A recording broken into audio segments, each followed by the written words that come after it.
Good morning. Welcome. I'm going to call to order the June 6, 2017 Board of Supervisors meeting to order. Roll call. Supervisor Foy. He, by the way, Supervisor Foy is tied up in traffic. Should be about 15, 20 minutes late. Supervisor Long. Here. Supervisor Bennett. Here. Supervisor Parks. Here. Supervisor Zaragoza. Here. And please join me in pledging to our flag. I pledge allegiance to the flag of the United States of America and to the republic for which it stands, one nation, under God, indivisible, with liberty and justice for all.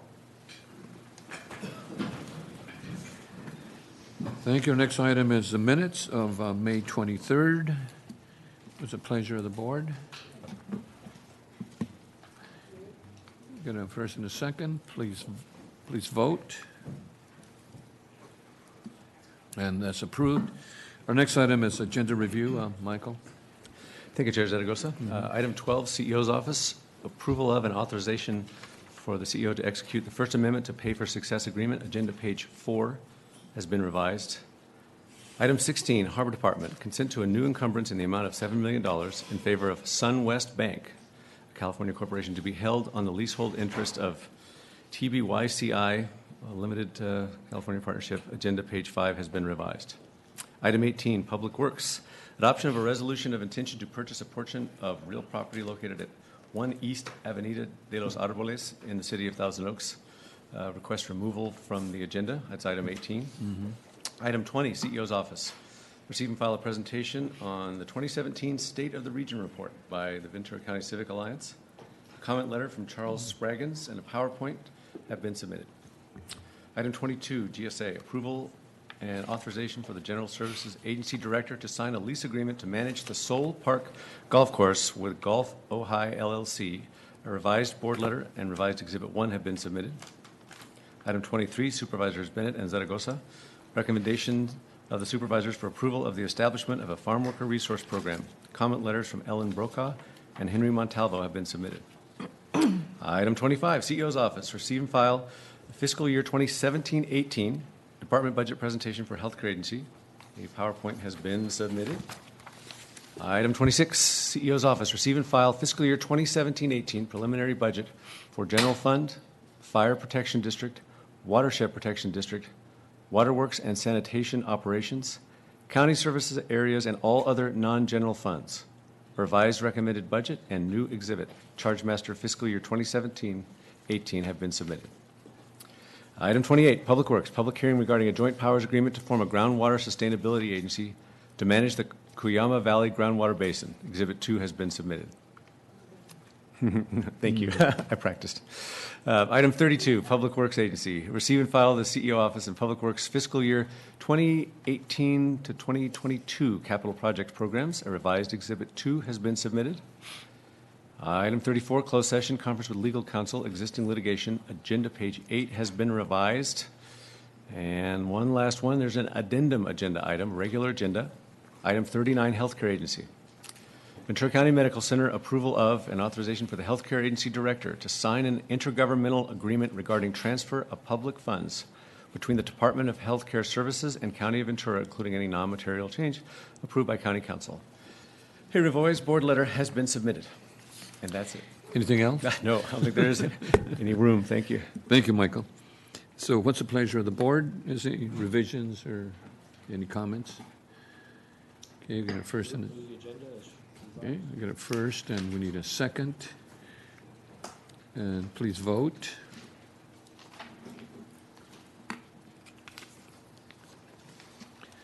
And that's been approved.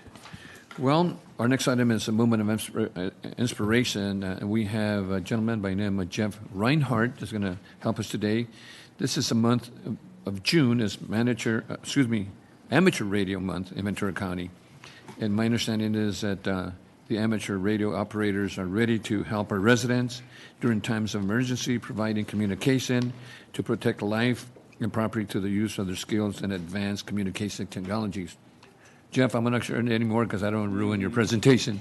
And we do have a resolution for you, and I understand you have some of your members here with you today, and please share information with us today. Welcome. Thank you very much, Chairman and members of the board. It's always a pleasure to be here. It's interesting that we are in the moment of inspiration. We're hoping that you, as the board and the citizens, are inspired by the nearly 2,900 Ventura County citizens who have, on their own, studied for and obtained amateur radio licenses. Certainly there's technological and recreational aspects to it, but one of the driving reasons for most of them to do so is to serve the community at a time of crisis when all other communications systems may have failed. None of us are shocked when we pull out our cell phone and maybe see it says, no service available at this point in time. But during a crisis, that, of course, can be very traumatic for the community, and other forms of communications have shown their vulnerability. But over the years, amateur radio, time and again, has been there through disasters like Hurricane Andrew or Katrina or Iniki over in Hawaii. So I'm inspired by the folks that I've worked with in this organization and throughout Ventura County. We also, as the American Radio Relay League, work with folks in Santa Barbara County and San Luis Obispo County. But I'd like to just call your attention to a few things. The reason why June is so important to us is that our national readiness drill happens at the end of the month during the weekend of June 24th and 25th. And we have 3 events here in Ventura County. Andy Ludlam is the president of the Conejo Valley Amateur Radio Club. Andy right here on my left. And they'll be at the school at Maple Elementary School in Newbury Park. There'll be another exercise over by Camarillo Airport, and a third one over at the Reagan Library. You're invited to attend any of those throughout that drill period. They simulate 24 hours of emergency operations on the air, and it's a big event, and come on over. We'll be glad to hook you up with who knows who on the randomness of amateur radio. Thank you. But I would like to very briefly call upon Rob Hansen, who heads up the Auxiliary Communications Service volunteers for the county, and he can say a couple of words about the folks. And Jeff, you do have a flyer here on your events also, that's which is really important, over in Newbury Park on Maple Elementary School, which is, we have one here for information, and their clerk has one too. Rob? Thank you, Supervisor and the board. We appreciate the recognition. We have in our organization in Ventura County about 200 registered volunteers. 100 of those are disaster service workers and work with the Ventura County Sheriff's Office of Emergency Services. And we'd like to thank Kevin McGowan and Sheriff Dean for their support in our programs. And they're here today too, Ben. Yeah, I saw them, yeah. And we do have stations at all the hospitals, the sheriff stations, some fire stations, the city EOCs, and we're there for when things fail. And we like to think that our phones are always going to work, but they may not. And our work prepares for that, but we also do volunteer work. As a drill. We'll support marathons, we'll support public events. We also do some of the CERT events. And it helps the public from day to day and prepares us and practices our equipment and procedures for when things go bad. And Rob, I understand there's about 2,900 amateur radios that are certified. Yeah, just under 3,000 in the 3,000. county, and about 200 of those volunteer in our group, registered and active. Many more will show up when things go bad, but about 200 are active nearly every week. So you do simulations also that help, to keep up to speed on what's happening and We how do. to use. We do on-the-air radio meetings, if you will, every Tuesday evening. We have a fairly large one tonight where we will activate all of the EOC stations throughout the county. But our biggest event of the year is the one that Jeff was talking about at the end of this month. And there will be, is it 3 million? Across the 300,000, across the country. There'll be a large number of hams that communicate throughout the country, and it's a simulation of a major emergency in the country. So, Thank you for your good work. Sure. But I Thank you. understand Andy's also in the grand jury, right, Andy? Yes. But you want to share There's anything? nothing to do with the grand jury. Okay. So we're okay? Okay. Okay, Well, well, I'd encourage all of you to join us at the field day event at the end of the month. So thank you, thank you. we'd be welcome to see all of you. Even if it's to stop by just for a few minutes Just to and say say hello. hello, we'd love to have you there, just to see the scope of what there is. So we thank you for the moment of inspiration. Thank you. We hope it's, Thank you for being here. it's something that inspires others to perhaps join our cadre.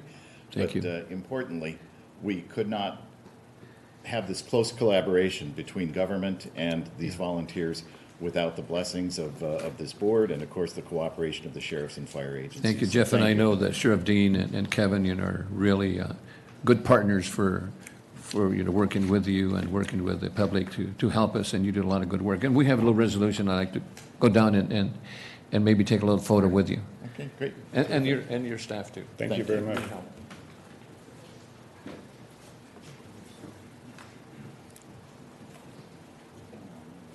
Yeah, I'll do that.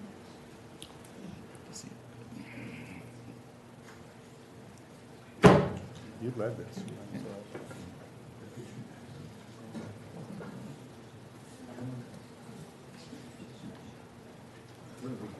Tracy, let's go this way. Then we get the,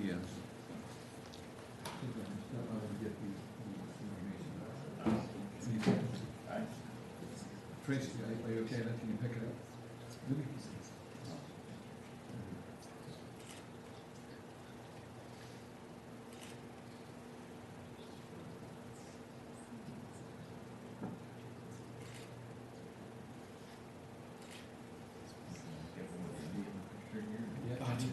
Come on in. We want the grand jury. I'll hide my face.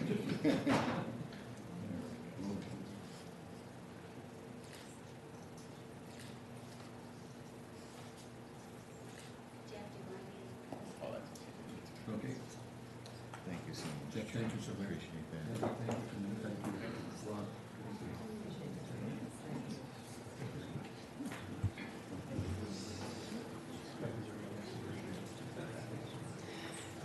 Thank you all for your good work, and hopefully we won't need you in an emergency, but it's good to know that you're there.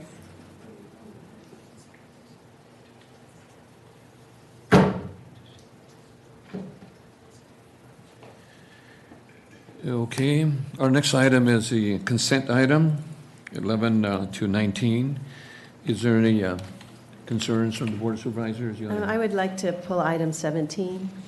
Item 17.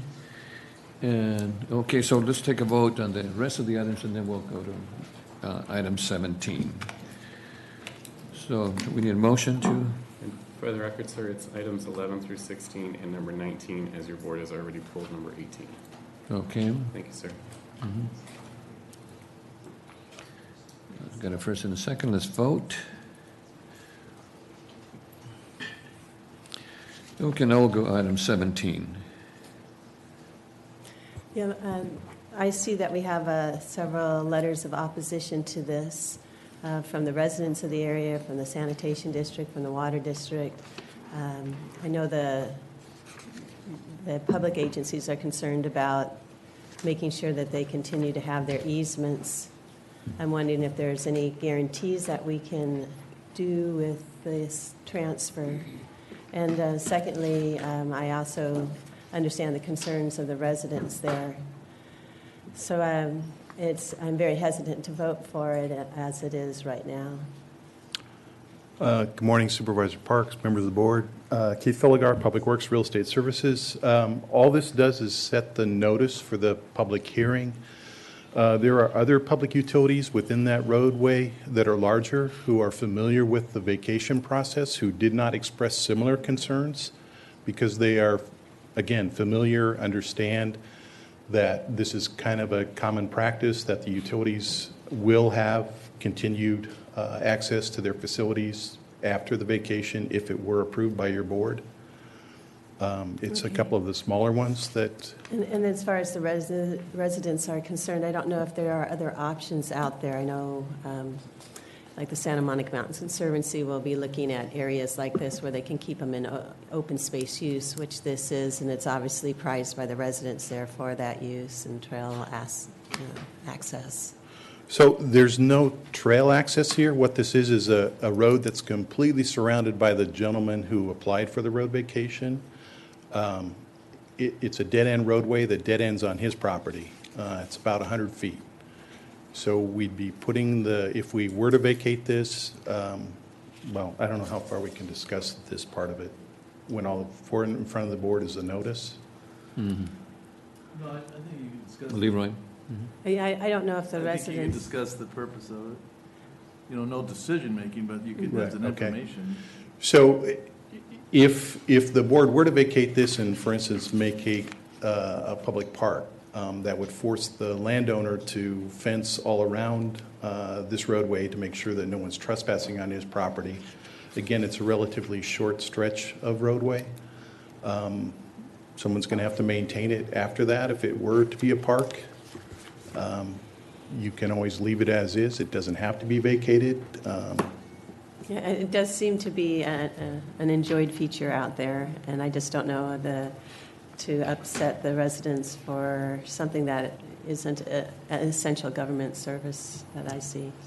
Again, a balance for the board to decide whether the public road funds are going to be continued to maintain a roadway that's essentially a private trail for the 10 residents versus vacating it and allowing the property owner to take over and maintain it. Thanks.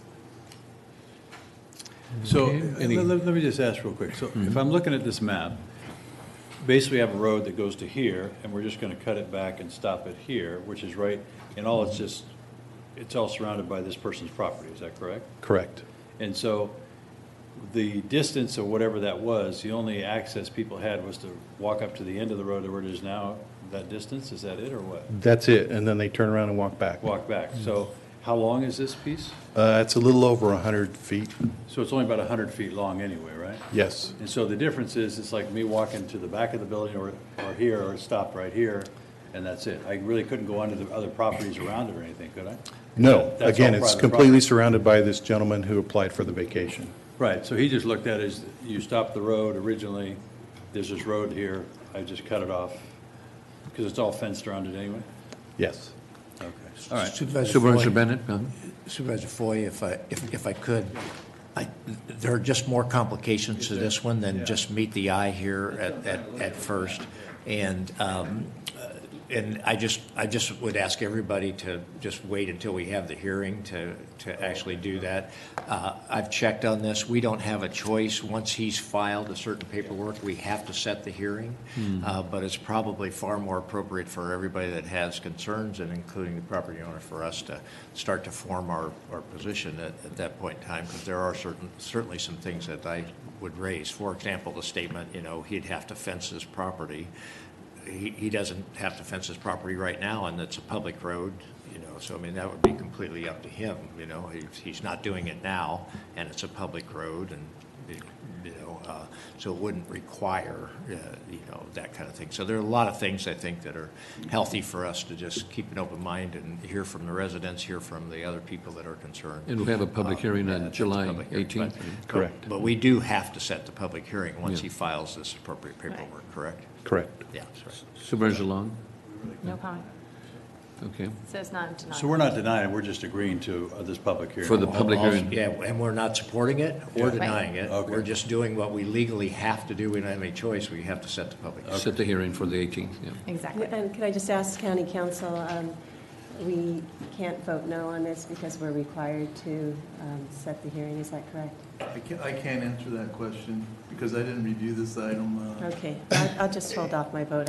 Yeah, Apparently it there's meets all the votes on this. criteria. I believe it meets all the criteria of a vacation. I think the gentleman should get his hearing since he paid for it. So Keith, the recommendation is to set the hearing for July 18th? Correct. Okay. so- I'll make the motion. Okay, I'll second that. second. Okay, let's vote. Thank you. Okay, so that's it. Thank you, Keith. Our next item is public comments. I don't have any speaker cards for public comments. And do you have, I think you do. Is that for the public comments? No? Okay, so we don't have any public comments. Our next item is board comments, and Supervisor Parks. Thank you. There's a few things I'd like to comment on. First of all, I'd like to ask that the board close in honor of the people on this list that I'm handing out and calling out one particularly close friend, special individual is Lee Riggin. And Lee suffered with cancer for many years, but she was just so amazing in her indomitable spirit of wanting to get out there and volunteer. And everywhere you'd look, you'd see Lee. Obviously, she was very strong in her own community. But, if you look in the newspaper, she was like the first one to vote in the last election. There was a picture of her, casting her vote. Out in Ventura, she's out there cleaning up the debris in the Ventura River beds. And in our area, she was very instrumental in collecting signatures, but she was also a member of the Ventura County Commission for Women. She just really understood how important it is to participate in your community, a type of patriotism, really in realizing how important her voice was and how she can make a difference, and she sure did. So Lee Riggin will be very much missed. And I also ask that we close in honor of Michael Brannigan, who was in a plane crash in Ventura, a resident of Lake Sherwood. And I know we had another plane crash in Santa Rosa Valley this week, too. Really sad to see, particularly that one, too, with a young son, that 15-year-old also who died there. And I also wanted to mention, you may have seen that the day after our bicycle study session, there was a female cyclist hit on Potrero Road, right where we're looking at putting a bicycle lane. I also want to offer our congratulations to Sylvia Taylor Stein. She was named the Nonprofit Champion by the Pacific Coast Business Times for her work for older and dependent adults in Ventura County. And the Long-Term Care Ombudsman Services for Ventura County services 19 nursing homes in Ventura County and 211 assisted living facilities, board and care homes. And these are just volunteers under her and under the Long-Term Care Ombudsman that go to the nursing homes. And a lot of these people don't have family that come and visit them or check on their care, and it is just such an incredibly good service. And Sylvia has really led this campaign to help a number of people in elder care facilities. Let's see. Over the last week, we're able to attend a field trip to Growing Grounds in San Luis Obispo. This is a nursery where the employees are people with mental illness. They grow plants and sell them to landscape companies, and it's just a wonderful example of being able to get people with severe mental illness onto the path of recovery, and it's a very successful program that leads to jobs, so that was great to see.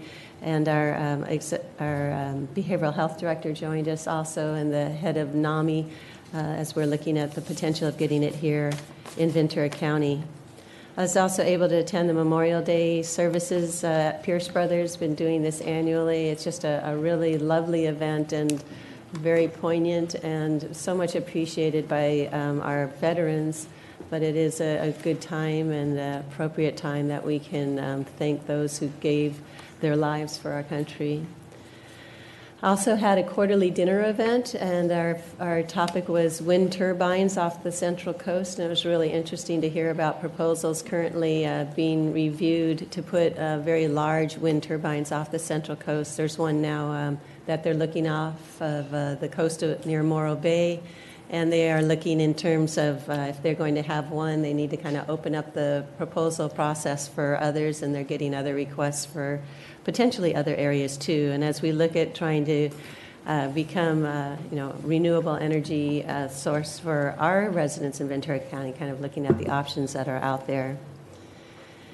It's also able to attend the Lake Sherwood annual meeting. They have it at their wonderful fire station out there. The community really enjoys it, and it is a great opportunity for the residents to hear from the supervisor and our fire chief and law enforcement, and then their homeowners association. So those are all good events.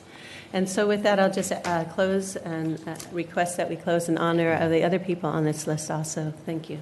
Thank you. Supervisor Bennett?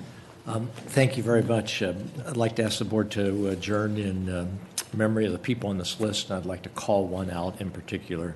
It's the wife of the current CEO of the Red Cross, Jim McGee's wife, Wendy McGee, passed away, and tough to lose people early in life.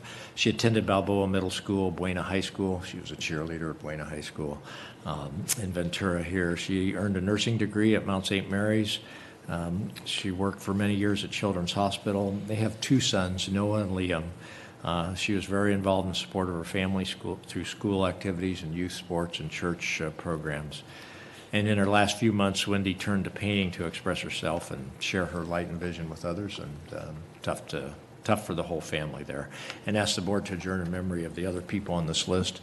And as a courtesy to the board, I wanted to let you know that I will be putting an agenda item on for us to discuss at our next board meeting.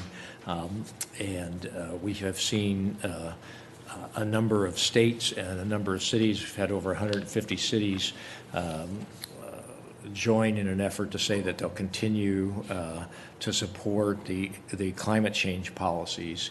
And I would like to have us have a discussion as to whether Ventura County would like to be a county that leads and potentially tries to see if other counties in California are willing to sign on to a pledge to try to, they're voluntary, but meet the climate change goals that were laid out in the Paris Accords. So as a courtesy, I just wanted to give you a heads up that I'll be submitting a board letter on that for us to have that discussion. Thank you. Supervisor Long? Thank you very much. As I've said a couple times, we have an open house for our Camarillo location tomorrow from 3 to 6 p.m. I look forward to seeing everybody who can drop by for a minute or a little bit more to just socialize and have a good time.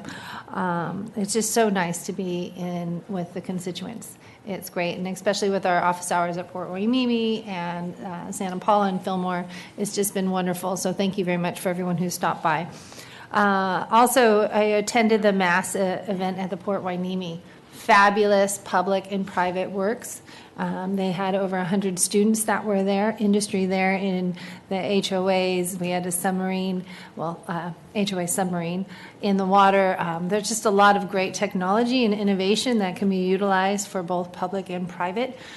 It's a great way to just get business into Ventura County.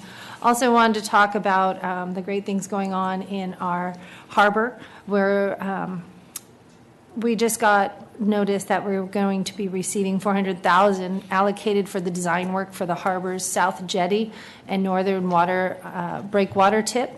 And that's extremely important for so many things. So Lynn Krager, thank you very much as well for all your efforts, along with trying to make sure we have that money for the sand that gets dredged and over into Port Hueneme so we can keep those residents safe. I just really like to thank you on that. Also, Port Hueneme received their 7th consecutive year award for excellence in financial reporting. That is a huge award. I want to make sure that we recognize it as the highest award given for governmental accounting and financial reporting. I just appreciate the transparency and making sure everything is accurate. It's really a great reward. Along with that, we have 2017 Small Business of the Year award that was presented by Assemblywoman Jackie Irwin to a great company in Camarillo, and that is Institution Ale. So if you've been following them at any way, a small brewery getting it to middle and getting through all the permitting and all the different things to struggle and fight to become a business.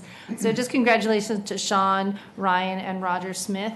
Please stop by, grab a beer, a piece of pizza. It's very good, and just really supporting, again, the businesses in Ventura County. Today is D-Day, June 6th. That was in 1944, and more than 160,000 Allied troops landed along the 50-mile stretch of the heavily fortified French coastline to fight Nazi Germany on the beaches of Normandy. We spoke about it today in our RDP 21 meeting this morning, and wanted to also just remind everybody today about that. And then I'd like to adjourn in the memory of those here on this list, but I also want to outline Elaine Garber. She was a distinct, one of our longest officials in California, serving more than 50 consecutive years for Hueneme Elementary School District from 1959 until her retirement in 2015. That's a huge dedication to our education of our children and to our community. I just wanted to say thank you for all that she has done. I mean, the list goes on and on here. It's just a very powerful message of dedication to our community. So thank you. Supervisor Long, I also want to come in with your report. Congresswoman Brownlee has helped us tremendously with the dredging projects over at the harbor, working with Lynn and also with the city of Hueneme. So we want to thank her too for her excellent help and assistance. Supervisor Foy. Yeah, real quick, I just remember people on that list, and I was just impressed of how many, as you went around and heard about all the Memorial Day opportunities and how many people were coming out to support that and talk about D-Day today. It was great. It was just good to see that last week. Thank you. Thank you, and we did talk about that in RDP 21 this morning, because RDP 21, Regional Defense Plan, is made up of numerous retired military folks, and it was an honor to talk about D-Day today. I also like to adjourn in memory of those folks on this list, and I just want to share with you that last week, I traveled over 3,000 plus miles to see my grandkids graduate, starting in San Francisco with my granddaughter graduated from San Francisco State. Then I flew from there to Dallas-Fort Worth to see my other granddaughter graduate. I was there too. Then I flew back to LAX to see my grandson graduate from Bonaventure here. So we had a great time flying all over the southern part of the U.S., 3,000 plus miles. But I just want to share with all of you that I'm very, very proud of my grandkids, and what they've accomplished. And that's all I have this time. Michael? Thank you, Chair Zaragoza. Board members, appreciate the time here for a moment. A lot of times we hear about, and we deal with just the challenges or problems that happen, and that's just sort of the nature of life. That's the way it is. But there's so many things that go right every day during these very challenging times, and I just wanted to select one of them to highlight for you. And it relates to our behavioral health crisis team, many of whom are here today. You may or may not have seen that on May 31st, we had a situation on the 101 freeway near the Seaward off-ramp in Ventura. Police said they found an 18-year-old female sitting on the railing of the overpass, some 30 to 35 feet above Seaward. They said she appeared ready to jump. The officer shut down Seaward in both directions, as well as the Seaward off-ramp, and tried to talk her into coming down. At first, she was uncooperative. And then the crisis team members continued attempts to engage her in conversation, as she sometimes climbed down to the ledge outside the railing of the overpass and appeared ready to jump. And then she started to talk with the team members, and they engaged her. Finally, after about 2 hours, she climbed off the railing and back into safety and for mental health evaluation. And this is a situation that easily could have gone the other way. And I just want to take just one moment and really recognize and thank some of the members of the crisis team who are here, Dr. John Schipper, Kim Sloan, who's on the team, as well as Yesenia Hernandez and other members of the team here. And so we just want to thank you for what you do every day, crisis team members. Thank you. Thank you.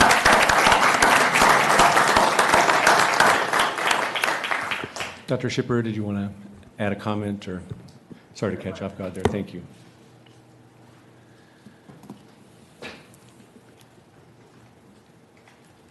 Thank you, Mr. Powers and Mr. Zaragoza, the board.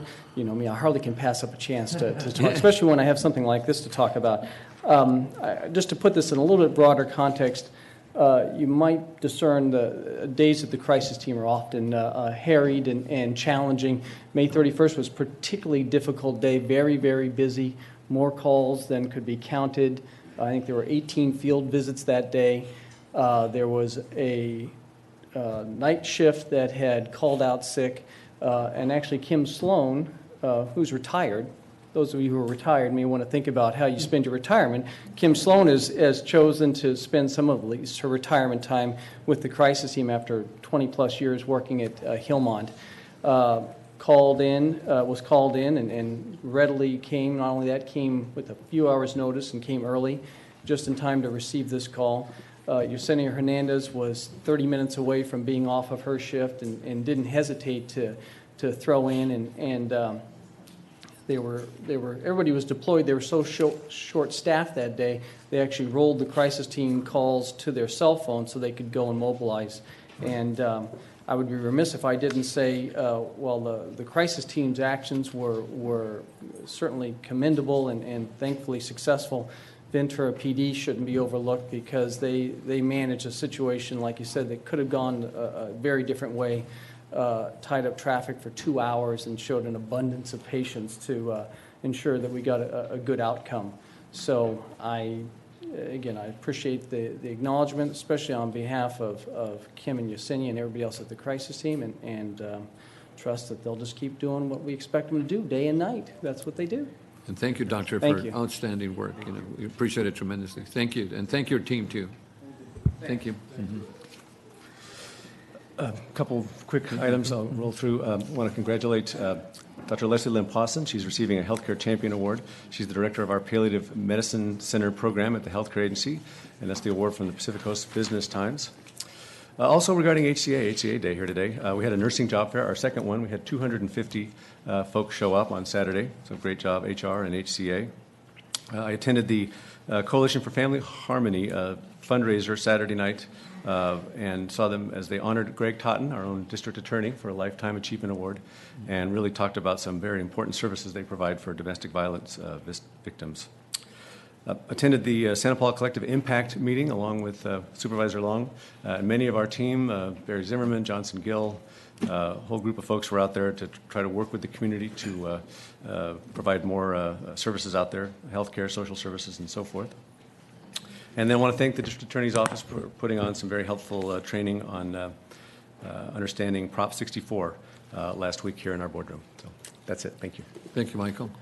Okay, our next item should be the regular consent, Brian, 31, item 31, and that's Supervisor Parks. Yes, this is a request that we... Hi, this is a request that we take a position to oppose AB 366. And what this Assembly bill does is it allows for building of single-family homes even if you don't have any water available, if you can truck that water in. And this just, flies in the face not only of our plans, our general plan and how we develop in Ventura County, but it also has the impact of putting houses in the way of fires. You look at the Santa Monica Mountains, and there's a lot of, and not just the Santa Monica Mountains, it could be areas out in Wheeler Canyon and other areas where you can't have a house because there isn't water availability.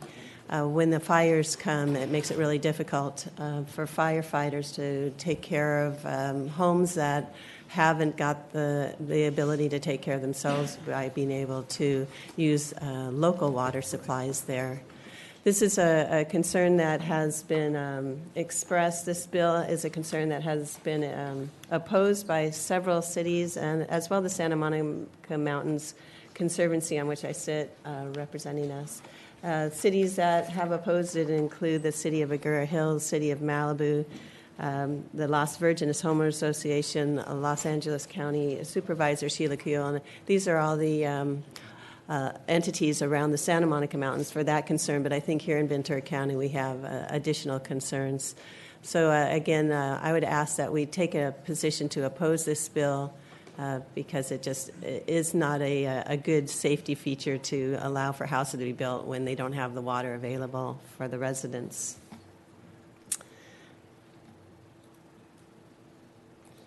If there's any comments or questions, I'm available. I think the board report is... Any comments, any additional information? If not, I would like to make a motion if I can. Thank you, Brian.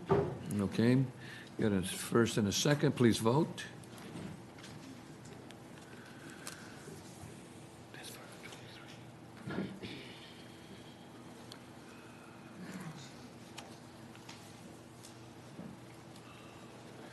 Okay, that's approved.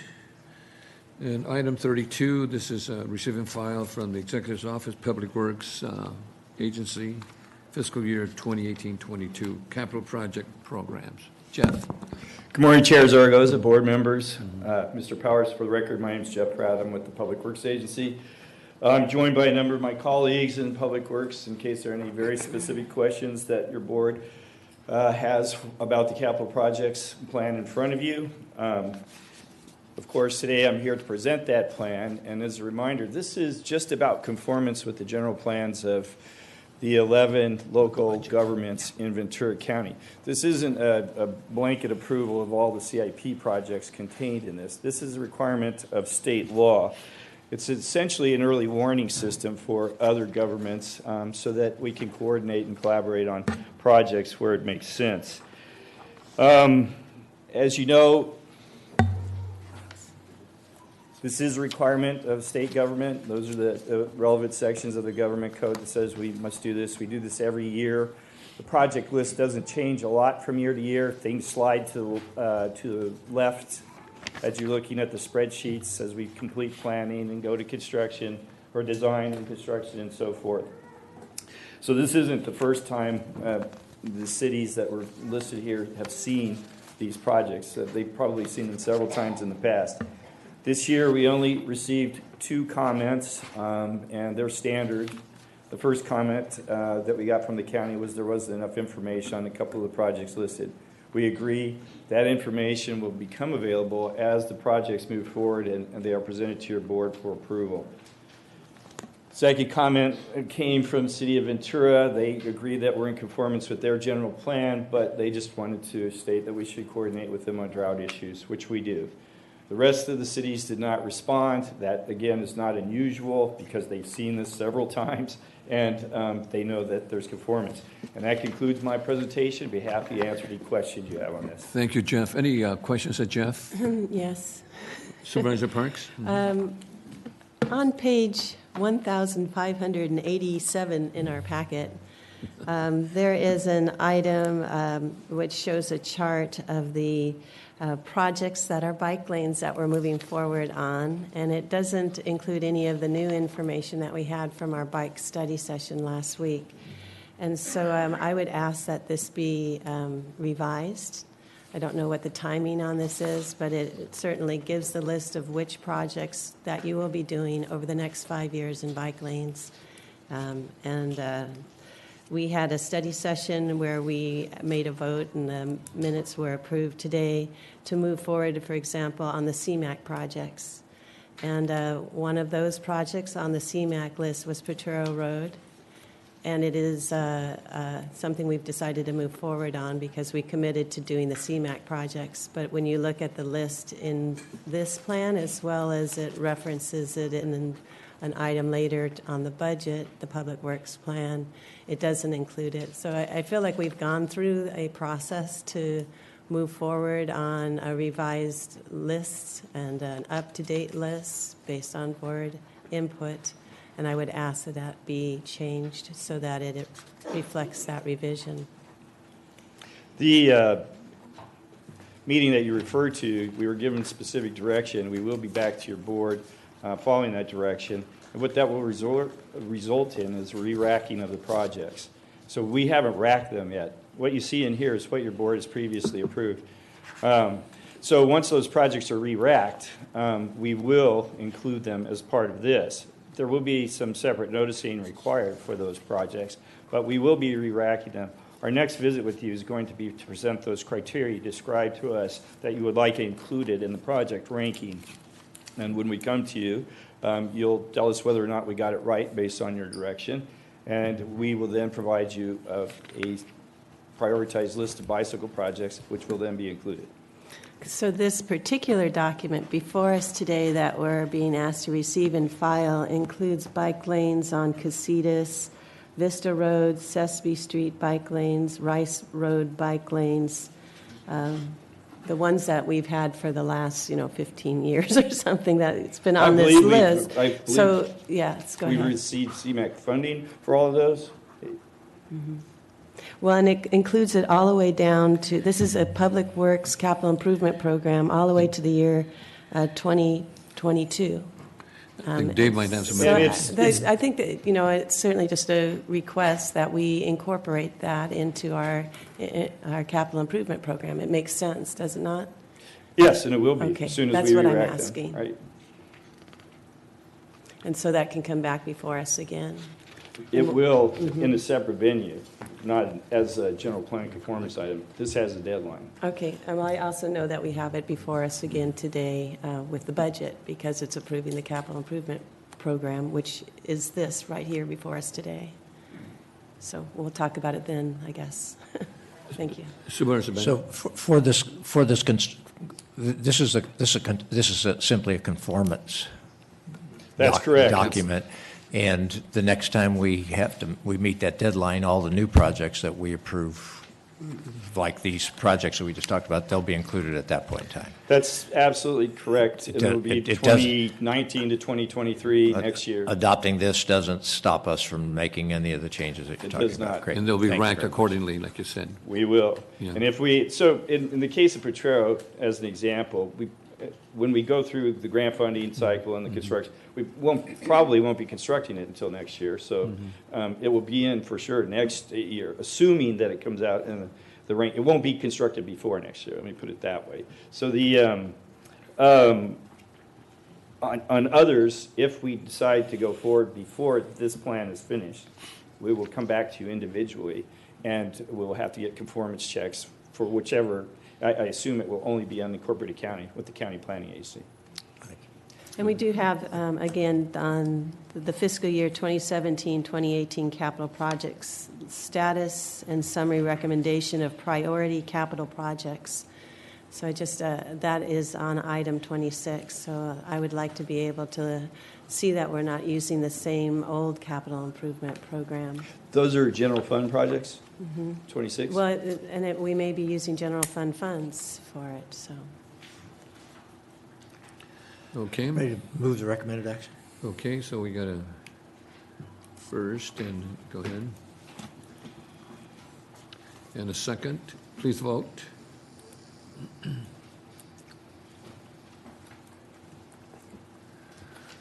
And that's approved. Thank you, Jeff. Thank you.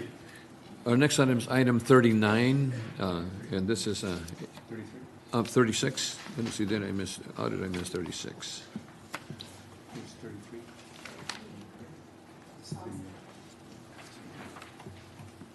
Okay. But we haven't. 33?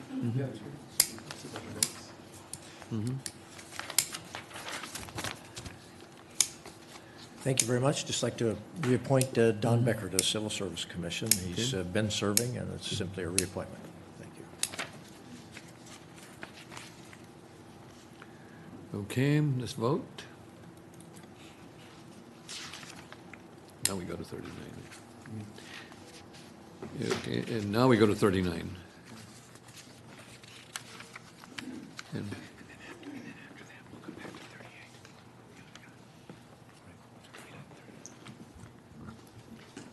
Good morning, Chair Zaragoza, Supervisors, and CEO Powers. My name is Johnson Gill, work with the Healthcare Agency, and this morning I'm here before your board to request for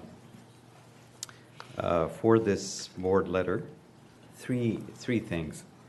The first one is a request that the Healthcare Agency Director or a designee can sign the IGT of public funds between DHCS and the Ventura County. The second request is to be able to sign IGT fees between Ventura County and DHCS. And the third request is to be able to sign the amendment to the hospital services agreement between the County of Ventura and Gold Coast Health Plan. These IGT transfers, we do work with the state on many different programs, and for this particular one, these are the three requests through this board letter that we're making.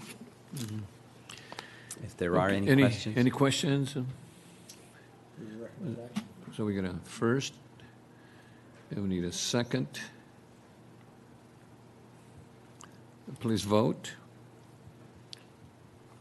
And that's approved. Thank you. Thank you. Okay.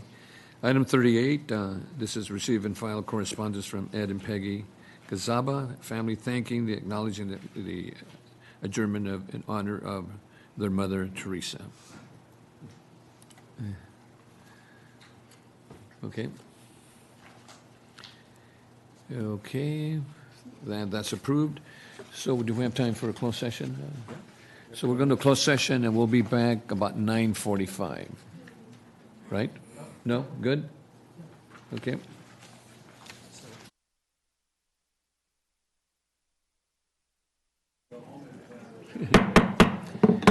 Okay, we're back in session again, and we have our county council is going to share some information. Thank you, Mr. Chair. Yeah, there's an announcement on item 34, which is pending litigation. And there are two related cases, People of the State of California versus Daniel McInerney, and PennyMac Holdings versus People of the State of California. They're both Ventura County Superior Court. The lead case number is 56 2015 00469 and the settlement is a little convoluted, so I'm going to read it. Bear with me a moment. But this action of the board is the final action that will approve the settlement. And the settlement terms are as follows. The settlement involves property in the Miners Oaks area. And PennyMac was the mortgage holder on the property. Daniel McInerney was the owner of the property. So the settlement is as follows. PennyMac will work with the Sheriff's Office to abate public nuisance drug activity at the property. PennyMac will bring the property up to code within 6 months of the date of the settlement. The county will issue permits and zoning clearances according to its regular rules without requiring payment of staff costs related to prior enforcement. PennyMac will sell the property for fair market value, and upon sale, PennyMac will pay to the county any sale proceeds in excess of a base amount up to but not exceeding $85,000 to the county. McInerney will pay $2,000 to the county in installment payments, and the county will dismiss all claims against PennyMac and Daniel McInerney. And finally, all parties will bear their own attorney's fees and costs. So those are the primary terms of the settlement, and the vote of the board in closed session to approve that was 5-0. Thank you. Thank you, Leroy. Okay, our next item is 9:45 time certain. We're a little late, but we'll catch up. Receive and file a presentation on the 2017 State of the Region Report by Ventura County Civic Alliance. And Dave or Sandy? Mr. Chair, members of the board, staff, I'm Sandy Smith, and I'm representing the Ventura County Civic Alliance. On my right, David Marin. We're to present highlights from our just released 2017 State of the Region Report. We have a copy in front of you now. I know some of you were present as well at some of our rollout events. The Civic Alliance was formed in 2001 and is a coalition of civic leaders with a shared commitment to bringing economic, environmental, and social equity interests of our region together to address priority community issues, increase civic engagement and dialogue, and build community leadership.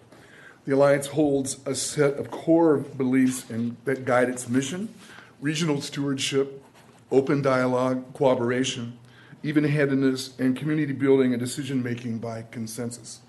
The Alliance is dedicated to ensuring that the public voice is an integral component of any political discourse that concerns our future and the maintenance of our quality of life. Two members of the Civic Alliance Committee are employees of the County of Ventura. Mr. David Fleich, Director of the Transportation Department and Public Works, who is here with us today, and Mrs. Rebecca Evans, Senior Manager for your Human Resources Agency. Published every 2 years, the State of the Region Report provides a unique perspective on Ventura County through independently researched and interpreted data that accurately reflects the quality of life in Ventura County. That reads through to supervised and led by Dr. Jamshid Damui from Cal Lutheran University, and the report's author is freelance journalist Tony Biciotti. Here to present information from the report is David Merritt. Thank you, Sandy. Good morning, supervisors. Good morning, Dave. I'm going to try and go through this pretty quickly. I'd like to acknowledge that Supervisor Parks and Supervisor Long did attend 2 of our rollouts. And to put together this kind of report and then print up about 5,000 copies and distribute it throughout the community, technology here for me. Okay. What I'd like to acknowledge is that you can't do this without support from the community, and we're very grateful to our sponsors who are listed on the inside back cover. Some of our significant sponsors, though, are shown here. Our research sponsor is the Ventura County Community Foundation. Our presenting sponsor is the Ventura County Community College District. They've had a long partnership, both of them with us. We're very grateful. Our domain sponsors include Era Energy, AT&T, California Lutheran University, and of course, we're grateful to the County of Ventura for your support, the Gene Haas Foundation, California State Channel Islands University, Limonera, Montecito Bank, Edison, the Ventura County Deputy Sheriff's Association, and the USA Staffing Company, all very supportive. You get your report from the Agricultural Commissioner, so I won't spend too much time on agriculture, but I did want to pull out this one slide just showing that agriculture continues to be a significant part of our economy, that in 2015 it was about $2.2 billion, and the green line shows what that percentage of the economy is. So we can see that it's still about 4.5% of our local economy is agriculture. In community engagement and resources, you can read more. There's information on nonprofits. I thought I'd pull out the charts on the number of registered people in the county because you're all elected officials. So as you're aware, the number of people who are registered as no party preference is the one that has skyrocketed since 2000. Went from 19% all the way up to 26% of local voters are no party preference. That's come at the disadvantage of the Republican Party, which has shrunk. Democrats, which are a little more common now throughout the county at 41%, really haven't grown that much. So it's really been the Republicans that have seen the decline. But that's countywide. When you look at this by city, you can see certain cities have significant Republican majorities and some have significant Democratic majorities. Sunit Valley over here continues to be heavily Republican. Oxnard tends to be heavily Democratic. But you can see the no party preference is 20 to 29% across the board. In the economy, and we could spend all day talking about this, but nobody will force you to listen to me that long. So we'll talk about the blue line and the green line to start. The green line is the important one. This shows what the gross county product has been adjusted for inflation. And that's showing that we have really reached about $40 billion of an economy. That's great, but it hasn't risen tremendously over the years. We've come back from the Great Recession. That's awesome news, but we haven't come back that much. And the brown line here is the percent of change. And you can see we've been just hovering a little bit over 1% for quite a while, which has implications certainly going forward. This chart, although you can't magically make jobs appear in the county, this chart shows that one of the significant challenges that you face, that all of our electeds face and businesses, is that we're creating more jobs, not very quickly, but we are creating them, but unfortunately they're at the lower paying scale. So this chart shows the manufacturing industries, which are goods producing, has had a decline in the last 10 years. We've lost jobs in the goods producing industries. Those are things such as manufacturing, construction, agriculture. Those jobs pay very well. The service producing, things like hospitality and others, is where we're seeing an increase. So we have an imbalance, which of course means how do people afford to live here if they're not getting well-paying jobs? You obviously don't manage education, but there are some very interesting charts in the education section I'll direct you to later. So land use and housing. Obviously, this is a core issue in the community. It comes up everywhere. This chart here shows permits, and although that's mainly a city function is permitting houses, this shows that in 2015, we only had about 758 permits. Now, of course, permits could be issued many years ago, and those homes don't get developed till recently. Sometimes those homes have to go back and be re-permitted because of changes. But one of the things when you look at housing is if we are going to grow just from births and the net from births and deaths, nothing to do with people moving in, we don't have enough housing stock for that. So either we're going to have to accept more crowded housing or perhaps some more housing units to be built.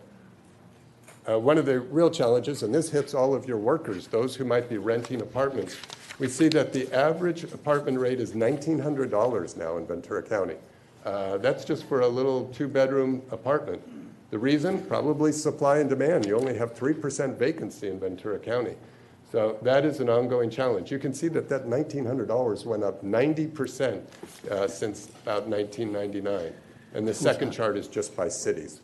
So where are workers, if they move, go to college, graduate, and they want to remain here, they're either going to be doubling up or having to have some very significant entry jobs to afford this. Well, and just going back on that, just to interrupt, in 2015, it was $1,800 rent at 2%.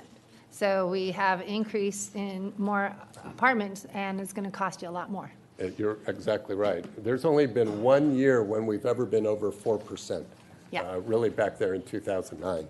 So that was, of course, the recession and other things were in play. But you're exactly right. Even though we're building a little bit more, certainly in your area in Camarillo, there's been some apartments built. We're still seeing high rates. It's great that everybody wants to live in Ventura County. I mean, I can't blame them for that.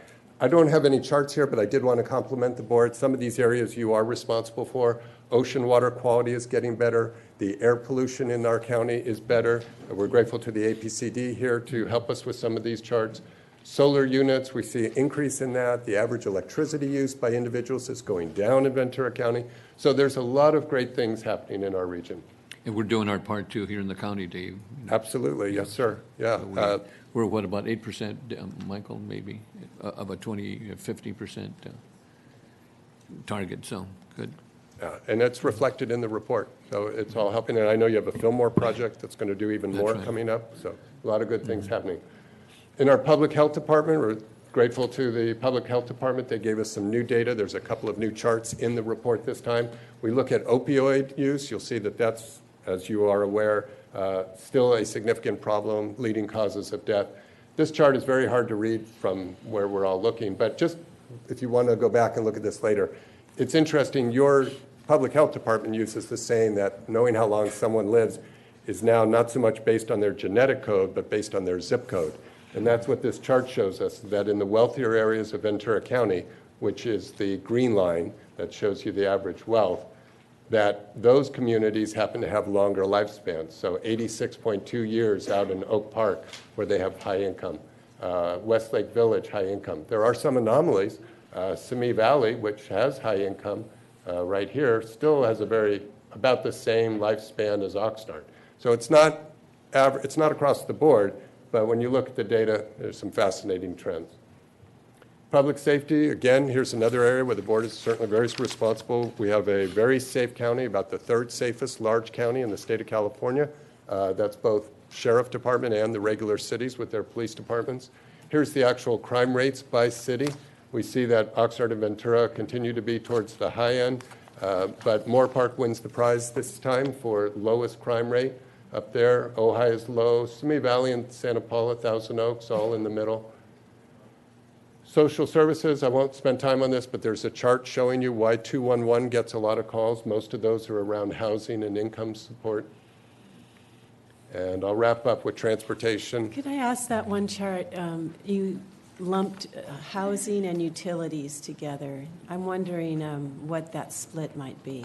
I don't know the split. That's the way the data comes from the interface and 211 about how they split it out.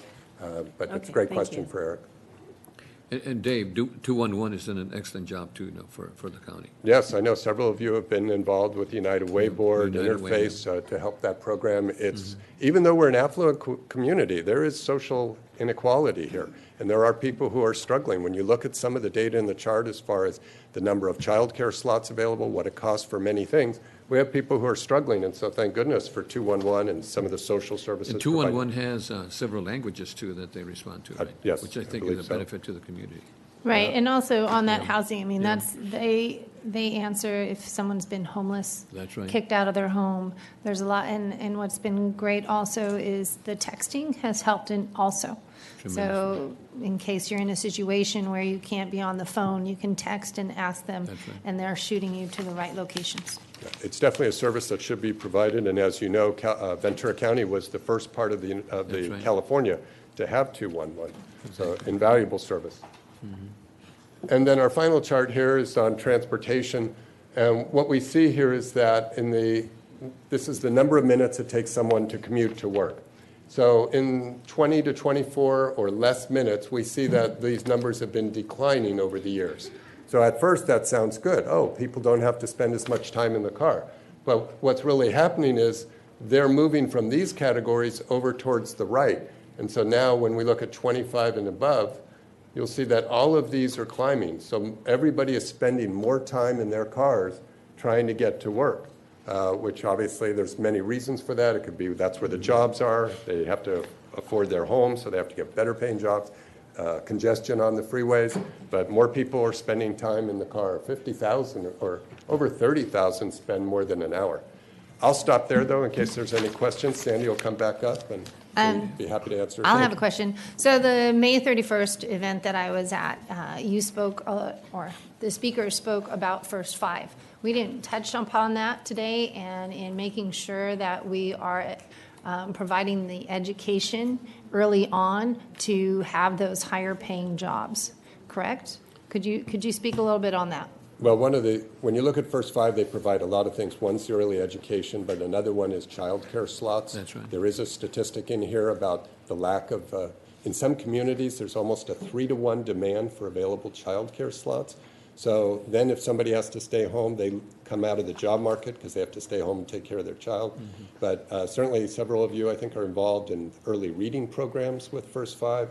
But I think all of the data in our report and elsewhere shows that any investment in early childhood learning helps down the road.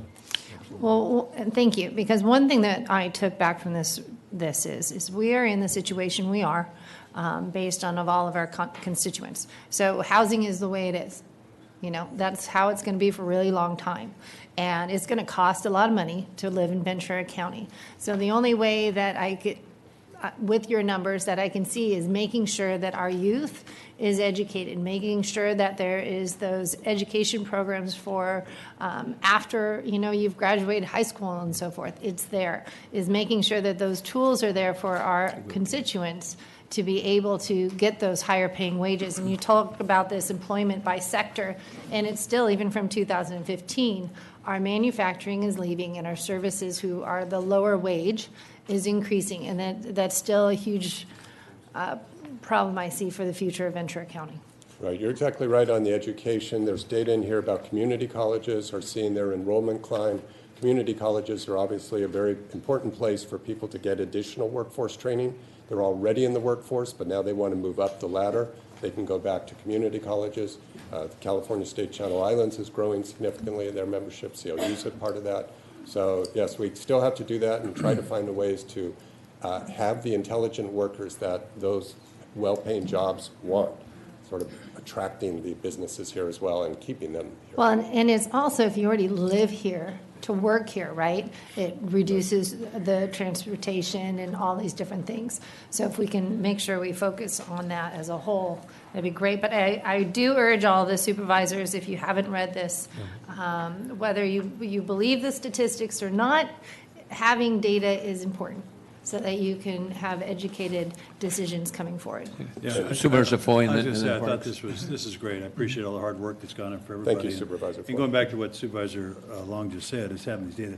Interesting, when you look at this transportation, as we talk about it, you use the words underutilized in our public transit. 1.3% of the people using public transit. We've always heard they're much higher than that, but they're really not there. But Gold Coast and we're Transit starting to is see doing a good that job. decline all over Southern California. Right. Yeah. There's certainly been changes in the different regions of the county as far as public transportation. I think Gold Coast has increased. Gold Coast has done an excellent job. Yeah, and so what is it? I mean, why are people not taking it? So Yeah, it's interesting.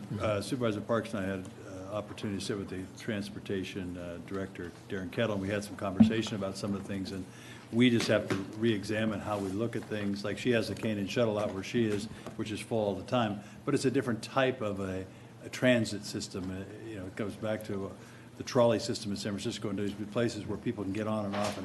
And sometimes I think we're just stuck in an old system that we've got to revamp a little bit to try to figure out, is there ways? Because we spend a whole lot of money for very few people using it.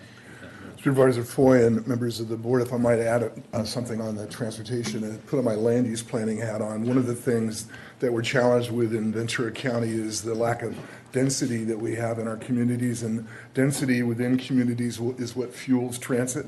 And so we're challenged in the way that we've built out as a county, and I think clearly with our land use regulations and that govern us, I think that we're going to be looking at infill development happening over the decades to come. The Civic Alliance and the Center for Public Dialogue, in conjunction with a few other organizations, are beginning a series of rollouts, public dialogue sessions, the first to be held in the city of Thousand Oaks, to explore public feelings about infill and density, and that'll happen in the fall. And the goal is for the Civic Alliance to facilitate these discussions throughout the county. And the transit system, Dave and Sandy, is connectivity. I think it's extremely important if we could connect, the systems, the bus systems. That would help tremendously. I know in BCTC we hear about that, and also in other areas that we need to have an ability to transport our employees from point A to point B, and other students also, which I think is extremely important. That's great. But I want to thank you. This is a receive and file. Great. Thank you very much for everything. Just like to add that the sources for all of the data is listed in the back. And for those in the audience, if you're interested in getting this, you can download it from the website, civicalliance.org. You can download it for free. Thank you all very much. Thank you, Dave. Thank you. Okay, so we need a motion. Well, I'll go ahead and do it. And please vote. And that's approved. Our next item is recognition and honor of 2017 Training, Education, and Achievement for Children Teach Fund Awards out-of-home care students. And Supervisor Bennett. Thank you very much. I see Mr. Matheny already up at the podium here, and good to have you back. Thank you, Larry. Just for the benefit of the board, TEACH stands for Training and Education for Achievement of Children, and the TEACH scholarships are scholarships that go to our out-of-home care scholars that are out there, and it's a remarkable program. It's been out there for 21 years. It is better funded now than it has been in the past in terms of there's more money that we're able to make available. And we now have both the TEACH scholarships and we also have the Opportunity Scholars. And I want to take a moment just for the board to be aware and for the public to be aware. We really appreciate Martin V. and Martha K. Smith Foundation partnered with TEACH for an additional $25,000 award this year to the program. That's a very generous contribution to these young people. And so with that, we've got the awards, and some of the recipients are here. And I'd like to turn it over to Mr. Matheny, who may be getting close to the end of his tenure here with TEACH Scholarship. And so, Larry, if it's your last time, we want to say thank you very much for everything you've done for TEACH and for these young people. It's been a long, committed passion that you've had to try to make sure this has been a good program for them. And if it's not your last time, that's all the better for all the rest of us. So I don't know that you've made it official, but in case it is, this may be the last time we have you here in the boardroom. So thank you very much. I'd like to turn it over to you, and I'll come down and help with the awards. Great. Welcome. Thank you, Supervisor Bennett and Chairman Zaragoza and other members of the board. And hello, Supervisor Long. Nice to see you in circumstances like this. The success of the TEACH committee which now has a total endowment of just a couple of clicks under $1 million, is in large part credit to the board and the board's support of what we have done. When we started this organization way back when, the donations that we had to rely upon started with a $37,000 bequest from an individual, Johnny Donovan, who died without family and left $37,000 in his estate to be used for the children of Ventura County.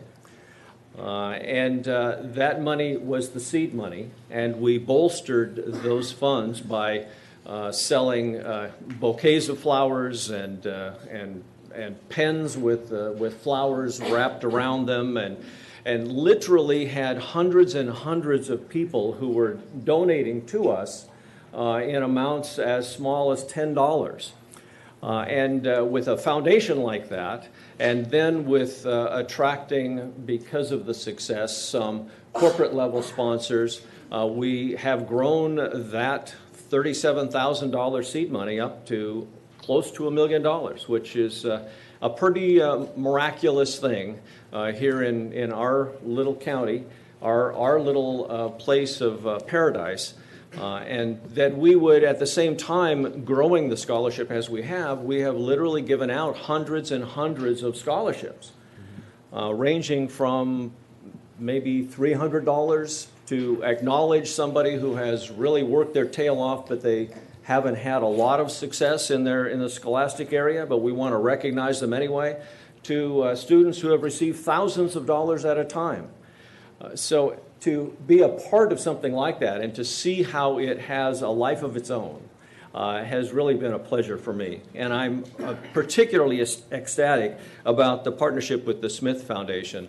It is such a shot in the arm to us to be able to look at our kids and to distinguish those who, in particular, are doing graduate level work now that we have been helping all along the way, including one student who is working on her PhD, is such a blessing. Such a blessing, not just to the student, but I think that we all recognize that when we're involved in blessing somebody else, there is an amazing thing that happens, and we feel as though we truly have been blessed. So I have been blessed beyond recognition for having been connected with all of this.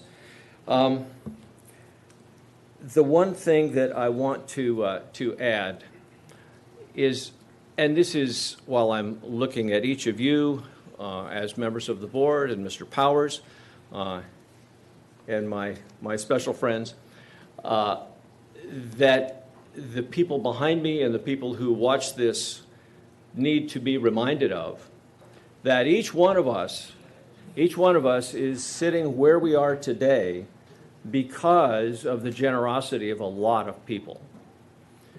And it's part of their legacy when we see what each of us is able to do. And it becomes part of our legacy, what we do with the blessing that others have provided to us. And as I said earlier, we're a couple of clicks under $1 million. It'd be really great to get that up to $1 million.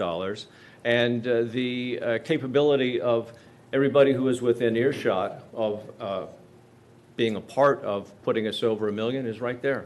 So that's the commercial message. Supervisor Bennett, I'm done pontificating. Thank you. Would love to give some recognition to these kids. Thank you. Oh, and I should explain, you're probably all wondering, but too polite to ask. There's two stories for why I have this cane. One of them is it's a weapon, just in case I get attacked.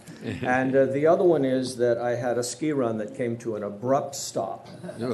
And cracked a pelvis. And so I'm, I'm on a form of restriction now for having this cane. No skiing for a little bit. The first student I would like to bring up is Angelica.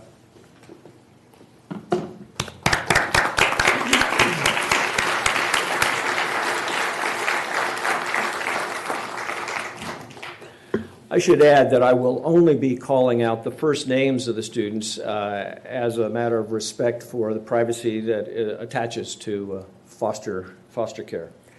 The second student, and a young lady that is a personal favorite of mine, Christina.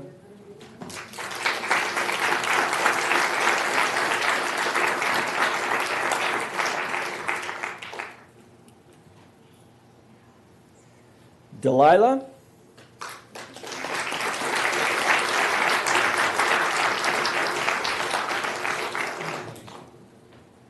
Georgia.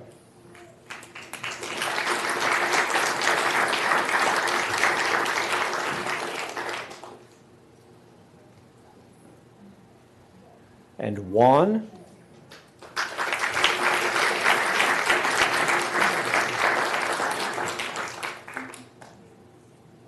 Well, let's go to Loriani.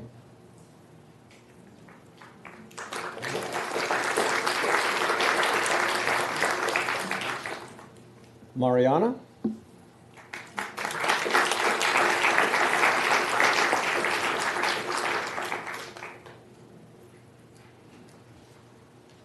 And Sierra.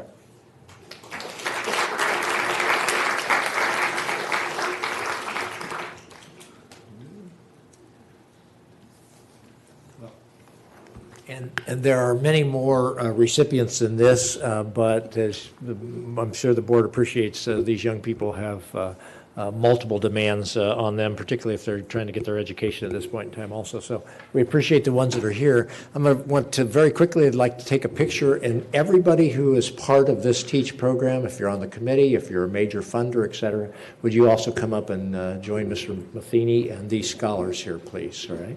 Thank you very much.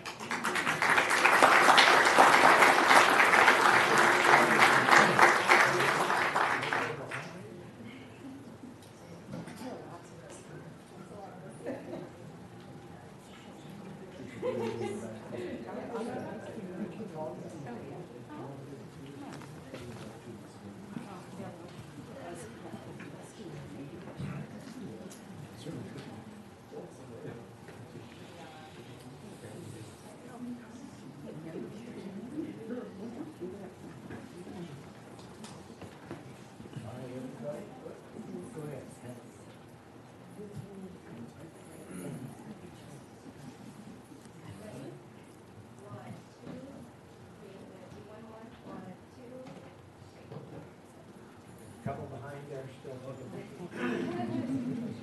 There's one poor gentleman kept pointing it up, right? You have to stand up again. Oh, it's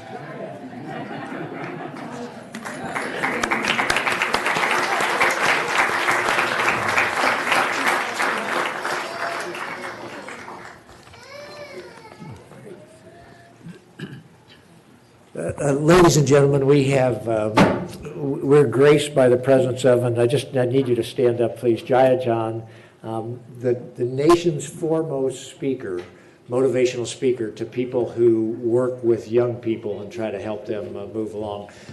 Jaya John, just a tremendous, we're really blessed to have him here. He recently moved to Ventura County and has embraced the young people here as a volunteer, and it's just been wonderful. Thank you very much, John. Thank you, Steve. Excellent, excellent. Our next item is the item 22, approval of authorization for General Services Agency to sign a lease agreement to manage the Soul Park Golf Course with Golf Ojai LLC. Good morning, Chair Zaragoza, members of the board, Mr. Powers. My name is Greg Bergman from the General Services Agency. The recommendation before you this morning is to approve a lease agreement with Golf Ojai LLC for the Soul Park Golf Course and to authorize the General Services Agency Director to sign the agreement. First, I would like to thank the members of the RFP committee who spent a number of hours evaluating this difficult RFP. Rosa Siniceros, Ron Van Dyke, Teresa Lubin, Scott Powers, and Mike Kumazawa. We had 3 respondents to this RFP, Billy Casper Golf, the Ojai Valley Inn, and Golf Ojai. All 3 were very good responses, but ultimately the RFP committee determined that the response from Golf Ojai presented the best long-term option for the County of Ventura. wanted to talk about the rent situation a little bit. It might have been a little confusing in the board letter. There is a minimum annual rent every year of $60,000. There's also a calculation for percentage rent based on various revenue categories at the golf course. So the county will receive from the lessee the greater of either one of those. So it's not minimum plus percentage rent, but it's simply the greater of either one of those. Mm-hmm. There's also a provision in the agreement that sets aside $150,000 a year for capital improvements. On top of that, there's a 1% and 2% after 5 years of green fees that also are to be invested in capital improvements. This is something that we have not invested. The lessee has not been required to invest this amount of money in the past. So this is really an opportunity for the golf course to be maintained at a very high level and for a number of years. So we feel really good about that piece of the agreement. Keith Brown is the principal member of Golf Ojai, and he's in the audience today, sitting over here. He will be the on-site presence and provide the day-to-day management of all of the golf course operations. He has extensive experience in public golf operations through a 22-year career with American Golf Corporation. During his tenure, he has overseen the operations of approximately 90 golf courses, 44 of which were in the municipal environment. So I'm happy to answer any questions if you have any. Is there any questions? I have a speaker. Any questions from the board? I have. Supervisor Bennett and then Parks. I do want to point out we're in a very different world in golf courses. I mean, 15 years ago, everybody thought golf courses were going to be the cash cows that could do everything. When you look at the challenges the city of Ventura's had, you certainly have to compliment our department for how they've handled Soul Park, that it is not a revenue drain. It is a revenue enhancer in terms of how we've handled the whole issue of golf courses. So professionals have been making these decisions for us, and they've done a good job. And by comparison, again, to where the city of Ventura is. So in this tough environment, I'm really glad we were able to attract multiple bidders. I think it's a special course in a special location, and we're fortunate to be where we are. So thank you very much. Thank you. Yeah, I agree. It's great that we had 3 bidders for it, and I know that it is tough to make money these days with golf. My question is, the previous one we had was for 10 years. The operator was for 10 years of the lease agreement. Why are we doing it for 20 years this time? So there's a couple of reasons. Under a management style agreement, as the term gets closer to expiration, the investment that the operator is willing to put into the course continues to dwindle. So there's much less of an incentive for the operator to continue to invest in our property. With a 20-year agreement, it provides a significant incentive for the operator to invest money into that course so that they maximize their profit and in turn become a very good partner with the County of Ventura from a percentage rent standpoint. So those are the primary reasons. And I'm sure there's outs if they feel that they can't continue to do that, or the county isn't satisfied with it, so we can revisit it over the next 20 years if there's not, There sure is, and one of the items in the lease states that after a 10-year period, we would get together and evaluate the revenue and how the operations are going at the course. Yeah, and it is a very special course, so it's nice to see it thriving. Thank you. Mm-hmm. Thank you, Supervisor. I have a speaker. I'm sorry, Supervisor Long. Mm-hmm. Thank you. Mm-hmm. I did have one question on the maintenance. So the dollar value is $150,000 you stated. So that's going to go based on what they're doing is Exhibit B. What happens if they have to spend more, they spend less? I don't want to be in a situation 20 years down the line and, if we would have put $200,000, they would have kept it better or something. What do we do? Do we revisit it? How do we make sure that this golf cart course is kept to where it needs to be? Good question. So the $150,000 is only for capital improvements such as repaving the parking lot, bolstering the food and beverage business, replacing the sand in the traps. Those that are really significant in nature. That is not for the operations piece. The operations piece that you saw in Exhibit B will be performed by the lessee straight out of the greens fees and the other revenues that are generated at the course. So I don't remember looking at the specific breakdown of the course maintenance, but my estimate would be that there's going to be over $1 million spent just on maintaining the course without regard to the $150,000 in capital improvements on an annual basis. Okay. But we'll be tracking that. I'm sorry? But we'll be tracking everything to make sure that you won't be coming back to the board and say, we need to put in $5 million to this golf course. Absolutely. So the $150,000 doesn't have to be spent on an annual basis, but does have to be set aside on an annual basis. Part of what we will do with the lessee is annually review the list of capital improvements that they want to do or that they want to do in a successive year. Maybe they need to save for 2 years in order to because they may incur a significant expense, something more than $150. So we will definitely be working with the operator to assist in the management of that. Thank you. Thank you. Okay, so we do have a speak. I'm sorry, Parks. Just one last comment. It was nice to see in the lease that we actually put in there that we have a pest control policy at the county that you don't use anticoagulants, which end up killing off a lot of wildlife. Thank you. You're welcome. Thank you, Supervisor. We do have a speaker, Russell Sidney. Russell, there we go. Mm-hmm.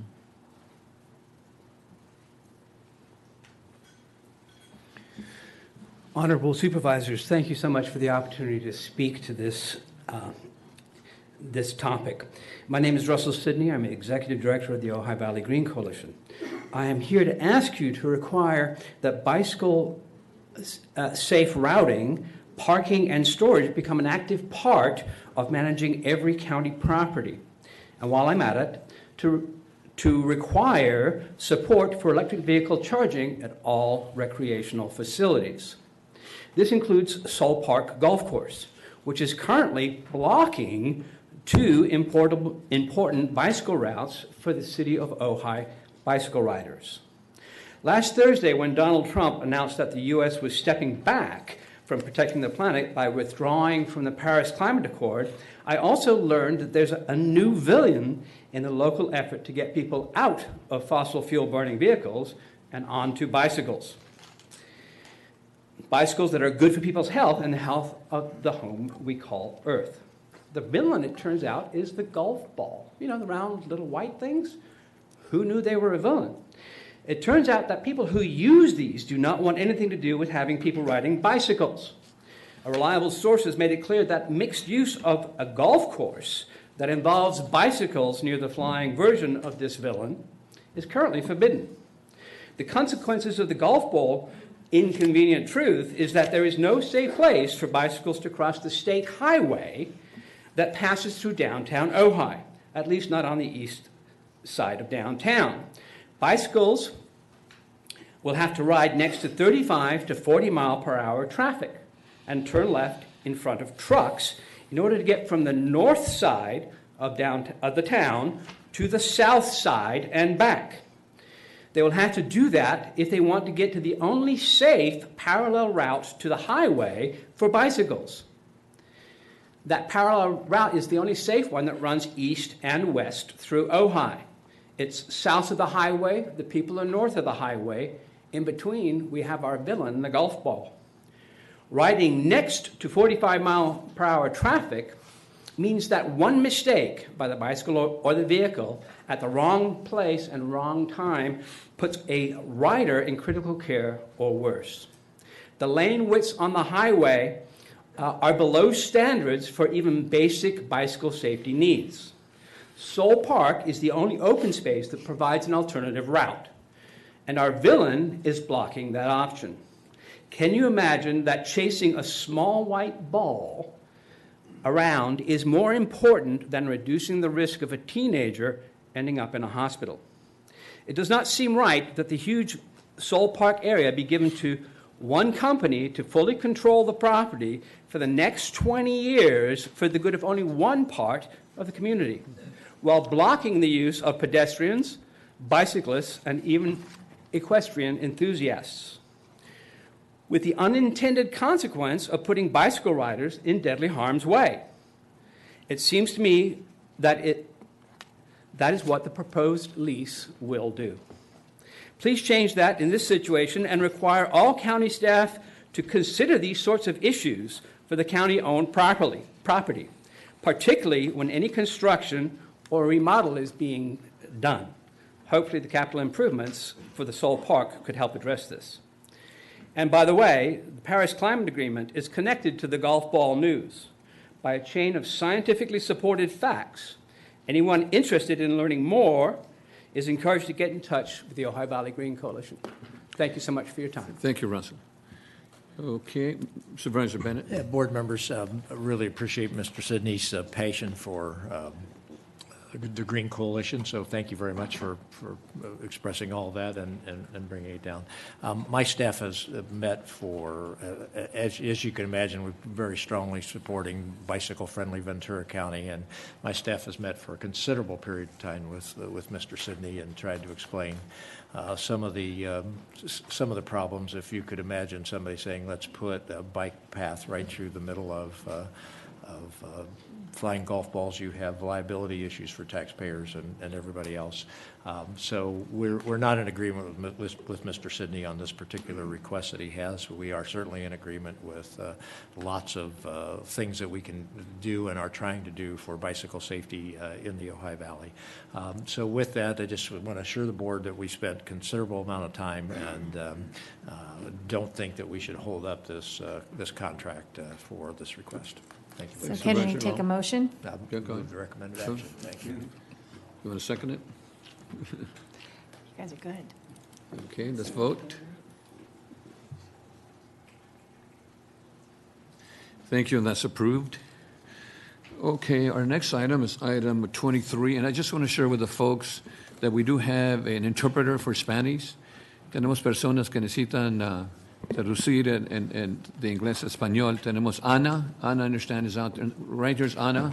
The interpreter, if you need help for next item, si necesitan ayuda, aquí está Ana, que les ayude, que quieren sus de inglés a español, español a inglés.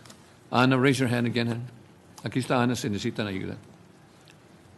Thank you. And what I'd like to do is, again, this is a recommendation from Supervisor Bennett and Supervisor Zaragoza for approval of establishment of a farm worker resource program. And the recommendation is to approve the creation of a farm worker resource program, approve the creation of an 8-member farm worker resource program advisory committee as described in our board letter, and also to direct our CEO to include in the fiscal year 17-18 budget up to $200,000 for the farm worker resource program. Then direct our CEO's office to facilitate the appropriate meetings of the advisory committee and return to the board by January 30th of 2018 with the appropriate staffs to implement this program, including a timeline for implementation.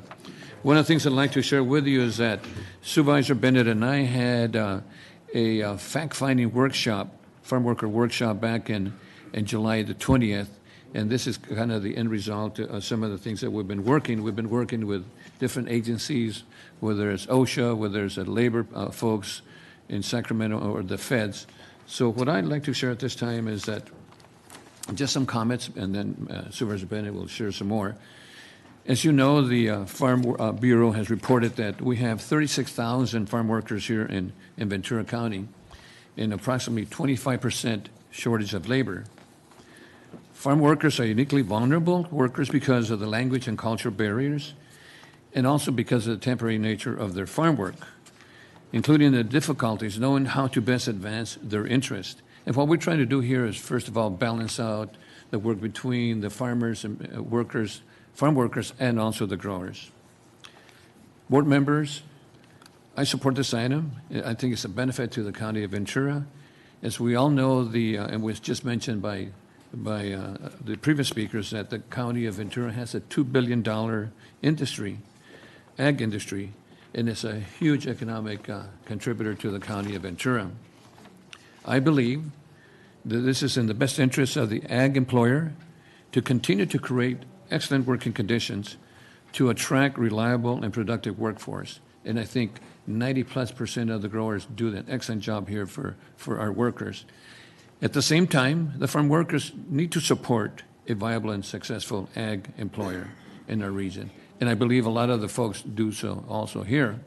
But I think it's important that we communicate through this committee that we're trying to propose for farm workers and 4 of the growers.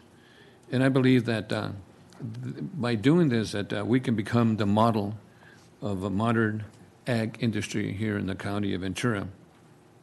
And I believe that at this time that Supervisor Bennett would like to share a couple of words. Great. Thank you very much. I have a couple of just quick PowerPoint slides if they could be pulled up. And what's that? I don't have the clicker. Thanks. There are only 2 slides, so it's not that big of a deal here, right? So these 2 slides are LA Times. The last 2 Sundays, the LA Times has done a pretty extensive article on farm worker, on some farm worker issues. And this is Los Angeles Times Sunday, May 28th, and I think that's the second one. Let's see if... okay, this is the first one. This is last Sunday. Desired for their labor, rejected as neighbors was an article of the Los Angeles Times referring to farm workers. And then the other one was on May 28th, California farmers are waiting for workers they desperately need. And if you read both of those articles, I think it's you clearly come to the conclusion that this is a vulnerable population and that we are facing a significant shortage of farm workers in the state of California. And this is an opportunity for us to be proactive, and government usually is not too proactive. Usually they wait for a problem to really become serious, and you have a lot of consequences. This is a chance for us to be proactive about that. As Supervisor Zaragoza mentioned, we've been working on this issue. We had the opportunity to meet with a grower group and farm worker advocate groups, and we've had multiple meetings with them. And this motion that we have in front of you comes from those meetings. And I would just leave that where I believe we were more than a year ago was an atmosphere that was a winner-loser kind of atmosphere, an atmosphere that had a sense of accusations being made and people feeling put on the spot. This is now an opportunity, I think, as a result of the conversations and having some growers, and I certainly recognize not all the growers are in agreement here, but having some growers coming to us along with farm worker advocates, it's a chance for us to create a positive atmosphere for both sides to work on to try to address the many issues that are related to farm workers. We've tried to design this in a way that we have a balanced committee, so it's 4 and 4, and so somebody has to compromise for it to be able to do anything. And we've tried to identify the things that the basic concepts or goals of the committee. One thing that we do have to point out is that we would like the committee to help and make recommendations to our CEO on the job descriptions of the people that would be administering this program so that we can hear that. But we remain open to letting this committee get to the next step. But it's pretty hard to ask a committee to get into that level of detail unless there's a commitment by the board that they want this kind of program. And so with that, really appreciate that there's a lot of interest in this and look forward to the discussion as we move forward. Thank you very much. And I just want to show that I have 33 speakers on this item, and we're looking at about 1.5 minutes per speaker, and my understanding from our clerk that if we have an interpreter, they can double that to 3 minutes. So 1.5 minutes per, and I just want to share that to me, I just want to see the growers and the farm workers work together and come out with resolutions. We put this committee together 4 and 4, and I think by working with the growers and working with the with the farm workers, that we resolve a lot of issues on a face-to-face basis, and I think this committee would really help us tremendously. As the supervisor mentioned, and I'm sure that we had that type of a discussion when we had our workshop back in July. So I'd like to start by calling up the speakers. Sorry, you said 1.3, 1.5. How many minutes do they get? 1.5. Is that, would that, what? 90 seconds. 90 seconds to make their case. And if to have a translator, my understanding is that we have to double that. Is that correct? 3 minutes for if somebody. I wouldn't be opposed to going to 2 minutes. Okay, It let's just go seems 2 like minutes. It's just Make pretty it even. tight saying Make everyone's it got simple. 90 seconds to make a case on something they feel Make it simpler passionate than about. 2 minutes, and then again, it would be then 4 minutes for somebody that needs interpretation. So we'll start off with, so get ready. I'm going to call the first speaker, and then the second is Michael Colley, and Elizabeth Cordero. Michael first, and then Elizabeth Cordero. You want to ask Elizabeth to come sit in the front row? So she Good can- morning. You can, I'm Michael, and the speakers, excuse me, the speakers that are going to be called, come and sit up in the front row so we can expedite. Thank you, Michael.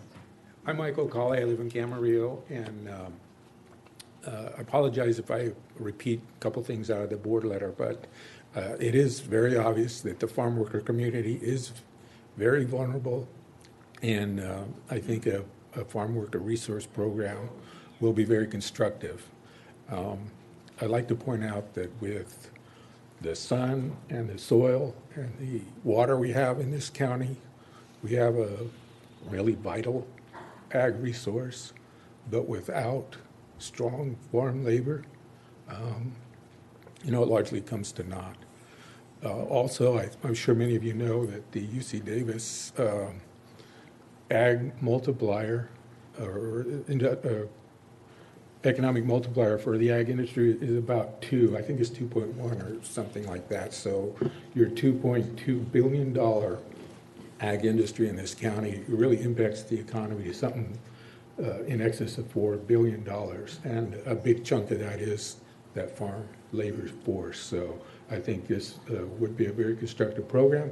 And I really think that it should be a 5-0 vote. I'm not sure why that couldn't happen. So thank you very much. Thank you, Michael. Elizabeth Cordero, followed by Claudia Casada.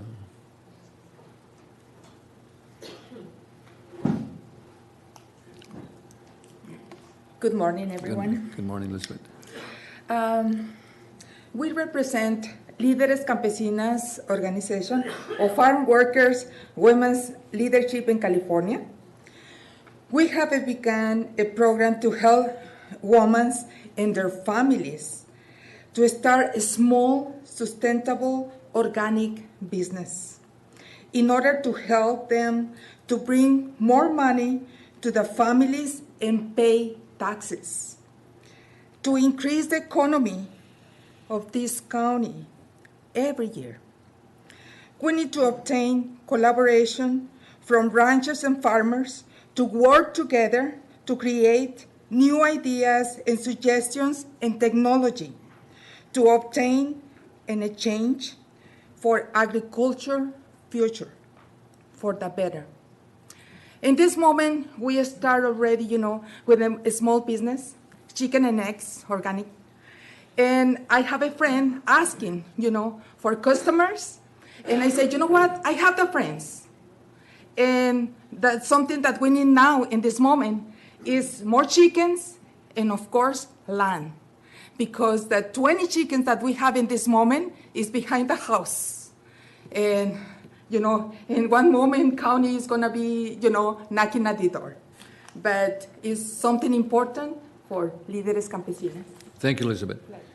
And our next speaker is And Claudia. I just want to say thank you very much. I was able to meet with your group a couple of years ago and really have a lot of respect for what you're doing. Yeah. Thank you. And they're doing a good job. I met with them too. Claudia Casada, followed by Lucas Zucker. micrófono, yo estoy And we need an interpreter, so 4 minutes. Buenos días, mi nombre es Claudia Quesada y estoy Good morning, my representando number is Claudia a la Quesada and I'm organización Líderes representing Campesinas. Líderes Campesinas. Líderes Campesinas ha estado Líderes encuestando Campesinas 500 has encuestas. Can you go one at a time so it's because you're commingling? Si usted no habla en el micrófono, Okay. me dice a mí. Go ahead. I want to have her talk Yes, to me. yeah. Sorry. Thank you. Thank you. That way we can. Líderes Campesinas has surveyed 500 people in Ventura County, and we would like to share the result of these surveys with you. And we have a copy of the surveys attached and then a page with information about law SB 1087 of the labor contractors. And we have the surveys here that we want to leave here. Are those petitions? No, those are the surveys. Oh, surveys, okay. Son las encuestas, ¿verdad? And we are attaching the document too. Okay.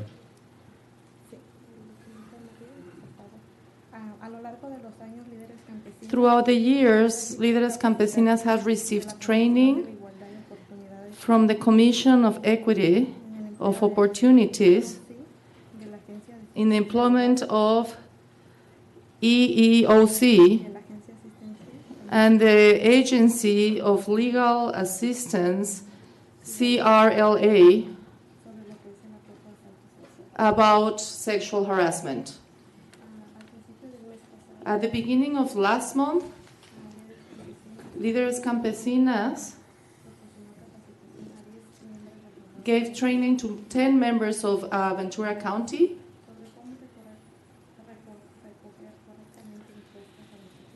about how to get surveys in an appropriate way in our community and county. All of them committed to get along these 500 surveys during the week, with the goal to comment about the need that we need more training about language and culture about sexual harassment, specifically for farm workers in the Ventura County. Throughout these surveys, we found that 217 people have not taken this training about sexual harassment. And at least 2 farm workers reported having been sexually harassed at work. We think we are the leader. You are the leaders of this community. You are our voice. And along with all the people who's here as representatives, we can achieve those changes, those positive changes for the community. And we can achieve that as long as we're all together. We're just looking for the support to move on. Thank you. Thank you. Muchas gracias. Thank you. Okay. Supervisor Bennett. I looked down at my notes, and it's one thing that I failed to mention in terms of my comments, and it's about the specifics of the program. Part of why we're doing this now is we're coming up on budget, and it's we wanted to say budget. We want to budget up to $200,000. It doesn't mean we have to spend $200,000. I think that this county has a strong history of trying to make sure programs are efficient. So one of the things that we certainly want to try to achieve with the advisory committee and with a steady evaluation of a program like this is to make sure we're really getting maximum bang for our buck. And so I want to emphasize that'd be an important thing that Supervisor Zaragoza and I talked about, which is having a committee that would serve as an oversight committee to assure that we're not creating just positions that just float out there, and you don't really feel like you're really getting bang for the buck. So I want to emphasize that would be an important part for us if this program is supported by the board. And I think, again, I want to say it again, it's so important that we get together. I think the lady mentioned it before, that if we work together, the growers and the farm workers, I think we can be very, very successful and be that model that we need. Lucas, followed by Maureen McGuire. Good morning, Chair Zaragoza and members of the Board of Supervisors. My name is Lucas Zucker. I'm the Policy Director for CAUSE. I want to thank the farm workers who have shared their experiences, perspectives, and ideas over the past couple years. I want to thank Supervisors Bennett and Zaragoza for introducing this groundbreaking and innovative proposal for a Ventura County Farm Worker Resource Program. I also want to thank the leaders in the local agriculture industry who opened a constructive dialogue and collaboration process over the past year to find common ground and seek solutions together in a group we called the Miracle Group, because it would be a miracle if we could all agree. And it looks like we just may be on the verge of some small miracle here. Agriculture is a difficult and complex industry with the pressures of a global market and shifting conditions around issues like water and immigration. Layers of labor contracting and fast-paced conditions during peak harvest times can make it difficult to know and control everything that happens in a field. Even with the best intentions, problems like missing wages and safety risks inevitably happen, and when they do, farm workers need an accessible place to go. Farm workers now struggle to navigate a maze of scattered administrative agencies whose scarce physical presence is concentrated in California's urban centers. This is enough to discourage even a college-educated U.S.-born office worker, let alone someone with language, immigration, economic, and educational barriers to exercising their legal rights. We need a local farm worker resource program to help farm workers learn about their existing legal protections, resolve issues with their employers, and navigate public agencies. It must have indigenous language capacity, a strong presence in our local community, and be located in an agency that is most trusted by and accessible to farm workers. Many prominent ag leaders say this program is a win-win for the whole industry. It will facilitate farm workers having their voices heard and improving their workplaces, and often lead to direct and formal resolutions of conflicts to fix problems before they reach expensive and time-consuming legal battles.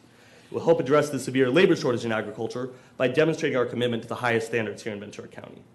Farm worker advocates were asked to talk to and work with growers instead of opposing each other, and we did. We were asked to focus on making the existing legal protections work rather than create new regulations and penalties. We did. That's why so many in the industry are now supporting this proposal. We're thankful to those willing to lead today. We truly believe we can make Ventura County a nationally recognized model of high-road, socially responsible agriculture that can thrive in the face of 21st century challenges and changes. Thank you, Lucas. Thank you. Thank you. Okay, Maureen, then followed by Greg Underwood. I'm Maureen McGuire. I'm here representing Dave Murray from Andrew and Williamson Fresh Produce. I'd like to read a statement. I'm sorry, it from says him. Lori, it says Maureen here. Okay, Excuse that's me, okay. That's Maureen okay. McGuire. Okay. Am I Okay. taking someone's spot? No, it's okay. On Okay. behalf of Andrew and Williamson Fresh Produce, I am writing to express strong support for the proposal to establish a farm worker resource program in Ventura County. Our company is a multinational grower shipper of fresh fruits and vegetables with strong roots in the area. We consider ourselves a farm factory for the largest retail and food service customers in the U.S. Having access to these customers affords us a unique opportunity to gain insight into changing consumer trends and behavior, one of the most important of which is the increased focus on the social issues involving agriculture. I believe it will be increasingly difficult to maintain a thriving ag economy in California without recognizing and accepting this new reality. It was for this reason, nearly 2 years ago, I agreed to participate in a series of meetings with several local growers and farm labor advocates aimed at developing a mutual understanding of these issues and challenges related to farm workers and the industry that employs them. Our starting point was to acknowledge that on some level, both the ag industry and farm labor advocacy groups have fallen victim to a vicious cycle of antagonistic behavior that helps neither the farm worker nor our businesses. At the 30,000-foot level, we all want the same thing: an economically vibrant ag sector, consideration for all stakeholders, and the fair and consistent enforcement of rules and regulations. Agreeing on how we can get there can sometimes be a bit more challenging. Most growers believe Ventura County sets the standard for what good looks like when it comes to labor relations and compliance with the law. California already far surpasses every other state in terms of the benefits and protections afforded farm workers. Inversely, most farm labor advocates will tell you that issues are common in the farm fields. Many are small and could be resolved quickly and easily if addressed. However, Oh. Go ahead. Go ahead and summarize real quick. Pardon me? Is that your summary? Yeah, thank you. Thank you. Okay, Greg Underwood, followed by Christina Brown. Mr. Chairman and members of the board, my name is Craig Underwood. Welcome. I first heard about this proposal originally in ombudsman and toilet inspection by environmental health, and that was the first of May, and it was already being placed on the board agenda, even though when I talked to the Farm Bureau and the Ag Association, they were not aware of it. There should have been input from APAC, which had not gone before APAC, and it still has not gone to APAC. The board lists a number of lofty goals, all of which I support. I just don't see a path to get there through this proposal. And I question why this is a county responsibility when it is not being done for other industries, all of whom have workplace issues.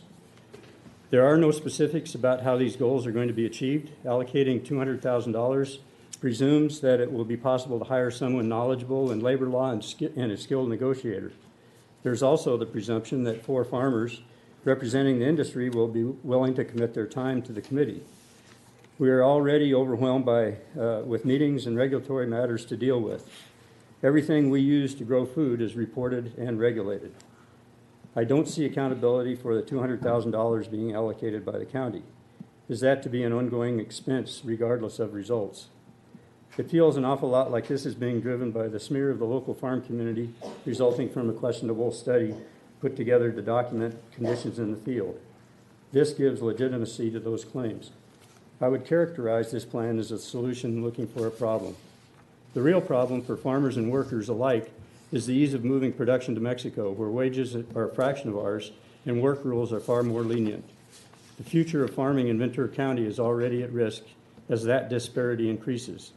The effort should be to negotiate higher standards in Mexico so we're able to retain our agricultural productivity here. Thank you. Thank you, Mr. Underwood. Christina Brown, followed by Gordon Clint. Hi, my name is Christine Brown. I'm with Showing Up for Racial Justice Ventura County, and I live in Camarillo. I want to say thank you to all of the growers and all of the farmers for your efforts, and also thank you to the Board of Supervisors for your service. I'm here today because not many of the farm workers can be, since they're busy putting food on the tables of Ventura County and beyond. I ask that the board please honor the request for a farm worker resource program. I had the opportunity to learn a little bit about this program. The resource program is all about providing a place for farm workers to turn if they are worried about their rights. It doesn't seek to malign growers or make things harder. In fact, I heard much gratitude expressed because some growers supported it. This program might just be local, and I don't know if it'll have legs nationally. Either way, I want us, Ventura County, a county where agriculture makes us great, to be on the right side of history. Please support and approve the Farm Worker Resource Program. Thank you. Thank you. Gordon Clint, followed by Tim Nefsinger. Yes, good morning. I'm Gordon Clint. I live in Newbury Park, and I'll be brief. I just think I wanted to come here this morning because I know the farm workers have a hard time coming. And I know that we also really understand how important agriculture is to our county. And we voted to extend SOAR because we wanted to protect farmland. And now I think this is an opportunity to protect the farm workers. And this issue here, the Farm Worker Resource Program, is a very low cost compared to the benefits to farm workers and growers and our county. So I hope you can pass that. Thank you. Thank you. Tim, followed by Darrell Ann Childress. Thank you all. My name is Tim Nafziger. I'm with Showing Up for Racial Justice, Ventura County, and I'm actually reading a statement. I live in Oakview. I'm actually reading a statement by Jake Donaldson, another member of our Showing Up for Racial Justice group who lives in Ventura, and this is Jake Donaldson's statement. He couldn't be here today. My name is Jake Donaldson. I wish I could be here in person tonight, to speak in favor of the creation of a farm workers resource program in Ventura County. I am the board president of MyCop and have been one of the members on the group of growers and farm worker representatives which created this proposal. I am proud of and hopeful about the work we have done together. I want to emphasize to you this proposal is a product of growers and farm workers advocates working together for the past year. At some point along the line, our group jokingly started calling ourselves the Miracle Group, referring to how sometimes it takes a miracle for the two sides on an issue to hear each other out and to find common ground that is meaningful to both. I believe that miracle has thus far happened for us, and I'm hopeful that the Board of Supervisors, as well as growers, farm workers, and their respective advocates are open enough to move forward with this proposal. Our vision together is that Ventura County is seen as the best place in the nation for farm workers to work and live, and that Ventura County farming is viable, sustainable, equitable, and thriving. I believe the creation of Farm Worker Resource Program will move us in that direction, and I hope you will approve the proposal before you today. Thank you. Yeah, thank you. Childress, followed by John Erie. Hi. And? I have to lower this. My name is Darlene Childress, and I represent a group of over 700 suburban women from the Conejo Valley. And I'm coming here today to commend Chairman Zaragoza and Supervisor Bennett for putting this Farm Workers Resource Bill together. It might be a question for you, why would suburban women from the Conejo Valley care about farm workers? And the reality is that we care about our neighbors, and we want to be in solidarity and stand in unity with any marginalized community in Ventura County. And we love this proposal because it really does bring growers and farm workers together to create conversation to help everyone. I love the statement from your proposal that this bill, or this proposal, promotes Ventura County as a first-choice destination to work in agriculture and assist in attracting farm workers to Ventura County. We believe that Ventura County is an amazing place, and we want to strengthen it and continue to expand our resources. And we believe this Farm Workers Resource Bill does that. So we would request all of you to vote yes on it. Thank you. Thank you. John Erie, followed by Eric Reeder. John, okay. And followed by Eric Reeder, if he... Ryder, excuse me. John Ryder can move Good over. morning. My name is John Erb, and I'm the VP of Operations for Driscoll's for North America, so I work with our growers across North America on issues like this, labor solutions, and farm worker issues. The health of our business now and going forward is very much linked to the well-being of farm workers. At the same time, Ventura County farm workers depend upon a healthy agricultural business for their livelihood. This is a period of high pressure where farming is challenged by higher costs, increased regulation, and a host of other issues. At the same time, the farm workers are also under pressure from high cost of living, unavailable housing, and a host of other issues as well. In this high-pressure environment, it is more critical than ever to find areas of common ground that we can work together on. We believe that the proposal and recommendation before the board today successfully identifies one of those areas of common ground and provides an opportunity to make a significant positive impact, both to business viability and farm worker well-being. Driscoll supports this recommendation based on the near-term advantages of the proposed Farm Worker Resource Program and the longer-term opportunities opened by working in partnership with farm worker advocacy groups. Our grower community and the ag community at large in Ventura County has worked very hard to make our farms an attractive and productive place to work. Yet it is easy for mistakes or even perceived mistakes to happen. Too often we see that these situations progress quickly to litigation, social media expression that quickly morphs into broader actions and negative media exposure.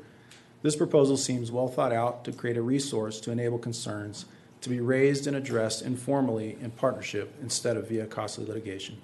In the longer term, the existence of a group comprised of business owners and labor advocates could create powerful momentum on other shared needs. Farm worker housing stands out as a prime opportunity. It seems reasonable to expect that this proposal will not solve for all conflict between farm worker advocacy groups and growers. However, we feel this proposal is one avenue through which we can work together in areas of mutual interest, build trust, and seek real and meaningful solutions for farm workers and growers. Driscoll's is in support of this recommendation, and it is our hope that we are able to move it forward. Thank you. Thank you, John. Eric, go ahead, Mr. Supervisor Bennett. I just want to point out that it's always a question in terms of when do you have enough input and it's time to move forward with a proposal, and I think there's always going to be a request for more input, but it felt like this proposal was ripe partially for our budget reasons, but also partially because it was time to get something out there for people to respond to. If it wasn't for this proposal and the efforts of the Miracle Group we wouldn't have had a chance to find out where Driscoll stood on an issue like this, and Driscoll being a significant grower, it's certainly very helpful for us to at least find that out one way or the other. Regardless of what the board does with this, you've already accomplished something significant. Thank you very much. Mr. Ryder, followed by Isal Barajas. Mr. Ryder. Good morning. My name is Eric Ryder, and I manage production for Oxnard operations for Ryder-affiliated companies. My family has been farming in California for more than 100 years and came to Ventura County to farm over 40 years ago. At that time, opportunities existed for small local community farmers to own their own businesses and be part of the county's vibrant agricultural industry. This ideal was the foundation of our business model, giving small, hardworking individuals the opportunity to be entrepreneurs, provide for their families, and to be a contributing part of the local economy. Today, the challenges of farming are significant, and so much so that the smaller farmers are dying off, leaving behind larger-scale farming operations. California state minimum wage increases, changes to state regulations on non-productive time, coupled with rising land and water costs, have all contributed to the instability and uncertainty in our local farmers. These financial constraints pale in comparison, though, to their greatest challenge, the lack of available labor. While farmers are struggling to have enough hands to harvest their crops, consumers are purchasing their produce with an ever-increasing demand for fresh fruits and vegetables, completely unaware of the labor crisis. The disconnect in our food system is real. In turn, farmers are reducing acres to prevent further financial losses, and H-2A guest workers are now part of the new existence as we try to cover the gaps in our workforce that is shrinking every day. And those small farmers, the local farmers I talked about earlier, they cannot keep up with the rising business costs, increased regulations, and changing policies. This is why I'm here in support of the Farm Worker Resource Program. Farmers of all sizes need to be successful. The program gives us all a chance to tap into resources that will help growers mitigate labor issues, comply with the updates and changes to regulations, and move us towards adopting procedures that are culturally sensitive to our workforce. We can no longer afford to work in silos and continue this disconnect with our food system that is permeating our community.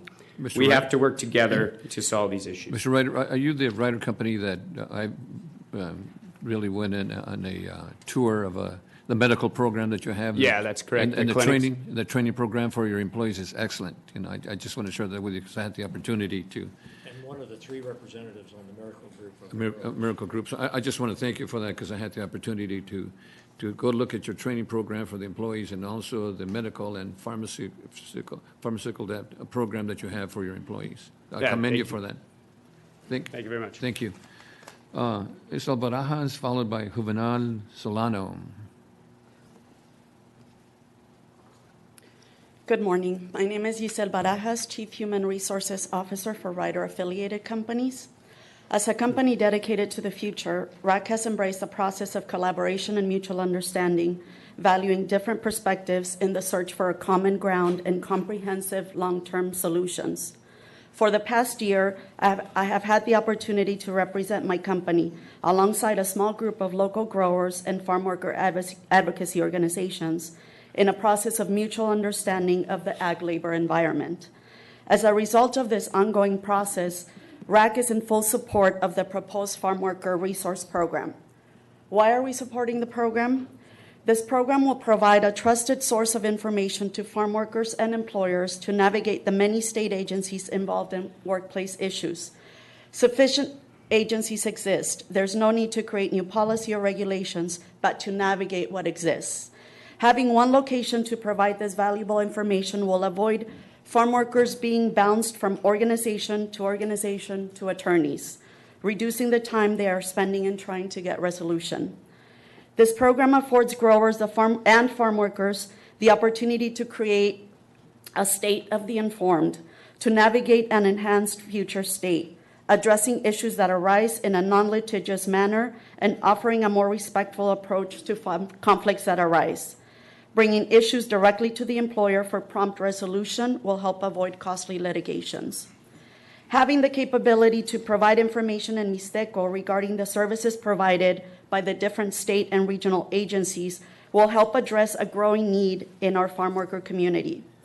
The proposal allows for a balanced community of the ag industry and labor representatives to construct, direct, and monitor the program, ensuring it promotes a desirable and respectful work environment for employees and growers. Thank you, Mr. Brown. Thank you, appreciate that. Okay, our next speaker is Juvenal Solano, followed by Jorge. Juvenal, followed by Jose Gonzalez. Good morning, honorable supervisors. My name is Juvenal. I'm here on behalf of Mixteco Indigenous Community organizing Project My Gulf, and of the nearly 70,000 indigenous farm workers that work in Ventura County. I'm here to stand with these farm workers and their families, and of course to support the creation of the Farm Worker Resource Program.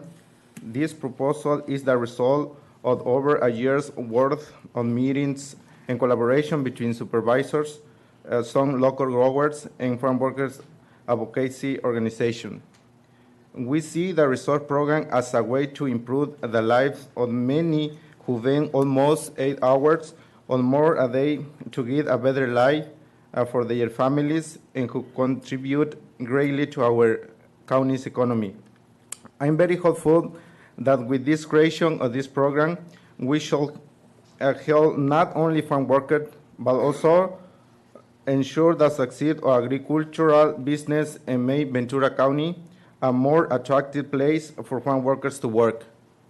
With that said, I would like to thank you supervisors for your time and ask for support, and also I would like to thank all growers present in support of the Farm Worker Resource Program. Thank you. Thank you so much. Okay, Jose Gonzalez, followed by Jorge Toledano. Jose Gonzalez, and followed by Jorge. We need a translator. You going to translate? I will do my best to interpret Okay. in English. He will speak in Mixteco. Oh, okay. Good.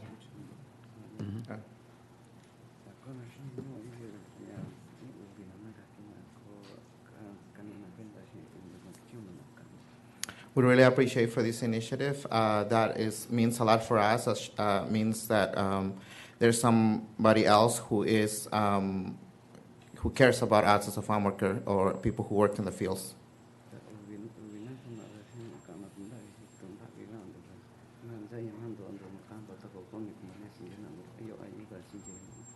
Like we are Mixteco speakers, we will appreciate to have this kind of resource available for us, so we can go every time that we have any concerns. We can feel comfortable to go and reach out for information in our language.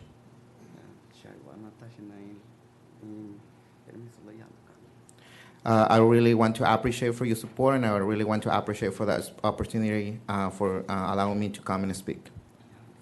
Thank you. Thank you. Could I ask a question? Is it correct the Mixteco language doesn't have a written language? That's right. It's yes or no, but there's some efforts to write it in Mixteco, but the reality is Mixteco language is oral Mixteco primarily, and there's a lot of different variants. So you can write Mixteco in one variant, but you're going to be left out other speakers from other variants. So we prefer to have it in oral. So it's important that a resource person would be able to speak the language. Yes, that's correct. That's exactly Thank right, you. Supervisor, because there's different dialects too in Mixteco, right? Yeah, it's about like 80 different dialects 80 dialects. in the Mixteco language. And that resource person would be really a benefit for them. Yes. Thank you. Thank you so much. Jorge, and followed by Felix Vasquez. Jorge.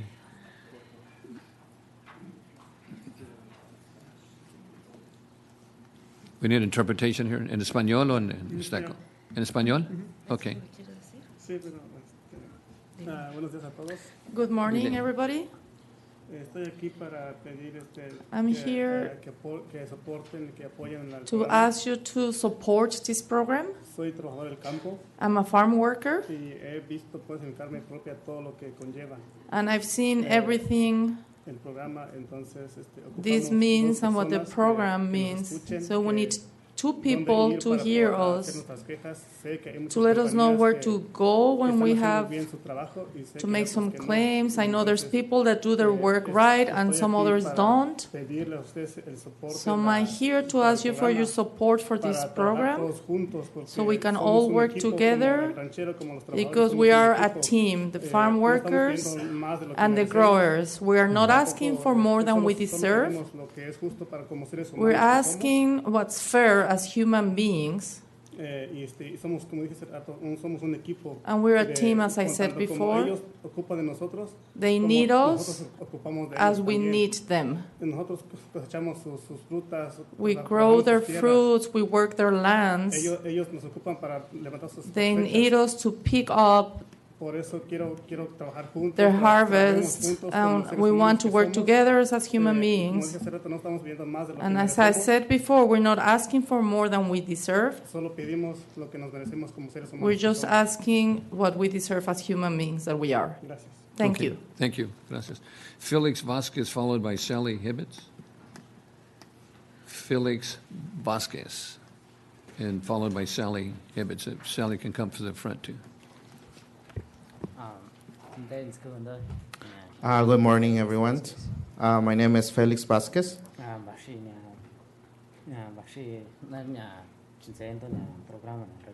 I came here to ask for your support about this program that is the Farm Worker Resource Program.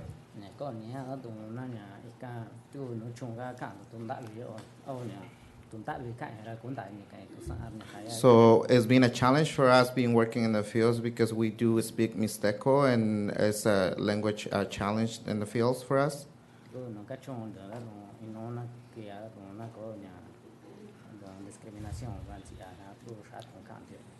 Sometimes there is discrimination for the language that we speak in the fields. That's why I believe that this program really will help.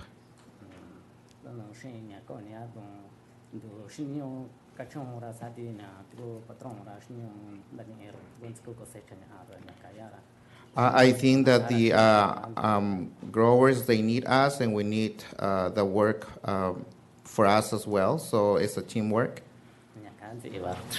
That's everything I want to say. Thank you so very much. Yeah, thank you. Thank you so much. Sally Hibbets, followed by Sean Perosky. Sean, you could become up front. Good morning. Good morning. My name is Sally Hibbets, and I've lived in this county since 1973. Thank you very much to the Board of Supervisors for allowing us to participate this morning. I come today as the president of the Thousand Oaks branch of the American Association of University Women, representing a large group of voters who believe that in all aspects of our daily lives, we must break down barriers which prevent people, especially women, from achieving their full civil rights. We have, over the last few years, worked to improve our own knowledge about the working conditions for female farm workers in this county. With the help of such groups as CAUSE, CLUE, and MECOP, we have become aware of the problems that many female farm workers deal with on a regular basis, usually out of sight of their employers. We are very aware that the rate of sexual harassment and sexual violence complaints are usually underreported in many aspects of our society, for instance, in our colleges or in the military. However, the rate of underreporting of these crimes in a farm labor environment is obviously exacerbated when dealing with the limited access to vital services that female farm workers must cope with here in our region. Women who are victimized in the fields do not need to then further endure a lack of easily available services to assist them with their plight. This is one of the reasons why AAUW Thousand Oaks calls on you to approve the recommendation for the farm labor support caseworkers. Thank you very much. Thank you, Sally. Sean, followed by John Chris.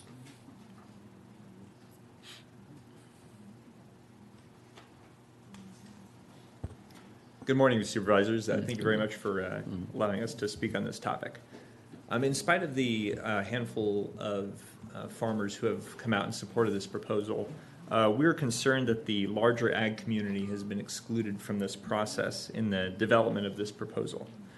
APAC, whose members are appointed by each of you to advise specifically on agricultural issues, has been excluded and bypassed in this process and was not consulted on this proposal. Organizations with expertise in agricultural labor issues like the Ventura County Ag Association were not consulted, nor do they have any role on the advisory committee set up by this proposal. Even the Ag Commissioner, whose job it is to manage agricultural issues in the county, has no formal role in this process. The proposal, furthermore, has no guarantee that any group or organization with expertise in labor issues from the ag community will be a part of this program, either on the advisory committee or in the county agency responsible for its implementation. This lack of inclusion of the ag community in the development of this proposal is a serious problem for a program whose ostensible goal is advertising the benefits of agricultural work in Ventura County. We believe that the board should use the expertise and experience of the ag community at their disposal and send this item back to APAC for their perspective and to get a more holistic approach on farm labor issues affecting Ventura County, including such important issues as farm worker housing here in our county, as well as overarching issues such as our immigration laws which affect labor. In addition, we believe that the most appropriate county agency to place this program is within the Ag Commissioner's office, which has the expertise and experience dealing with many of the issues raised in the board letter. Thank you for your time.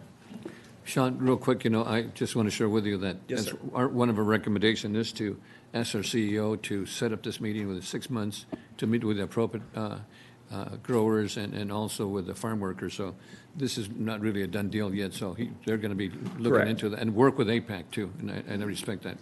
Well, I believe in the board letter, it has the committee responsible for setting the goals and parameters of this program. Yes, it's the CEO's office to facilitate the appropriate meetings and advisory committee to return to the board on January 30th, Correct. 2018. And one of our concerns is that on this advisory committee, there's no guarantee that anyone with experience in labor law from the ag community will be a part of this. And as we've heard many of the speakers talk about, labor issues are one of their main concerns. And so we feel that in order to get a better program and make sure that this proposal is very well fleshed out and takes into account a lot of the concerns of the ag community on labor issues, that someone with experience in labor law from the ag community should be a part of this. We could probably work on that, yeah. Thank you for your input. Thank you. Supervisor Bennett. I just want to be clear so that there's no misunderstanding. The speaker just said that the advisory committee is going to be establishing the goals of this committee. Yeah. And our board letter clearly says the Farm Resource Program will have the following goals. So the goals are being established by this board. The advisory committee is sort of how do you get to those goals that have been put out there. So That's right. Thank you very much. John Chris, followed by Cynthia King. Good morning, Chairman Zaragoza, members of the board. I'm John Chris, CEO of the Farm Bureau of Ventura County. I'm here to speak against this item. But let me start by saying we applaud the efforts of Ellen Brokaw, Dave Murray, Yusel Barajas, and their counterparts from CAUSE and MICOP, who have been meeting for months to build bridges between the ag industry and labor advocacy groups. Although there will always be points of disagreement, we believe the community is best served when potential adversaries take the time to understand each other, identify common objectives, and base their positions on a shared understanding of the facts. That's one of the reasons the proposal placed before you today is so terribly disappointing. By rushing this onto a board agenda without review, even by your own Ag Policy Advisory Committee and Agricultural Commissioner, you've generated a wave of suspicion and hostility in the ag community. If CAUSE, MICOP, and Ellen's grower team had been allowed to execute their original plan, they would have continued refining their proposals, reaching out to growers and labor interests, addressing concerns, and perhaps building industry support. But because of your haste to squeeze us into the current budget development cycle, that opportunity has been lost, and even the process of consensus building has been made more difficult. And for what? Disregard the language in the board letter about how a farm worker resource program will enhance the reputation of Ventura County as an enviable place to be a farm employee. This is already regarded as an enviable place to live and work, with better field conditions, higher pay, and more extensive benefits for farm workers than in most other areas of California. Cheerleading by a county employee will not enhance this, nor will it change the underlying economic and demographic factors responsible for our labor shortage. That leaves two objectives for the program: assistance in resolving workplace issues and directing farm workers to the programs already established to meet their needs. Employers are rightly skeptical about the uses to which even a voluntary program to resolve workplace issues might ultimately be put. Although workers would no doubt benefit from help addressing existing resources, that is more properly the role of local advocacy groups, not local government. Thank you. Thank you, John. The next speaker is Cynthia King, followed by Jorge Perez.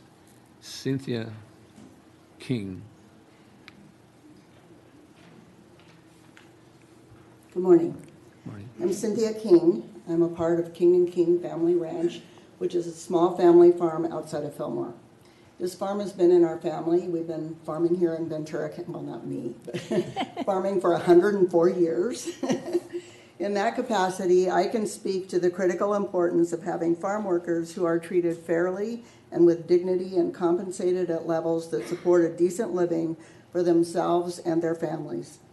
In our experience from our family, finding and retaining reliable workers is essential to our operation, especially as those of us in my generation are aging.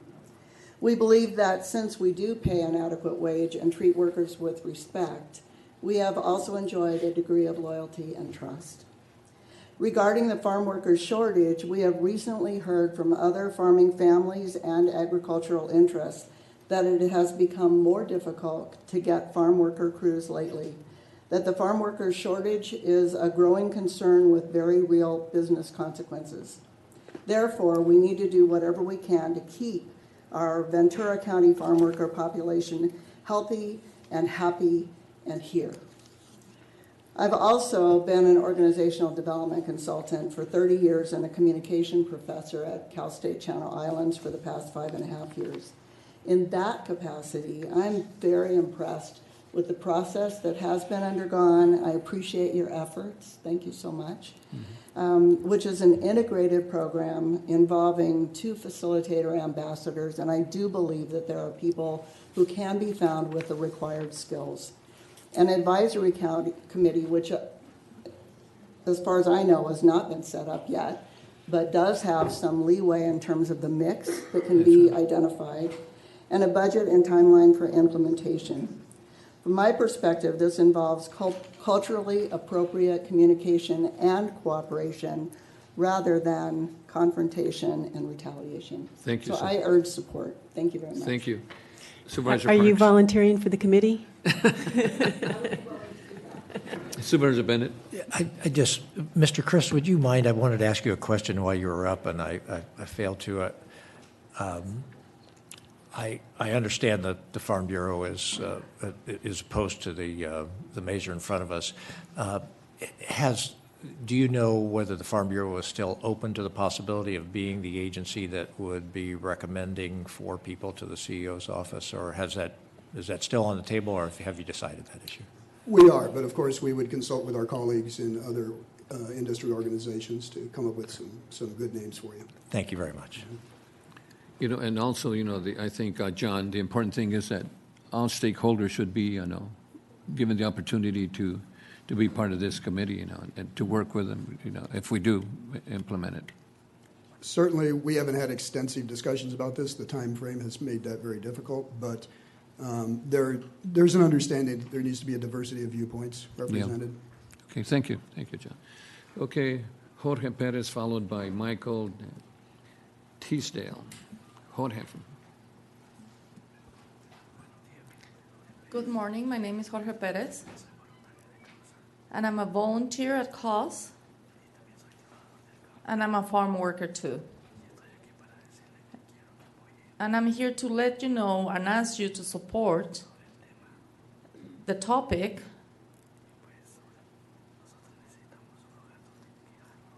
we need a place where to stay, because it is very difficult for us,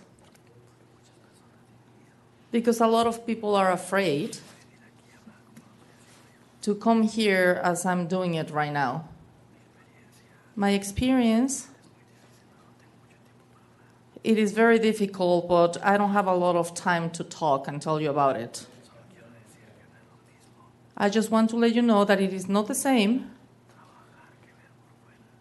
to work when you're working and the people that are looking from the outside. Sometimes our safety is not the best. And we're always afraid of retaliation from foremen. I work in a very difficult company where they intimidate you. And I want you to support our cause. Thank you. Thank you. Question? Yeah, since everyone gets questions. As a worker, is it easy for you to speak with cause on issues that happen at the workplace? Yes. Is it easy for you to speak with our local labor department for the state on these issues?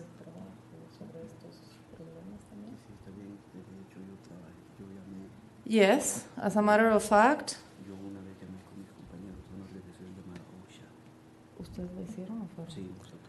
We founded an organization named OSHA.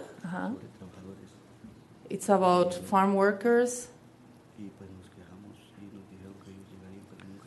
And we complained, and they say they were going to go there, but they never did. And we also complained with Human Resources, and they never did anything about it. Okay. Just for my help, because I'm not at all these different meetings, so I appreciate your feedback. Thank you. I just want, can I share something there? One of the concerns that I've heard from the workers is the difficulty of communicating directly to those agencies. And I believe that this committee that we're proposing would help if they take those concerns to that committee to help them resolve those issues and work with the growers and, of course, the farm workers. Right, and I understand that CAUSE also does that, and MyCop and UFW, they all do that, and then we also have OSHA and the labor. So I'm trying to get a connection. So I thought I would ask someone who's working in their place right there. Yeah. Okay. Well, thank you. Gracias. Thank you.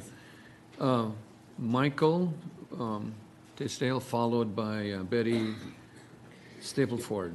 Yeah, I want to thank the board for taking up this issue. I want to thank specifically Mr. Bennett, Mr. Zaragoza for holding the workshop last summer that I attended, and it was very interesting. I really learned a lot. My name is Michael Teasdale. I'm from Newbury Park. I'm co-chair of the Social Justice Fund here in Ventura County, and I'm here to really support the adoption of this movement, and it's primarily based on what I learned in that workshop. Number one, I listened in the workshop to the array of federal and state agencies, all good-natured, all really wonderful people, but very confusing. After having listened to all 7 of them, I believe, that were there, I would not know where to go. And when I think I'm an English-speaking person used to working in different types of organizations, someone who uses English as a second language, it must be very difficult. So we need someone like a caseworker to help the workers actually seek the needs and the support they can that they might need. My second reason is really to address this issue of retaliation, because the one consensus that came out in that workshop was the fear of retaliation that seemed to exist everywhere. And having worked in industry the last 25 years in companies like GE and Baxter down the street here, that dealing with issues about reporting quality issues and the power of the fear of retaliation to report issues, you need to have someone that workers trust and that they can share the different issues with and then help work them out in really productive ways. It seems this proposal would address that issue. And lastly, I think having these folks in place, having this resource program would help enhance the dialogue between the workers and the farm growers in a really productive way. It would also provide, because there have been a lot of accusations, more specific data as to what is going on in terms of wage theft or excess work or sexual harassment, which is what we need to have. Thank you, Michael. And you're not going to get that data unless you actually Supervisor invest. Long? Yes, I have to ask because I'm so excited you were there in July because it was a fabulous coming of the minds, I believe. And so my question is, do you think that type of audience is something that we should be doing on a monthly basis, where you have the local groups of the federal and state, we have CAUSE and UFW, we have the growers and different things coming to the table to really focus on these issues? I think it could be very helpful, but I think you need people who have time to go out into the fields, to go out and actually seek the workers, to actually get their input, to understand what's going on with them. The type of meeting that did have was very, very useful, I think, to inform the supervisors who were there and the public who came, but I'm not sure you're going to get the workers. In fact, I applaud the workers who came here today, given that atmosphere that I understood that I understood in that workshop of the fear of retaliation. So I applaud their courage for actually coming here and speaking up. And they're working most of the time too, so that by the time they get home, you know, they're tired and they want to go to bed. Right. This is a very big population, number one, in Ventura County. And again, I applaud you taking up this issue for vulnerable people, and I think this program will help them out. Let me just say, Supervisor. I'm concerned about hearing some of this stuff. I think my belief is people aren't really understanding what's happening here. I don't think people, maybe I'm misunderstanding this myself, are coming from us or coming from the county, this committee, going out in fields, going out and doing any of that stuff. I don't know where you're getting that information. This isn't this isn't a group with $5 million that has tons of employees going out and doing that kind of stuff. I don't understand where you think this is coming, and that's what I was concerned. Some of the other people that talked here, oh, well, we'll come up here and we'll have this, you know, we have a complaint here, we have, this is more of a, as I was talking with the attorney here, it's more of an ombudsman type thing. This is not really unless I'm missing this completely, I think a lot of people are understanding it's completely different than what is being proposed here. If you're proposing what you're talking about millions of dollars, people, committees, you know, to get people to go out into fields to do that kind of work, go interview employees or people in the... No, I've worked in industry for 25 years, a global organization where we had a small group of people who could get input from all over the world on quality issues, which the local, the local managers sometimes hesitated the encouragement of saying and I agree with you. This does not need to be a big budget issue. Well, okay, I've been saying, but I think it's different than what you may be thinking than what I think is up here. But anyway, but we're looking at a committee that'll balance where the employees and the growers can go on and participate and interact. I don't think there's anybody going. Yeah, and that makes a lot of sense. Yeah. As you have in most businesses, and I'll talk about quality issues or work-related issues. You usually have measures of both management and the workers to work things out. Yeah. I think that's what they're talking about as a committee. They're not talking about all this other stuff going on. Well, you're just sharing some of the other things that could happen. Right. Some of the things that could happen, I believe, given what I heard in the workshop, could be useful. Yeah. Thank you, Michael. Yep, thank you. Our next speaker is Shoshana Brower, followed by Betty Stapleford. I was announced first. I'm sorry. That's okay. Betty, you're... Yes. Go. I'm getting cross-sighted here now. That's okay. Thank you for your time. I'm the Reverend Dr. Betty Stapleford. I'm here as a member of the clergy and also a representative from Clergy and Laity United for Economic Justice. As I was driving up this morning, I was looking at some of the workers in the fields coming up from Thousand Oaks. And it occurred to me that if I were out there this particular morning, I would be getting very wet. And that my life as a worker in the fields would be pretty difficult. Most of us don't have that experience, and I really honor those who came today to share their expertise, and it is expertise because they are workers. They're dealing with the issues that we only look at and say, oh, that would be really tough. So what I'm saying to you this morning, and I hope you really take this to heart, we're talking about the human factor here. We're not talking about statistics or organizational structures. We're talking about people. And I really hope that you take that to heart and stand up for this proposal for the Farm Worker Resource Program to help those people get the help they need not being worried about retaliation, not being worried about where they need to go, but getting the help they need, because they are providing for us something that we are not either able or willing to do. I don't think I would be a very good farm worker. I just probably don't have the heart for it, but I really appreciate those people who do that work. And I hope that we can find a way to help and support them. Thank you very much. Yeah, thank you. Now I think I have Shoshana Brower, followed by Leslie Levens. Hi, thank you so much, Supervisor Zaragoza and Bennett, for putting this issue forward. I also want to thank my supervisor. I live in Westlake Village. I want to thank Linda Parks, because she allowed us to come and speak with her, to ask good questions, and to brainstorm about this issue. I too, as I drive through this part of the county and I look at the farm workers, having worked with CAUSE on this issue for a year, I feel so honored to have worked with them and heard the issues that they have and want to improve their working conditions. And I do believe that this committee that's being talked about, getting both sides together, is valuable, as well as what we've talked about, having 1 or 2 caseworkers that is employed to go out into the fields to build relationships with the farm workers who speak their language, so that they can feel comfortable when they do have an issue, whether it's around sexual harassment, whether it's around wage issues or bathroom issues or water issues. They have somebody they know they can trust that they can go to. So I feel that's very important, and definitely want your support. I also want to add that, having worked on the issue of sexual harassment for 15 years as a trainer in corporations and businesses, how many people are fearful of reporting when they don't have language barriers, so that in addition, this is a much more difficult population to address those kinds of issues. So having somebody who's skilled at that as a caseworker, somebody who knows the laws, somebody who knows these agencies and the language and builds those relationships. So thank you very much, and I look forward to you supporting this measure. Thank you.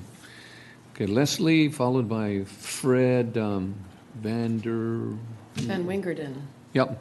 Yes. Okay. Good Thank morning. you. Sure. Good morning, Chairman Zaragoza, members of the board, Mr. Powers. Good morning. I'm Leslie Levens. My family's been farming here in Ventura County for about 100 years. I support the Farm Worker Resource Program as a good faith compromise reached over many hours of negotiations by a group of visionary members of our community. Among them is Ellen Brokaw, who was unable to attend today's meeting, but she asked me to read a letter on her behalf. From Ellen Brokaw, President of Brokaw Ranch Company, to the Ventura County Board of Supervisors. I am writing to express strong support for this proposal. I believe that providing a local, safe place to which farm workers can take their questions and concerns, and providing for on-worksite resolution as first choice, will greatly benefit both employers and employees.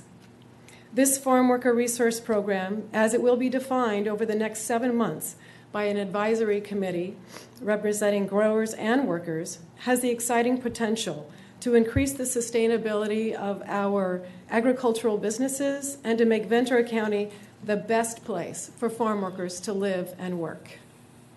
For the last year, I've been participating in conversations regarding improving farm worker conditions and benefiting agriculture as part of a voluntary small group of growers and farm labor advocates.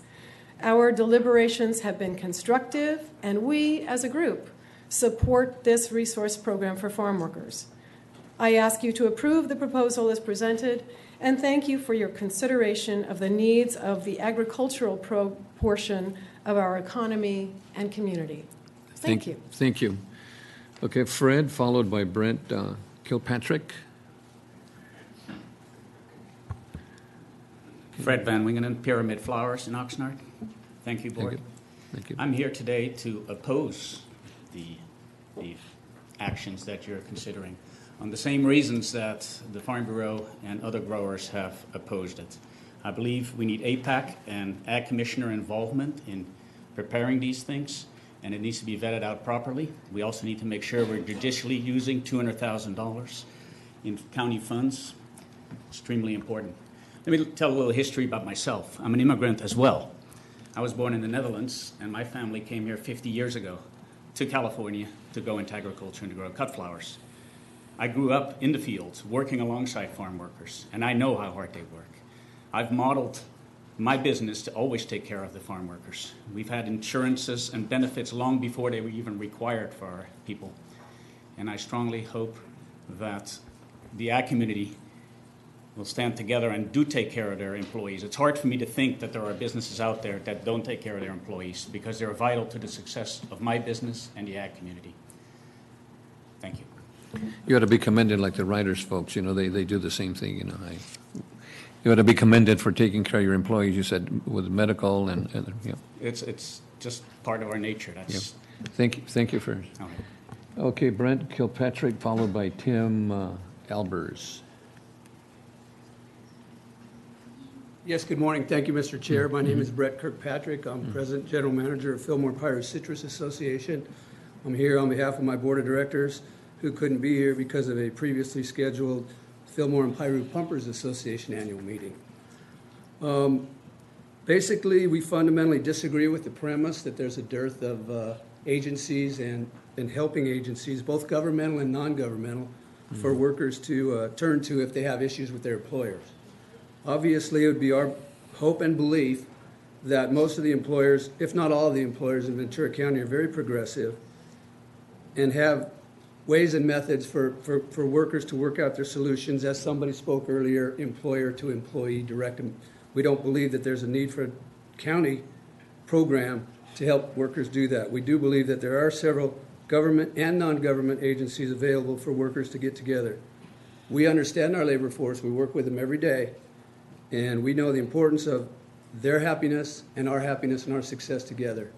So thank you very much. I appreciate your time. Thank you. Tim Albers, followed by Rob Roy.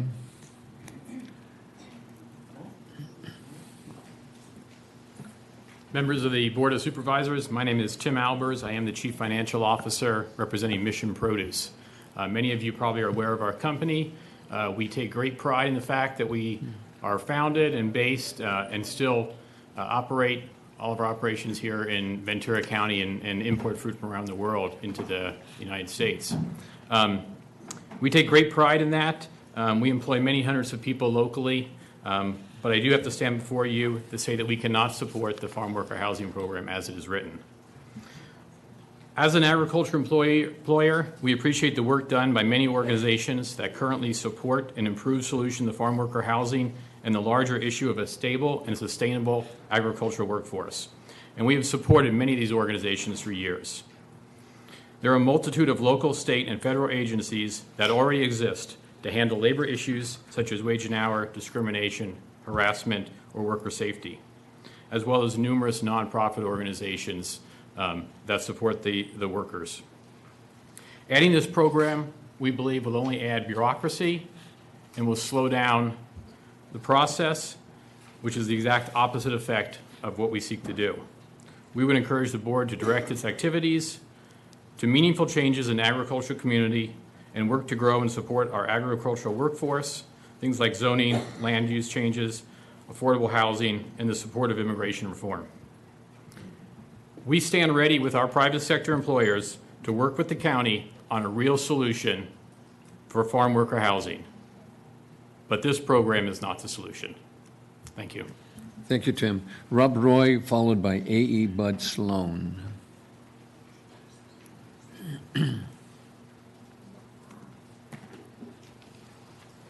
Good morning, Supervisor Zaragoza, fellow members of the board, CEO. I'm here this morning on behalf of VCA, Western Growers, United Agribusiness League, California Women for Agriculture, and I believe the cattlemen are here separately, all in opposition to this proposed farm worker resource program. We just don't think it's ready for prime time.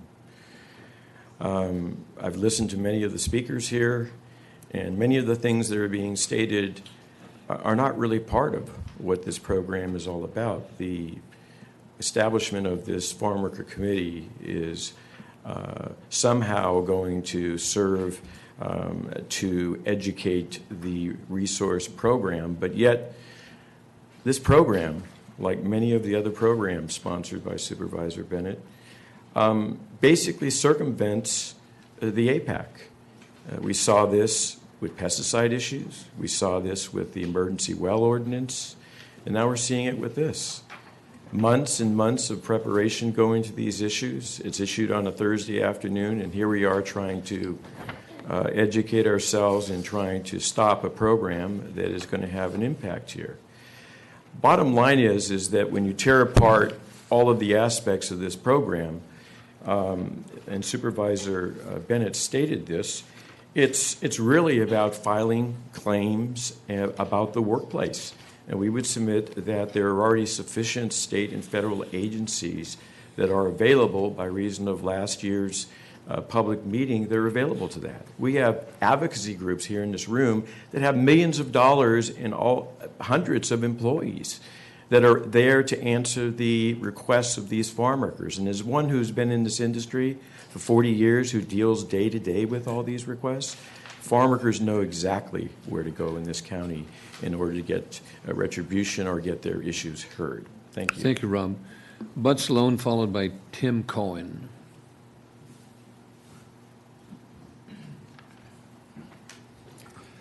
Good morning, almost afternoon, folks. It is.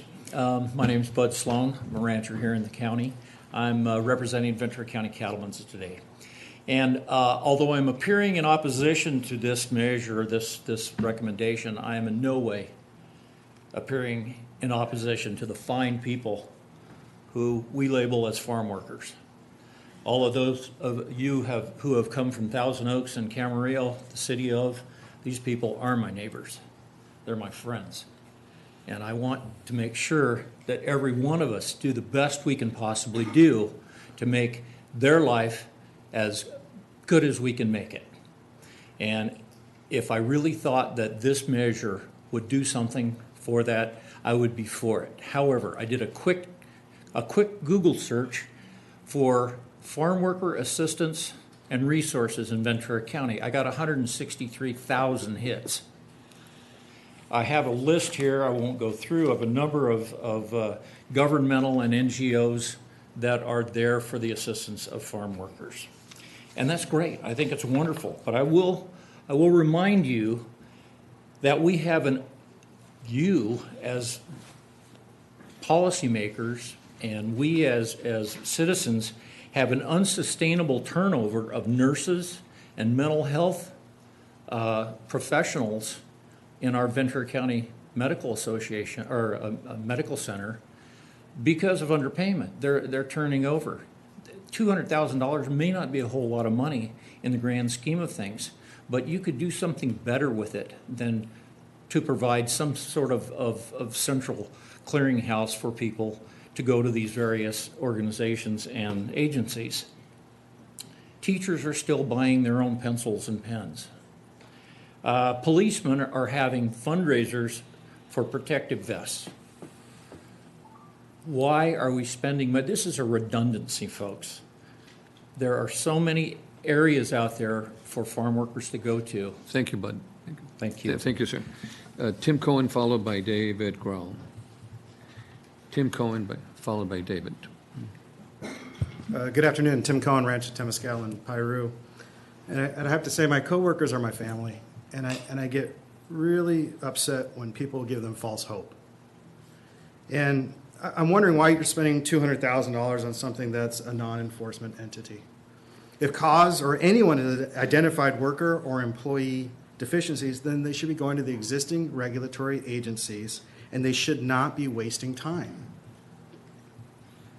You are duplicating existing entities, especially when you have no resolve. You will be giving false hope to those that are coming to you for that help. You're delaying their help. Are you going to do the same for the restaurant employees?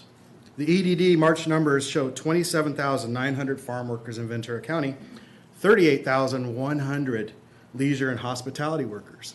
Are we going to duplicate the same program for those groups as well? If you have $200,000 available, spend it on foster youth, the elderly, Support 211 that already has language qualified people. The earned income tax credit. Look, I spend my time fighting lawyers that are preying upon my helpers, other people who are attacking the farm worker community. There is a better use of $200,000. Thank you. Thank you, Tim. David Grom, followed by Betty Water. Oh, Patty, excuse me. Patty. Good morning. My name is David Grau. I'm with the Ventura County Taxpayers Association, and we also oppose the creation of 2 new county positions as farm worker coordinators. Simply stated, the taxpayer-funded position creates duplicative and unnecessary layers of government that, once established, will undoubtedly grow.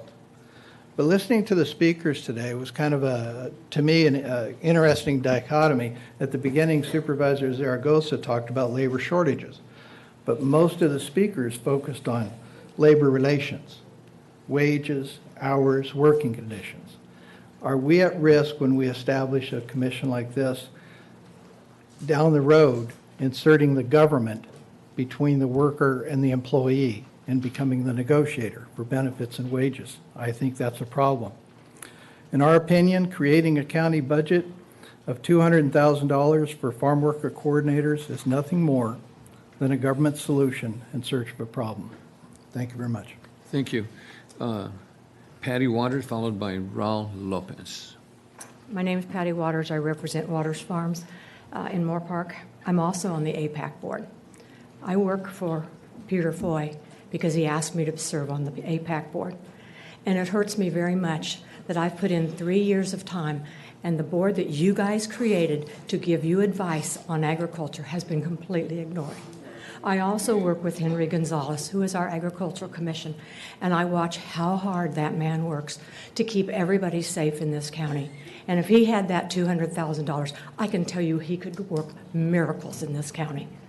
So I see so much more need for that. He can work better with the pesticides. He can help people understand things more. He can make sure we don't have the bugs so that we don't have to use the pesticides.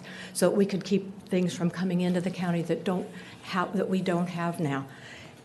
This is so upsetting to me because I watched and hear all these people. I live on my farm. I see the people that work for me. The people that work for me on a daily basis are housed by me. They're given cars by me, and I take care of them. The people that come in on temporary basis that do the harvesting and the pruning, we hire them through a labor contractor. I have no control over them. Labor contractors are controlled by the state of California. They are licensed by the state of California. And if you're having trouble with labor contractors, that's not farmers.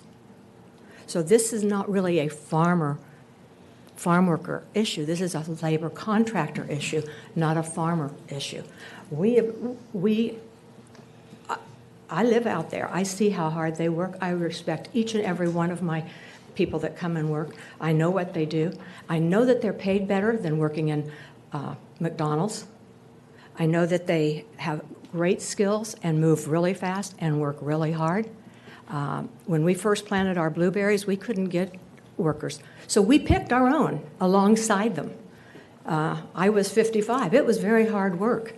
But it's very easy to pick blueberries, and they actually like picking them. There's no thorns. You don't bend over backwards, and they don't have to pack them in the field. Thank you, Patty. Thank you. Let me just say, Lopez. John, real quick, we've heard a lot Go ahead. of comments by a lot of people, but that was a very clear, concise, the difference between labor contractors and farmers. I thought that was a very good point that she made there. Mr. Lopez. How you doing, Chairman Zaragoza, Board?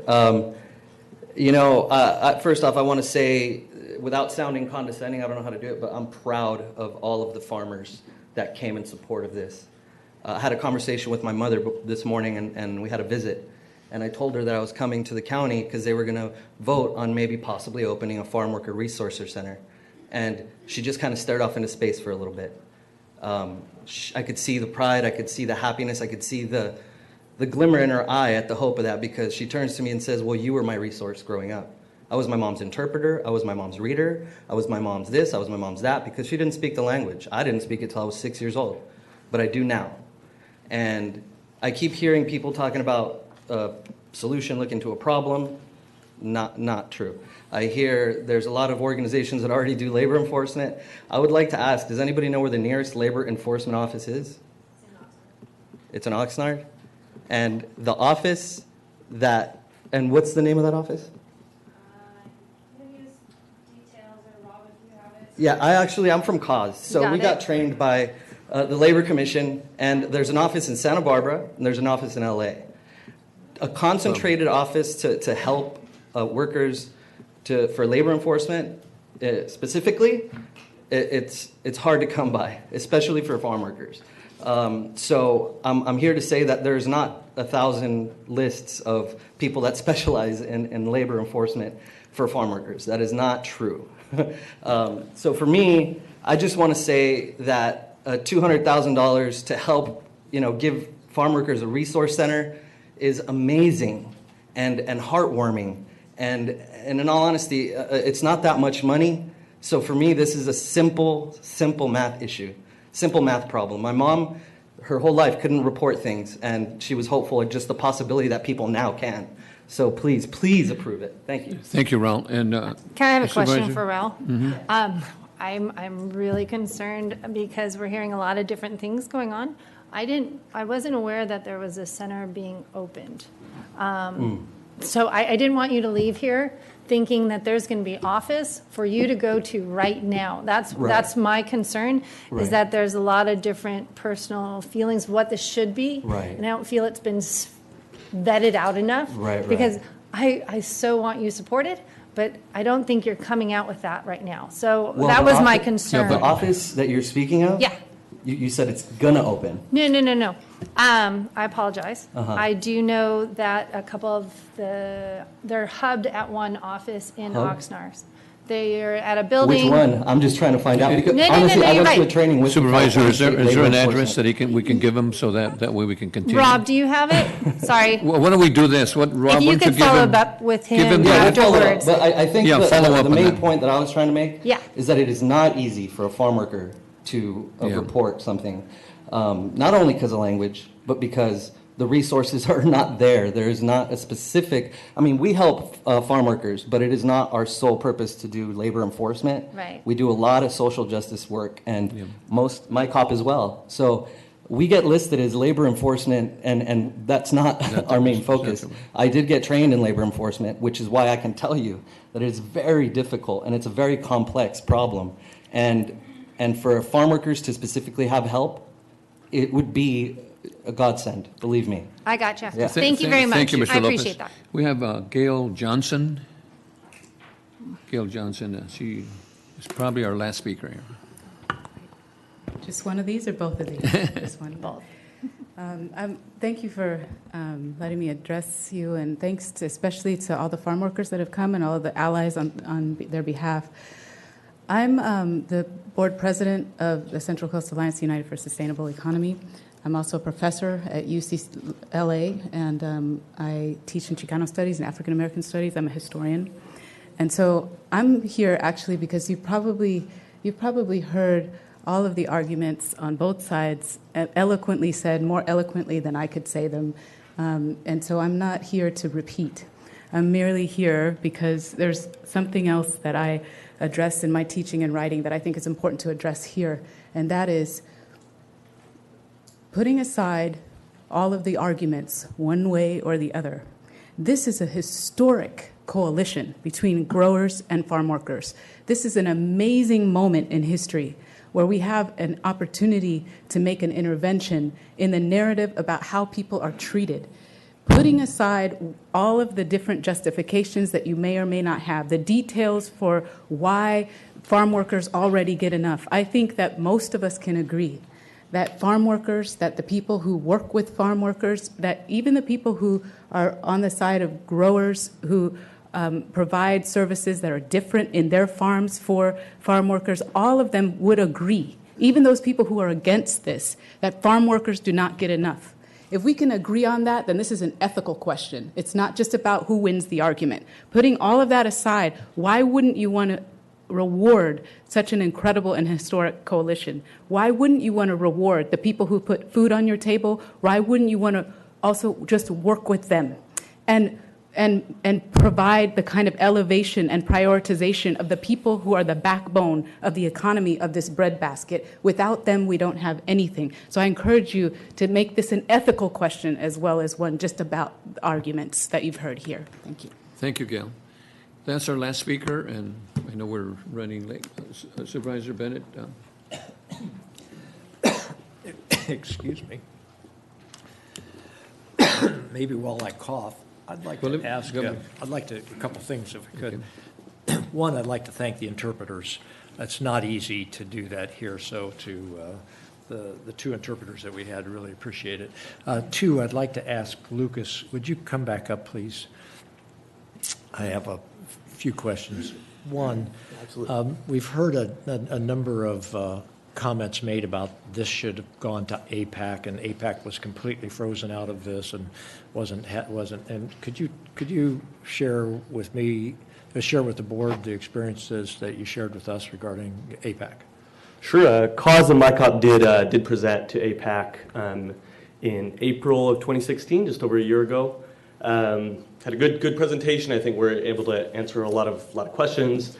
Ultimately, Sandy Hedrick, I believe it's Supervisor Parks' appointee to the board, made a motion to ask if the APAC could kind of consider what kind of actions they might support. That motion ultimately failed, and so then it didn't move forward at APAC.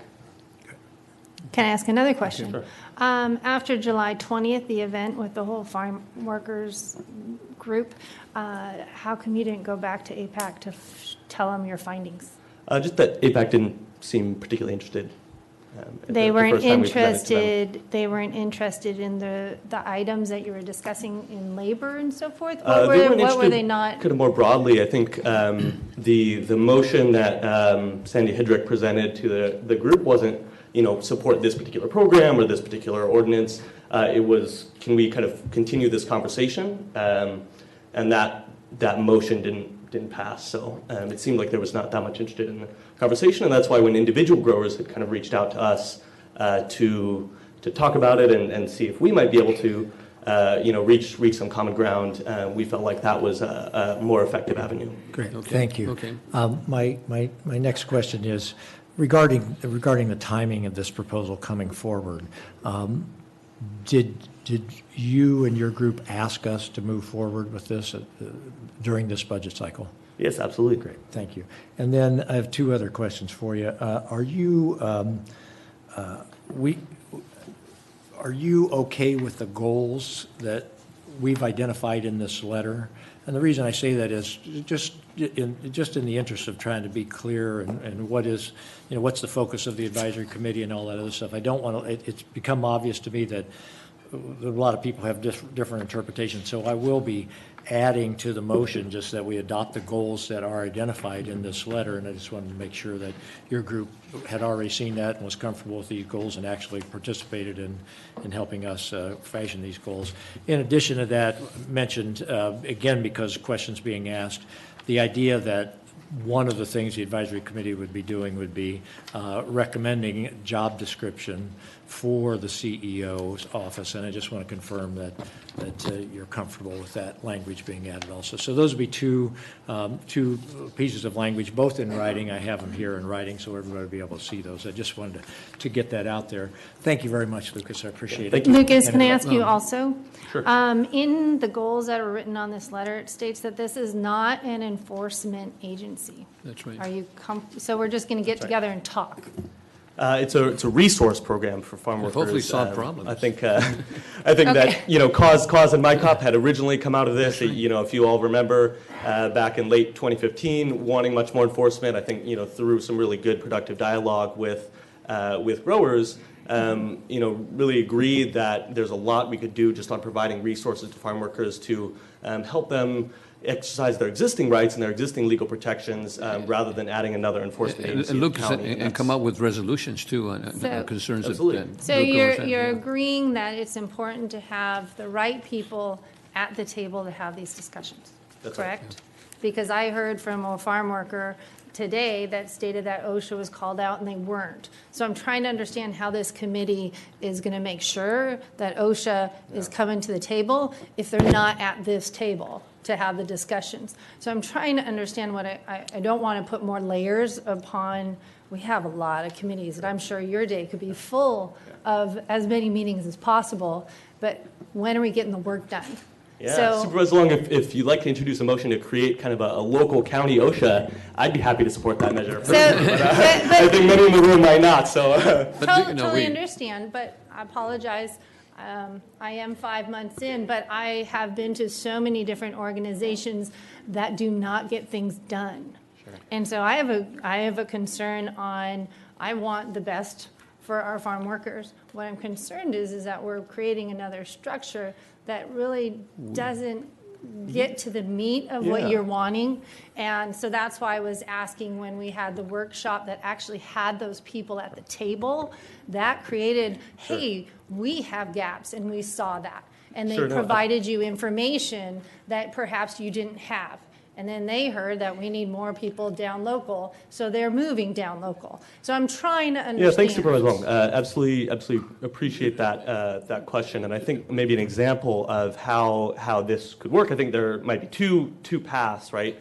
If, say, a farm worker was to call or show up at the Farm Worker Resource Program, that program could first seek to directly resolve the issue with their employer. And based on our conversations with farm workers and employers, I think a lot of employers really will tell us if they heard about a safety risk in their field, they would be happy to fix it right away rather than have it go to OSHA and that more lengthy bureaucratic process. And I think that's true, and I think that would allow us to resolve a lot of issues. I also think that if it comes to it, having a local staff member who is able to be in contact and kind of knows the right person to call at the LA OSHA office and say, hey, come on out here to Ventura County, this is an important issue we want you to take a look at. I think that will help us leverage the resources of state agencies that we as Ventura County taxpayers pay into that often don't have enough physical presence in more rural and agricultural communities like Supervisor ours. Bennett, let me go ahead. I wasn't quite finished, okay. but thank you.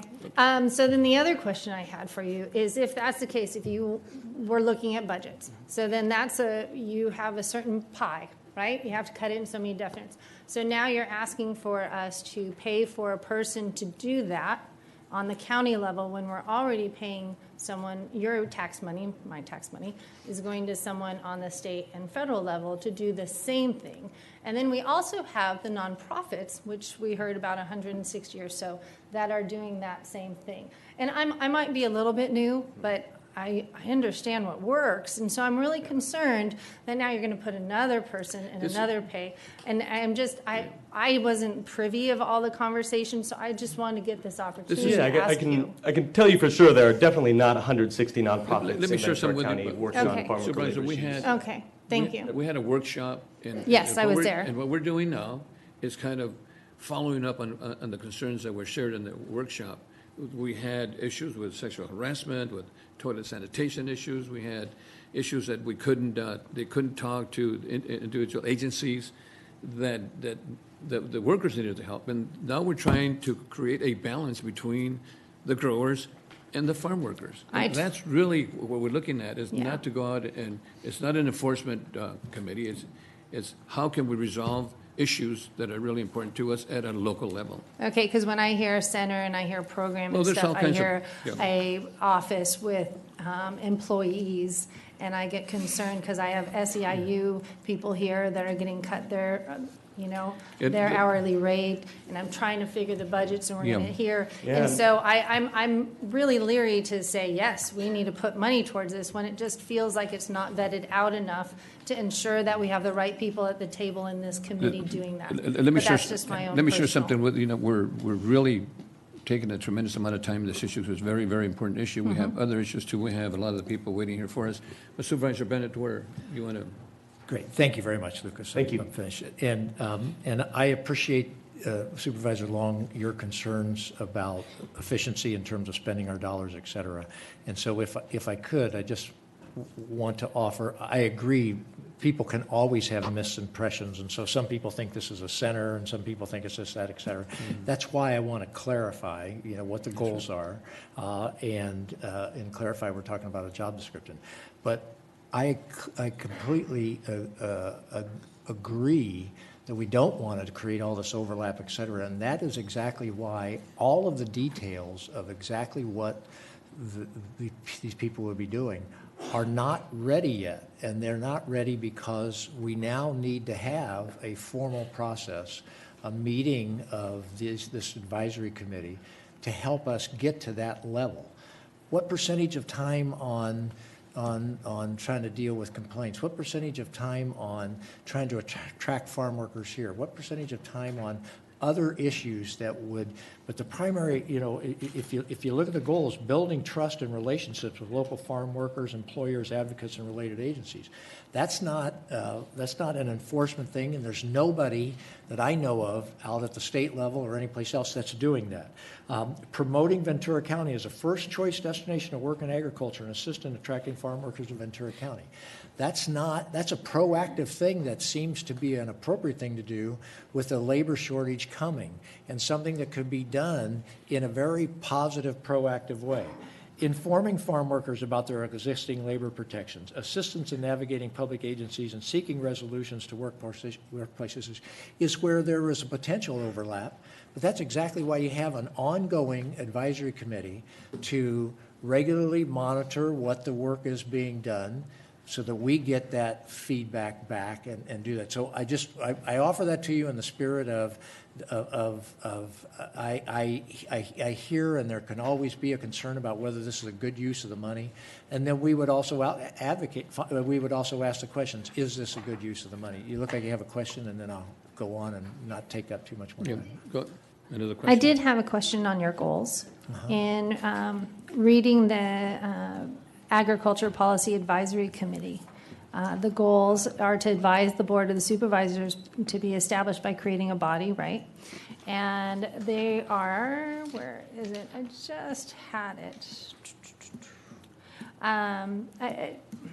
Where is it? Well, basically, they're here for ag industrial reasons. And I know that they came in and had a meeting once to give them a brief discussion, but I really don't understand why we're making another committee when we should, I think it should be vetted by the APAC. And is APAC exactly what it want it to be? Do we need to change it a little? I don't know, but I would think that the ag commissioner should be discussion of this. I think that APAC, we have 5 of our community members that are in there. I think this needs to be vetted out a lot more before we provide more money and so forth. And I just, instead of asking why weren't they, I think they should be. I do not like having one of our leading people in our community having those same questions. I know I've gotten a lot of emails on that same item, and I just don't understand why that wasn't presented. Great. Well, we can certainly have a healthy disagreement about whether APAC should be this committee instead of setting up a separate advisory committee, or what role. So let me just finish by saying this with my comments, and that is, I can't think of any controversial proposal that's gone forward that hasn't always had somebody say, the process should have been vetted more. There should have been more. No matter where you are, it should be vetted again. It should be brought back again. It should be. That's just the nature of this, and it's not a criticism. It's just human nature in terms of doing this. What I do think is important to point out is, to the extent that anybody tries to imply that this was not vetted because it wasn't a good faith effort and it was an effort to try to hide the ball and go behind, this was very public a year ago that we had this hearing. It was very public that my COP and cause were talking with individual growers. It was not a mystery in the ag community that these conversations were taking place. At some point in time, the people who are willing to do the work and show up at the meetings and offer their input have the right to at least advance an idea and say, this is where we are, what do you think of it? Okay? And that doesn't mean, and they acknowledge they're not done, which is what the advisory committee is going to do and bring this back by January. But at some point in time, you sometimes have to stop and say, is there even enough support for us to keep meeting, does the board want to head this direction or not? So I just want to emphasize, this was a good faith effort. It wasn't a behind the scenes. I'll tell you what, Supervisor Zaragoza and I took a lot of heat, quite frankly, from the farm worker advocates, because we said we weren't going to just go on the survey results to say, hey, there's so much abuse out here, we're ready to create an ombudsman. And this is not that proposal. This is a different proposal for a different time that's grown out of a genuine collaboration with them. So I really want to emphasize that. It's not pitting group against group, which is where we were a year ago, and there was a great sense of that, and this is a good faith effort.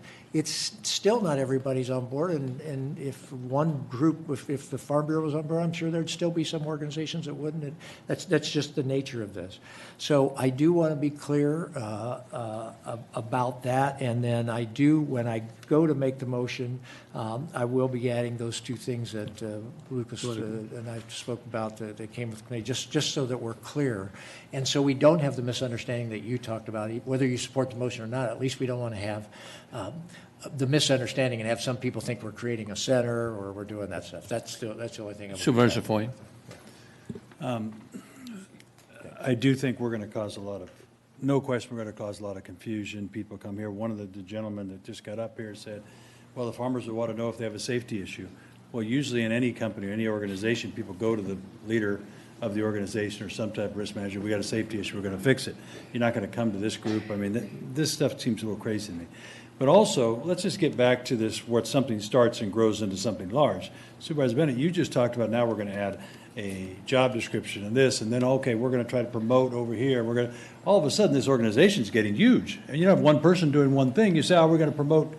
This isn't going to happen. This is going to be I just don't understand where we're going with this whole thing. This is crazy in the sense we don't have any ability to enforce anything. These people can have labor law. They go to all those things. They can go to any one of their organizations. Most of these opportunities they have issues with, they can come to. When we had this big thing that came before the Board of Supervisors, before we had the DA here and everything else, we gave them opportunities. Nobody had anything to go before the DA. Nobody had that. I'm still struggling with where we're going. Whatever happens out there, if this is really something they want to do, and there's a lot of farmers who said they want to do it, put their money up and do it. If they think that's more, put their money. Why are we asking the people in Thousand Oaks that sit up in some guy that's living on the boulevard say, I got to put up my tax dollars to do this? What for? Where does that come from? No organization. We're not doing it for the Manufacturers Association. We're not doing it for the Hotel Association. We're not doing it for any. I mean, if they want to do that, that's why a lot of associations come together and do this. This will continue to grow. Anything, they go back to the closest thing to attorney is a government program. That's going to continue to happen. That is what's going to happen. It's not going to go away. It's only going to continue to grow because we need this, we need that. One gentleman said we're going to go out and somebody's going to go in the fields. That's where this is going to go. And this is not the right opportunity. If the industry wants to do their own policing, let them do their own policing. John, don't interrupt. I haven't talked at all. Don't interrupt. I didn't interrupt. I raised my hand. Don't keep pushing it up. I did if not. this takes 5 hours, we'll be here 5 more hours. Listen to me. I did not interrupt you. Can I raise my hand? This is a big issue. You're talking about going down the path of opening an organization. You're going down the path for this group of people, for us to spend money. Supervisor Parks just talked about a road that had people killed on it because on a bicycle, because we haven't done a bicycle path for these things. We got people that are sitting out here that are going to go down 20-30% in their pay. They're taking care of their family members. There's all these things going on. We had the Ventura Museum come ask us for $500,000 for something. There's money. This is important. If this industry wants to take care of itself, let it police itself, that's what industries do. This is not our responsibility to do this kind of a thing. Just because cause or somebody else comes up or some group comes up and says, if the farming community says I have a problem, we should take care of our own problems. That's where we should be, and that's where we should be going. We're in a difficult time. We're making cuts. We're doing all these other things. If you look at our budget coming up, we're going to have to make some tough decisions here. This is not the right thing to do. I appreciate all the time you guys did. You gave a great voice to these people. But there's some farmers who said, okay, I'm supporting it. Well, guess what? Put your money up. Put a little bit up if you want to do this and you think that's important, because that's what you want to do. You don't want us. We're not here to do that kind of a thing. That is not what we do. It's not our responsibility. It's not what we do. These people have responsibility. Now, we have responsibility if somebody's being abused. That's why the DA is here. If somebody didn't get paid, somebody stole a paycheck, that's why the DA is here. We'll do everything we can to help those people make sure they get that back. That's what we're here to do. It's not this kind of stuff. This is crazy. We cannot be everything to everybody. We cannot do that. And $200,000, oh, it's a little. I guarantee you, 5 years from now, if we do this, that $200,000 will be $500,000 easily, maybe more, because Supervisor Bennett's already talking about people. Get job descriptions for the kind of people we're going to do. This is going to go nuts. And I don't know how Mr. Powers can just, it's tough for him. He's got to sit there going, oh, my supervisor going, I got to try to balance his budget. I got 850,000 people in this county. We have responsibilities to do certain things. And, you know, we got guys with roads and this and that. This is tough. I mean, I just sit here and listen to this stuff and I'm going, oh my God, this is unbelievable. I come out of the business world. Most people say we got issues in our type of industry. So we kind of work it. We have associations that we do. We go to associations, we work that. We don't go to government to ask their problems for this kind of stuff. This is crazy. This is a business. These are farmers that have a business. They have issues with their people. They're going to work it out. And if they can't get workers, guess what? They got to improve. They got to pay higher wages. They've got to do the right things to have better environment. Because guess what? It's shortage. So the workers have all the clout because they've got the ability. And there's people out there that will help them. Cause and everything else. If they're out there, they should be the ones sitting there. We're out here to help the farm workers. We don't need this kind of committee. Are you done? Yes, I'm Okay, now Parks is going to be next, but let me share something with you. I've also worked with employees. I've had my own business. And if you don't take care of your employees, they're your army. I agree. 100% They're your army. agree. You got to take care. Listen to me. Listen to me. Don't interrupt me. You got to take care of your employees. And what we're doing right now is trying to set a balance between the employer and the employee. And we had a lot of concerns over a whole mess of issues that the farm workers had. And all I'm trying to do is have the employers work with the employees to give them the rights, to make sure that they're productive. In fact, if you treat an employee right, he'll work for you 100%. And if you don't, 110%, hopefully. And if you don't right now, these employees are producing at 50%, but you help them out and they'll produce at 75%. I agree with you. I know that. I agree with you. I'm just saying they're not our employees. They don't work for us. But we are representatives. They're a constituency. We need to help them out. We need to help the employers and the employees too. I think that's important. Thank you. Yeah. Now let me. I hope you're bringing the hotel association. Let me back up. Let me next back time up. in here too. Then This is my turn. I just want to thank the farm workers. I want to thank the employers. I want to thank Ryder. I want to thank Driscoll. I want to thank Brokaw, people that understand to take care of their employees. And I want to commend them for that. And I think that young lady that came from Thousand Oaks that said, hey, she worked out there. She knows how it is to work like a farmer and like a farm worker. And it's hard. I've done it, and it's difficult. And I really commend the growers, and I commend the farm workers. And I think it's important that we work together. And all we're trying to do is create a balance. Supervisor Parks. Thank you. I first want to compliment supervisors for putting on the workshops, because there were concerns out there. There was a report that was pretty harsh, and a lot of information needed to be shared. No Supervisor Long was able to attend it because at the time she wasn't a supervisor. We have this Brown Act issue, so I couldn't attend those workshops.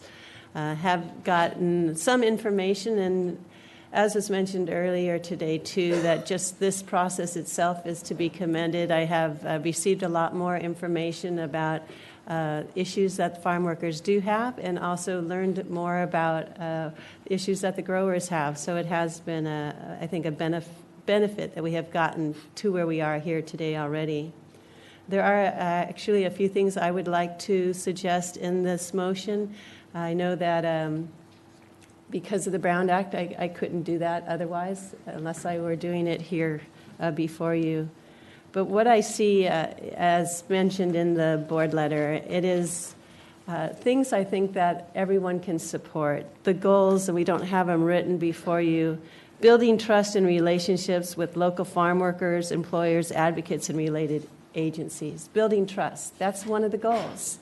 And putting a committee together with equal, I think it's 4 members from the growers and 4 members of farm workers at the table, which is unusual. We usually always have odd numbers on our committees. This requires that you have consensus on both sides for anything to pass through it. So I think that that is a good idea to do that. And I don't think anyone can deny that there is a lack of trust out there. And to just put something out there as wholesome as saying, let's build that trust, how can you say no to that? Another of the goals is to promote Ventura County as a first-choice destination to work in agriculture and assist in attracting farm workers in Ventura County. Again, that is a goal I think everybody here can support.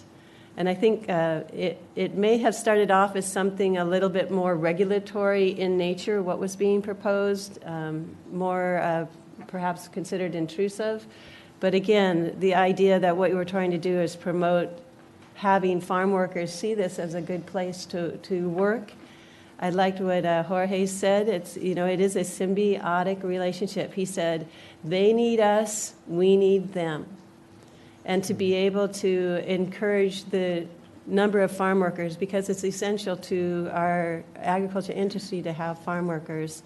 What can we do as a county to encourage that? I mean, we spend money to encourage tourism, and we spend money to, in different aspects to see that Ventura County can be a good place to work.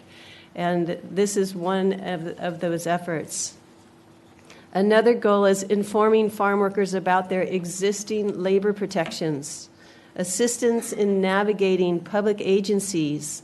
I mean, it is difficult. I mean, Supervisor Long, so which was that agency that's moved into looking at a letter that we did receive, the California Labor Commissioner's Office and the Division of Occupational Safety and Health have opened up offices in the same building as the Agriculture Labor Relations Board and the State Workers' Compensation Appeals Board, and these centrally located at the corner of Rice and Gonzales Roads. I mean, that's a lot. I can't tell you what each one of those does separately.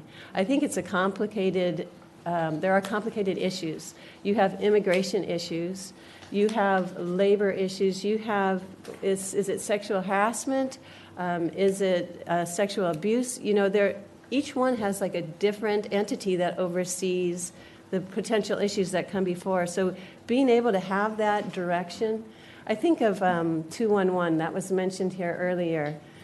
You call there, they have people proficient in the language that can direct you to services that you need. I would actually even say, and that's run, I believe, by Interface. And I believe an entity like that, to be able to consider Interface, for example, they may have some experts there. They may have those resources already there. We may be able to assist them with the resources. If they were interested, they may be a good opportunity to use them to, if we put out funds, it doesn't have to necessarily be, 2 employees from the government, but it could be putting funds towards that resource center. And that's something that could be decided by the committee.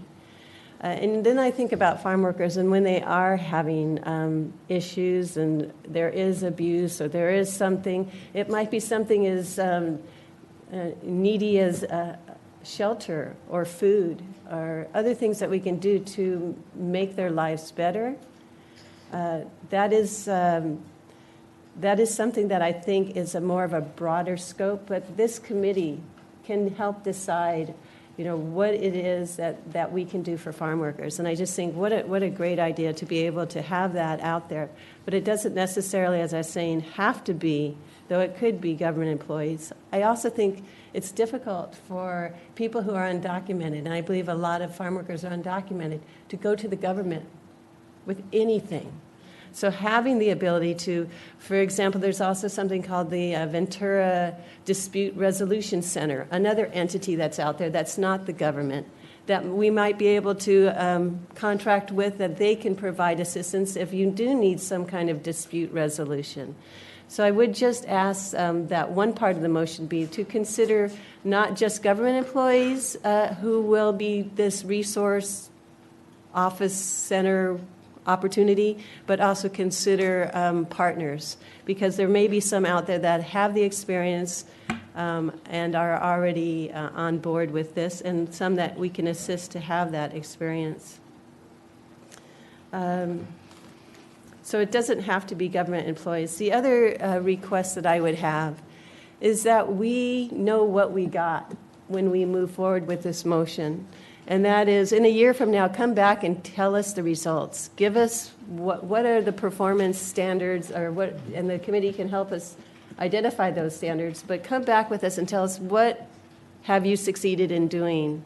And I think that will help us to see whether the money is being spent as we wish to see. Now, I realize the committee is first going to come back, try to decide how to best go about it, and come back to us in January. And then we will start this resource office, or how are we referring to it, as a resource program.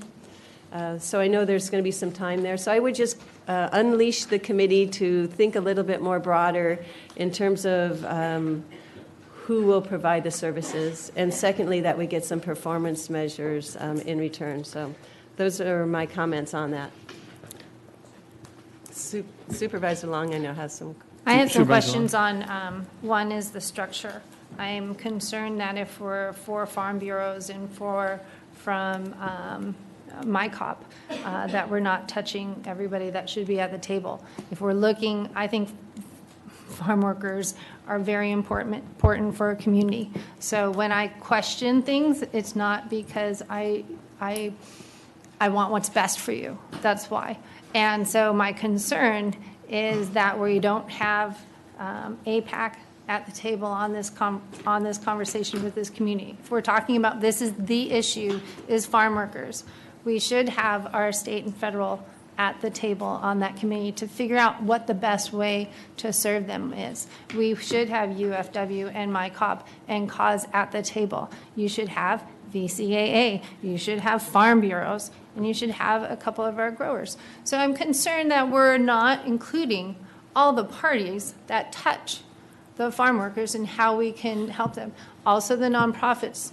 So I have great concern when you're telling me, when someone is suggesting earmarking $200,000, one for an item that I'm not sure is fully vetted yet.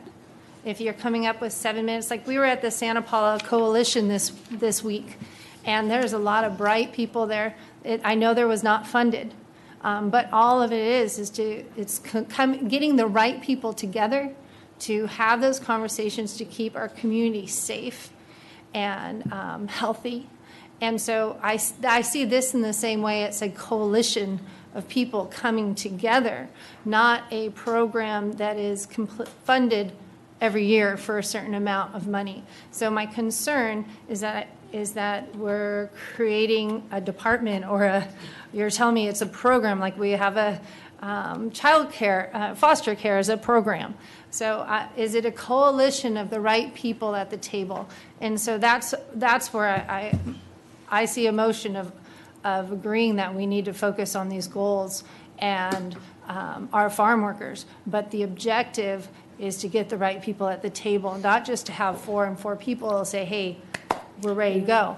I am concerned in moving forward in that kind of step, or even putting the $200,000 to it when we haven't given the right people to bring them to the table. For me, because I don't know who the list that you vetted all this stuff, and I'm just telling you honestly. But I would also just say, for example, if the Farm Bureau wants to appoint someone from APAC as one of their 4, you have a representative from APAC on there. So I mean, that's recommendation number 4.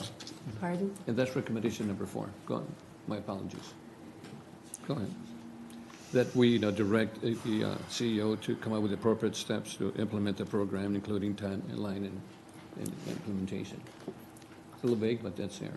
But my apologies. Go ahead. Yeah, and I think the committee itself can help us decide what That's the committee does, because nowhere did I see that it was an oversight committee also. I thought they were just making the recommendation. So I think we need to have a little bit more clarity on that. The recommendation. If I could, the second to last major paragraph on page 2, where you're able to give more description than what you can give in all the recommendations. It says, the CEO's office will facilitate an advisory committee of 8 for the design, creation, monitoring, and evaluation of the program. So this isn't just an advisory committee that is being set up to design and then walk away. This is an advisory committee that's design, create, monitor, and evaluate the program. I certainly think evaluation's huge with this program, brand new program getting started. Are we getting our money's worth? What kind of modifications should be out there? So that is part of the letter. And so I'd be happy to add that to the motion so that we're clear. I appreciate Supervisor Park's comments about the goals that are out here and about these being appropriate goals, and her request to add the potential of partnering, and I certainly am supportive and fine with the potential of having the committee say, hey, and maybe we'll coordinate with a certain dispute resolution group when we have certain disputes. But I do think it's important to what separates this from just a private venture out there is that there is a certain accountability that the CEO needs to have, somebody that's reporting to the CEO. I would not support a completely private. There will be back out back out kind of where we were last July when we were saying we want the data, and somebody would say, well, we didn't collect it that way. We need to have this is a program that we're saying is important to Ventura County, and we need to have at least enough accountability that we can be sure about it. So I'm fine including that. And I'll try to word the language so it can include that partnering. But you used language that I thought was very appropriate. You said it shouldn't just be county employees. I'm fine with that, but I don't want to. But I think we need to have some county employee component here to make sure we have the accountability. So I am fine with it being under the CEO's office, but I'm saying who provides the actual resource to the farm workers. That's something that we can have it be social workers at Human Services Agency, or we could have other entities that we can contract with. So we just have it open up, available for the committee to decide. We can look at it. Can I ask one more thing? Yeah. I'm reading the Agriculture Advisory Committee that already does, and it says that it shall be the duty of the Agriculture Policy Advisory Committee to advise and assist the Board of Supervisors by providing information on the county's agriculture industry, and evaluate matters referred to this committee by the board, and review and incorporation by the planning department, blah, blah, blah, blah, blah, agriculture lands, and all this kind of stuff. So I'm trying to understand before we create a new committee, I'd rather use the word committee than a program. I'd like to get an understanding, and Henry, maybe you could come up for a minute, and just because I am newer at this position, if you could give me an oversight of what this APAC committee is, because I'm hearing agriculture and what agriculture does, and I'm just not understanding why this isn't part of that topic in that committee. Would you rephrase that question? Sorry, it was twisted and all sorts of things. Give me a description of what the APAC does as the committee.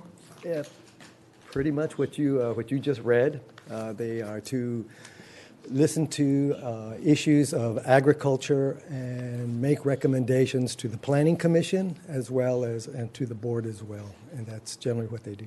And items that we've been in discussion today, have they come up to your board? Yes, just for clarification, the item that the APAC did not move on was the Farm Worker Bill of Rights. It was not this issue. Oh, okay. So it was a different issue than this? Yes. And so the motion was not to approve the Bill of Rights, but it didn't. Clarify that for me. Well,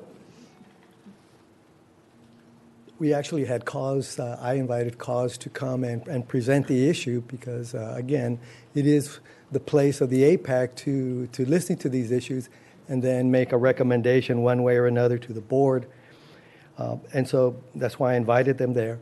They came, they presented, and the APAC decided not to move forward, but also I believe the APAC sent a letter to the board saying essentially that before the board moves on any issue in regards to the Farm Worker Bill of Rights, that the issue be vetted by the APAC first. Okay. Thank you very much. I appreciate that because I know there's a lot of time and money spent on the APAC committee as well. And so we're talking about transparency and duplication. And so I want to make sure that if we are to make any motion today, that we're not creating that duplicacy. So if that's the case, I'm for farm workers, but I want to make sure that we're not duplicating here. Yep. So is it best for us to direct this to the CEO to come back and have it presented to the APAC as well? Or that's what I see as part of this process. I just don't see the rush in not presenting it to them. Supervisor Bennett. I certainly think after starting this back last July and all the conversation, if you don't feel this is the appropriate process that's been followed, I respect that, and I certainly agree. I'm not ready to now say, okay, let's kick this back and let's send it to APAC and all that stuff. So I think we just would disagree and don't support the motion, but I wouldn't be. I disagree in what you just said. I did not say this process was not done right. I am fine with the process, what it is doing has happened, and that is fine. What I'm questioning is the actions going ahead. That's my question. Yeah. I'm not for anything. I am for what is the proper steps for our government entity to take on this. If we're going to not listen to the APAC, then is that the right committee? Does it need to be disbanded? Is there a better committee for our agriculture industry in which we're also bringing the other entities in? That's what I would like to ask you. Well, let me rephrase. If you don't think it's ready to go forward, this action is ready to go forward, that's, I can respect it. Again, that's a process issue.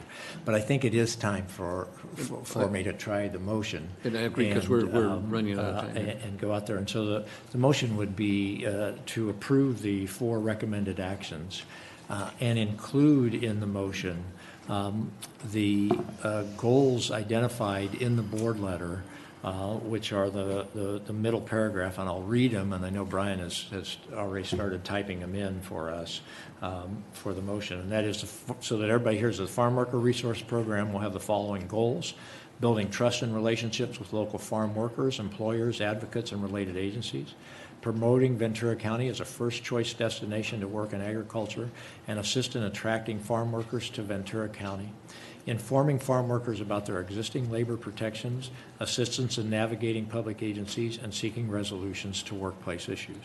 So that would be the goals that we would identify here. In regards to the question raised by Supervisor Parks, I think that let the committee make a recommendation to us, but certainly the where we were 2 weeks ago was talking about 2 positions for the county, for county staff, and it certainly should at least be a major thrust of the committee. But I think that we don't call it. We let the committee, make a recommendation, or discuss those issues and try to make recommendations to us as that is appropriate. But the committee should come up with what is the job description of this person, regardless of where the person is located, in what department or whatever, because we're not at that level of specificity yet, and the CEO needs to hear from both the grower community and the farm worker community. Final thing so that would be the motion, all right? So I would add that, Brian, and add that, and let the committee, sort of decide by that, add that they would recommend a job description to the CEO. I only say that so that I don't want somebody to do this. Job description of what? Well, I don't think job description of whatever person or persons are going to accomplish these goals. And the reason I say that is I don't want somebody to think, oh, this is $200,000. that can be used for whatever, we're going to spend $200,000 on an advertising program or on a, some kind of thing, that it's not just $2,000 blank check. It's we're trying to accomplish these goals, and there's human beings associated with this, in some way. Do they have to be with a county government agency? Well, I'm saying that at least some part of it should be with that, so that it is, so that we have that accountability. But I'm willing to just finesse that, and let's see what the committee comes back to us with. So then you would be open to allowing the people providing the resources to be non-government employees? We will open the door for that opportunity. As part of a program that has some kind of county employee accountability built into it also. So I'm not opposed to that, but as long as there is some county employee accountability as part of this and that's very important. When you say county employee, we are already saying the committee is going to be at the behest of our CEO, right?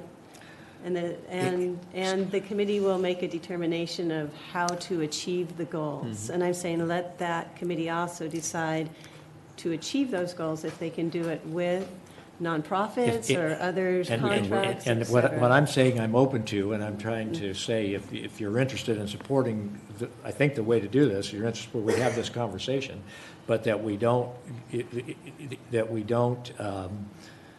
try to specify that. Right. That we instead say, hey, yes, we're open to that. But for me, if it was all private outside, that would not have the accountability. If all the positions was private and outside, we would not have the accountability. So I would not be open to it if it all went that way. And so I'm open to some aspect of it, but not if it all goes that direction. So go ahead. That's what I would. Is that the motion? So anyway, I have that as the motion, and I do want to respond to the issue of who's all at the table. I think Supervisor Park said it well, and that is, the reason we chose the Farm Bureau and the reason we chose MyCop, it's not for people from MyCop.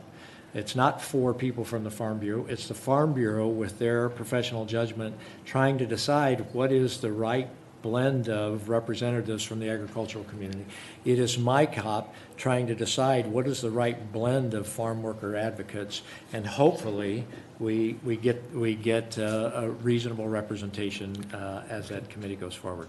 So anyway, that would be the motion that I have, those goals and the combination. And also the idea of a performance, getting a year report after the program begins so that we know how effective it is. I'm certainly fine with that.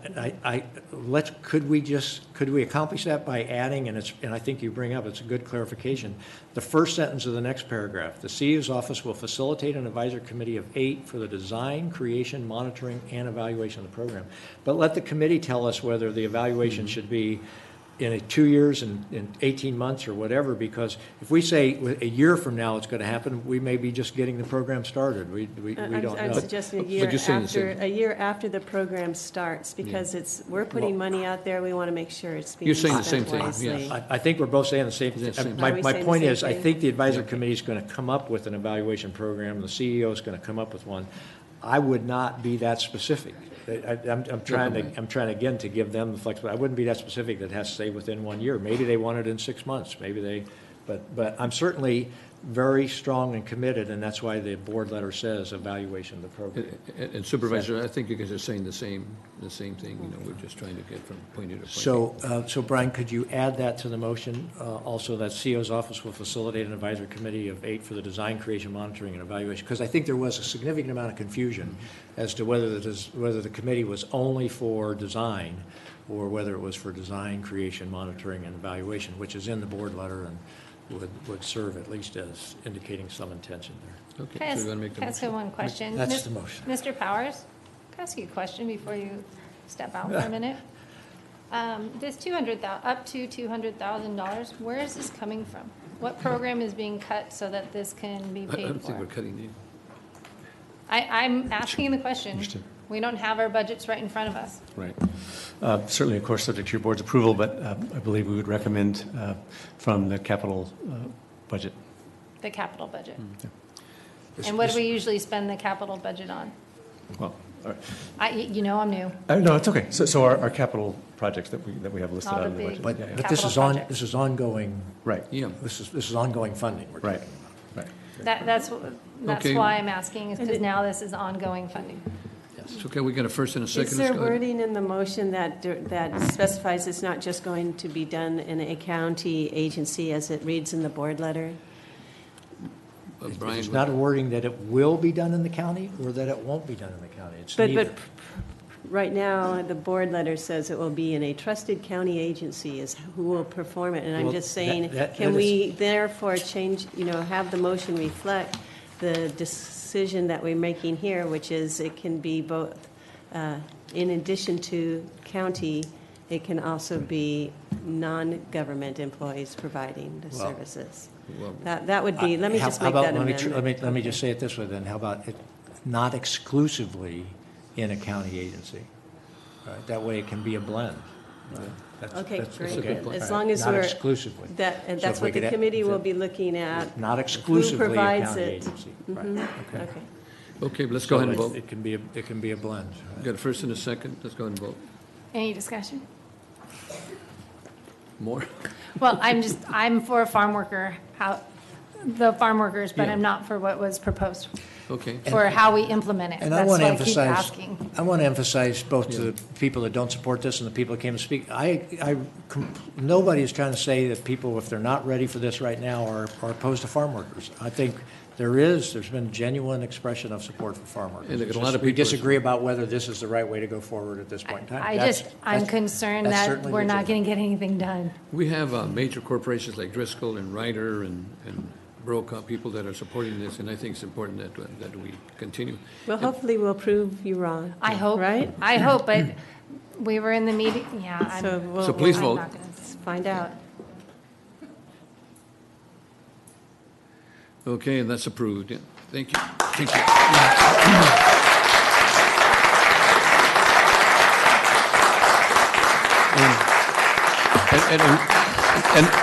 And my apologies to the folks, we got 5 minutes and we'll be back.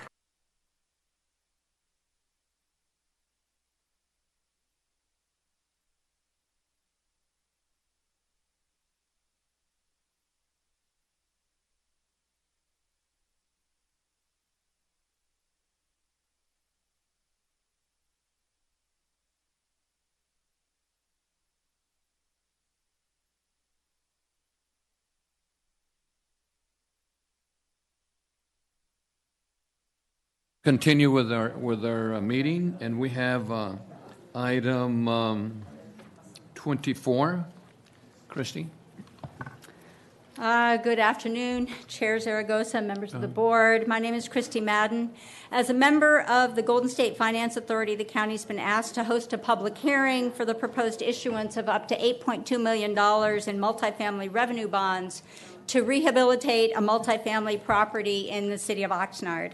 To reiterate what's in the letter, the county is not party to the bonds and any other financing documents, and the bond debt does not constitute an obligation of the county. Sponsoring this public hearing is simply an acknowledgement of the project financing. Since the publication of this report, we have had communication directly from the city of Oxnard, and any concerns that they had about this project have been mitigated. We're happy to facilitate safe and decent affordable housing in the county through our membership in the Golden State Finance Authority. We do have Tom Erickson, who is representing the owner, and Carolyn Holmes, with the Finance Authority, who are here today in the event that you have any questions. At this time, I recommend you open the public hearing and authorize the approval of the resolution. And I open the public hearing. I don't have any speakers at this time. Does anybody else like to speak on this item? Is there anybody in the audience who would like to speak on this item?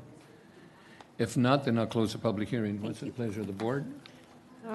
Get a motion? I want to compliment Christy on her work on this. I can see doing this same thing in other places in our county. It's a wonderful funding mechanism, and there's a lot of projects that need it, and it's a guaranteed affordable housing, so well done. Thank you. We did do 2 projects in the city of Simi Valley with. And I want to thank the GSFA. city of Oxnard too. I think it's a good project. Thank you. Thank you. Let's go ahead and vote.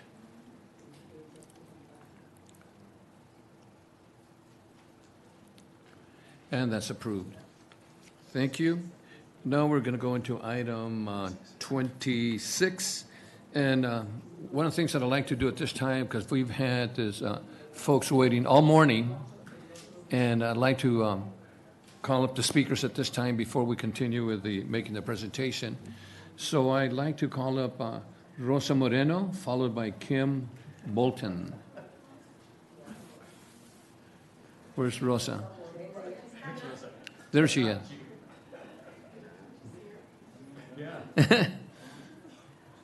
Rosa Moreno, followed by Kim Bolton. It was a joke. We had two Rosas here, so the wrong Rosa was coming up. And by the way, Thank you.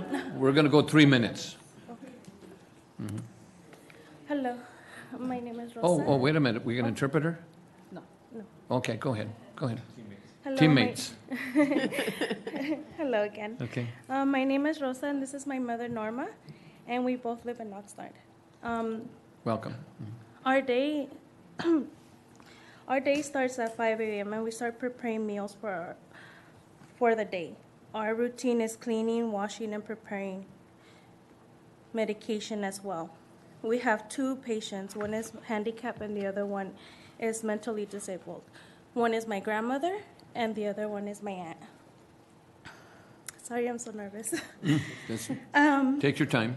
You're doing okay. We had to learn how to feed my grandmother through a feeding tube. You could just imagine how hard it is to learn how to feed through a tube when you don't have that. You don't know how to do that. You're not a nurse, but you have to learn. And with my aunt, I have to learn how to. I have to feed her through a spoon because she doesn't know how to feed herself. It's tough. Without me, without her, I can't do this job myself. It's really hard. And because we work 365 days, 365 days, 24 hours sometimes. With the salary we make, $12.50, is not enough to pay to cover everything. Sometimes our salary they stays in my mother's house. So then, with this case, we have to learn how we prepare medicines. We are cooks, we are therapists, we are psychologists, we are cleaning, we are gardening, and then it doesn't raise the salary, we're gonna end and with no house at all. So it's hard. Please pass the budget. Thank you. Thank you for Kim Bolton, followed by Ms. Gonzalez. Kim Bolton.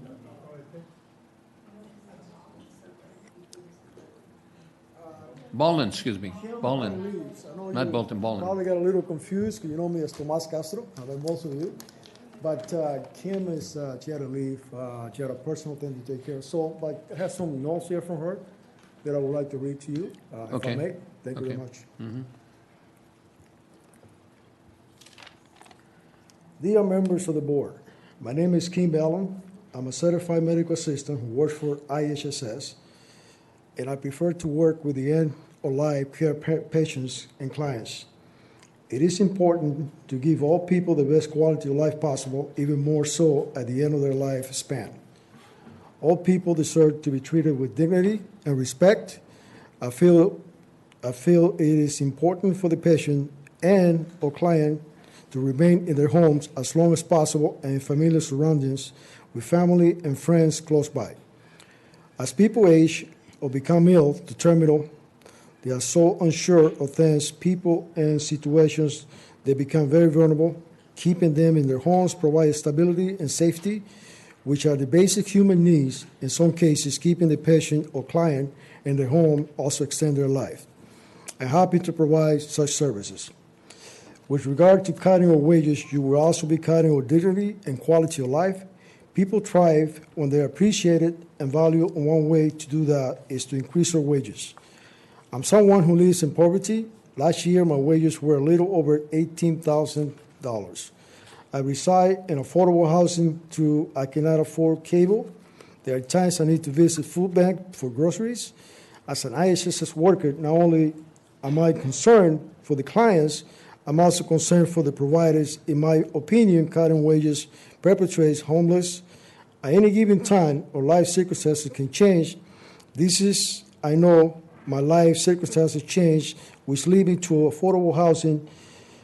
With my wages, now I cannot afford to start savings accounts in event or emergency.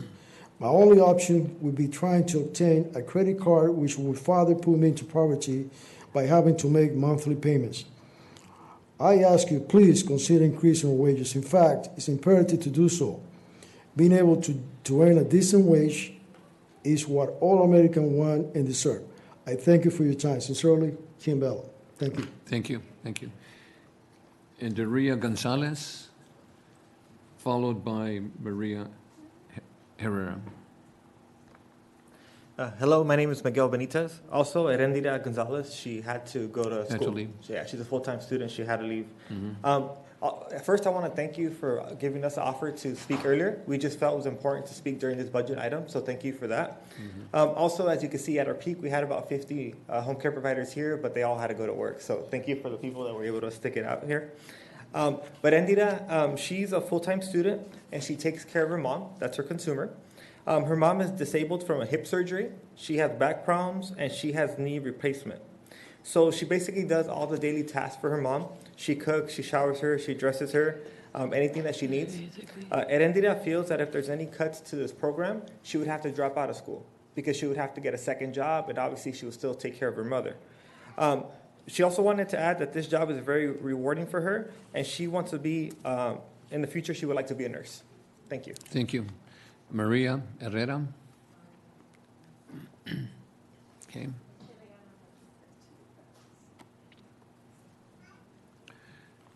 Hello, everybody from the board. I take care of my husband. Well, most of all, I live here 51 years in Oxnard. My name is Mary Herrera, and I've been taking care of my husband for 12 years. I have to give him a bath, change his clothes, get him up sometime from the bed, and now they said that they was going to take some of our money, that we're getting now. So I wish they don't, because whatever SSI give us, me and my husband, is not enough. He gets 600 and I got 7. I don't know why, but that's what we're getting. So now I'm working with him. I thought it was enough, I'm not asking for more, but to tell you the truth, my husband used to work in the fields. I heard about everybody in the fields. He was a good man, but he has that ghillie beret. I don't know if you know about that.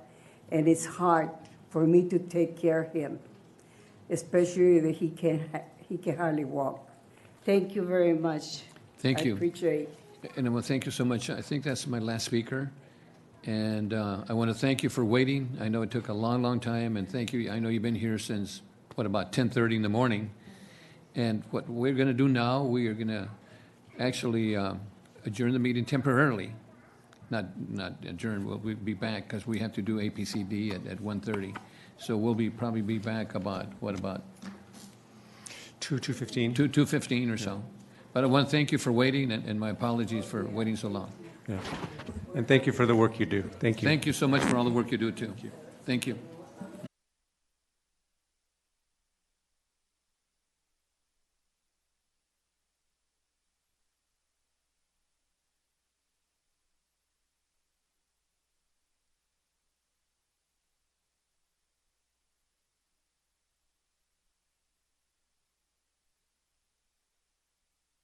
Budget General 25.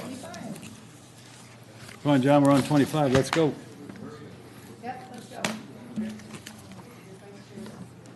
taking over. You're out of here, John. Get out. Yeah, it's good. He's ready to go. He's promised us less than 3 minutes. It's perfect.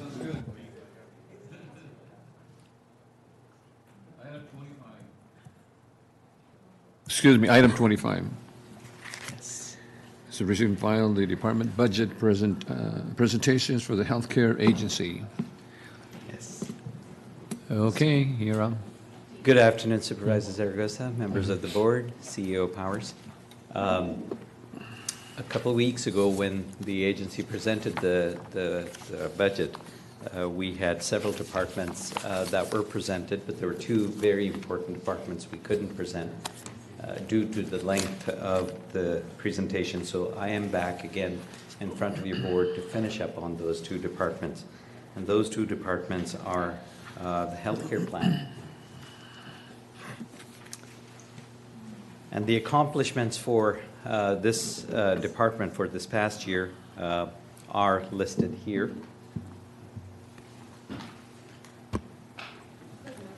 Oh. No, one slide. Yeah, there we go. Our membership as it stands today is 15,654.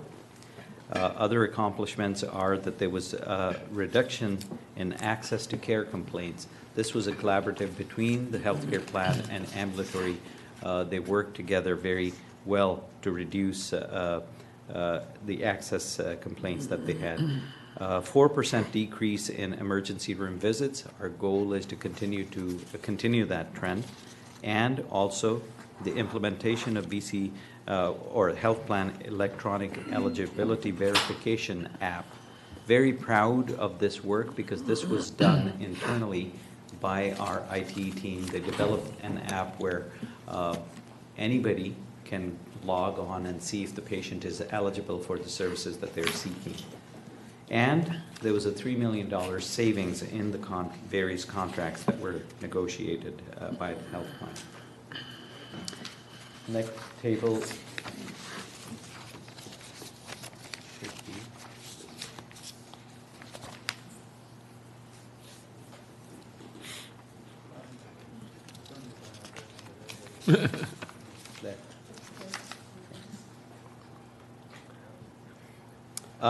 Here, the cost for the last year and the upcoming year are listed. The revenues are listed. The profit is listed. I must say that the $2.22 million that is listed here, there is a $4 million loan from the general fund that the plan will start to pay this fall, and the $2 million will go towards paying that loan. The number of FTEs this upcoming year are going to be 41, and the enrollment, you see that there is a slight drop in the number of enrollees that we have in the health plan.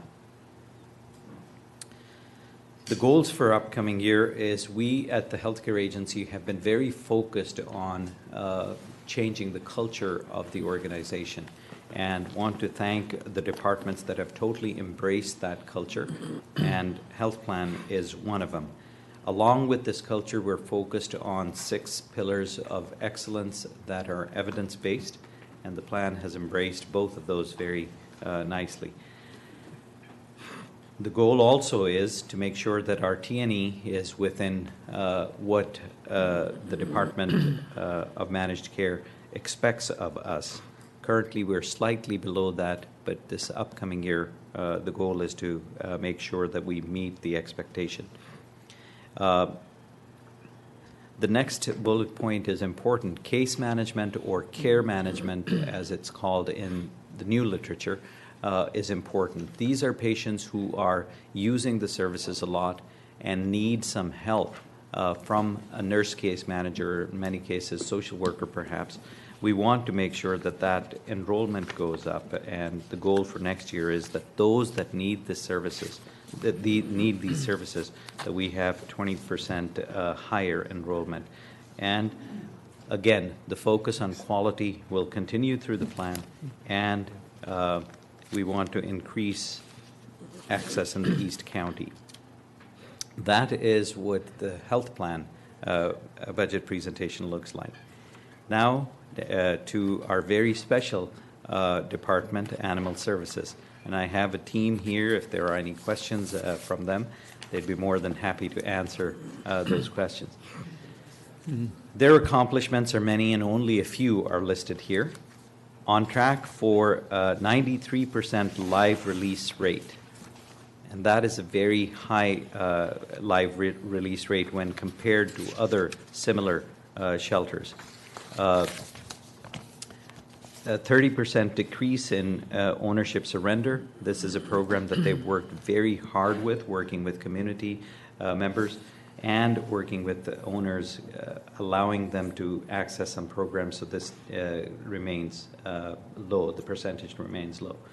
There was a few board presentations ago, there was a presentation here where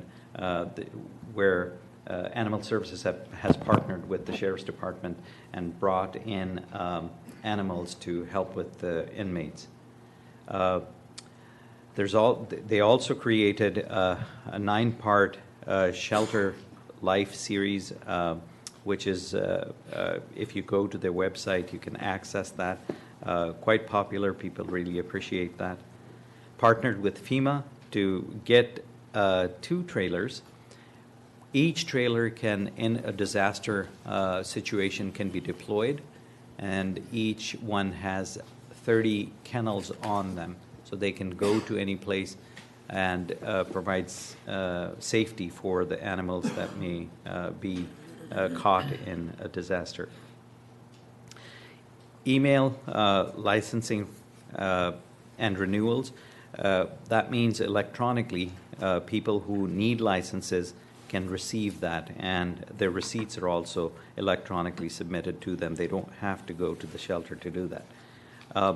In partnership with colleges like Charter College, created affiliations so that veterinary students can come and complete their clinical hours with our shelter. The goals for the upcoming year is to continue with sustaining life-saving efforts by enhanced level of community engagement. This is a huge effort. Thanks to the department for their efforts along this line. They're doing a lot of community outreach. Just on a personal note, Tara was very helpful in helping my son's school. She donated a lot of certificates that were raffled there for adoption. So they are doing a lot of work getting the word out there. The 5 freedoms are very important for the animals. These are very basic things that, those of us that love animals would want. This has to do with making sure that their basic needs are met: food, that they're not in distress, they're not in pain. So these 5 freedoms have to do with that. So of course, technology is a big part. We are continuing to focus on how we can automate things, how we can utilize technology better. That is one of the goals for this upcoming year. And also community relationships. They've done a tremendous job, but the focus will continue, and we will have a more targeted approach at doing so with community partners. The number of FTEs that were added were 4. Here is a very But what nice... kind of puppy was that in the picture? That's what I want to know. Would you like to adopt? Okay, Just kidding. it is very cute. It's a pug. Thank you. And you can adopt that at the Ventura County Animal Shelter. Yes, Thank you. Well, absolutely. one other thing that wasn't mentioned in the program, and I was kind of waiting to see, is the foster program. So they have a foster program. So they have foster homes that are taking those animals home to be trained and to work with kids and the other dogs, and that's also working quite well. So thank you. And also taking in the brand new little kittens and feeding them with a bottle. And I've got Barbara Schwartz doing it out in my district. It's amazing what these volunteers are doing. Yes. Yeah, the Army of Volunteers, they do a tremendous amount of work there. We appreciate that. Here is a nice rendition of where these animals are coming from.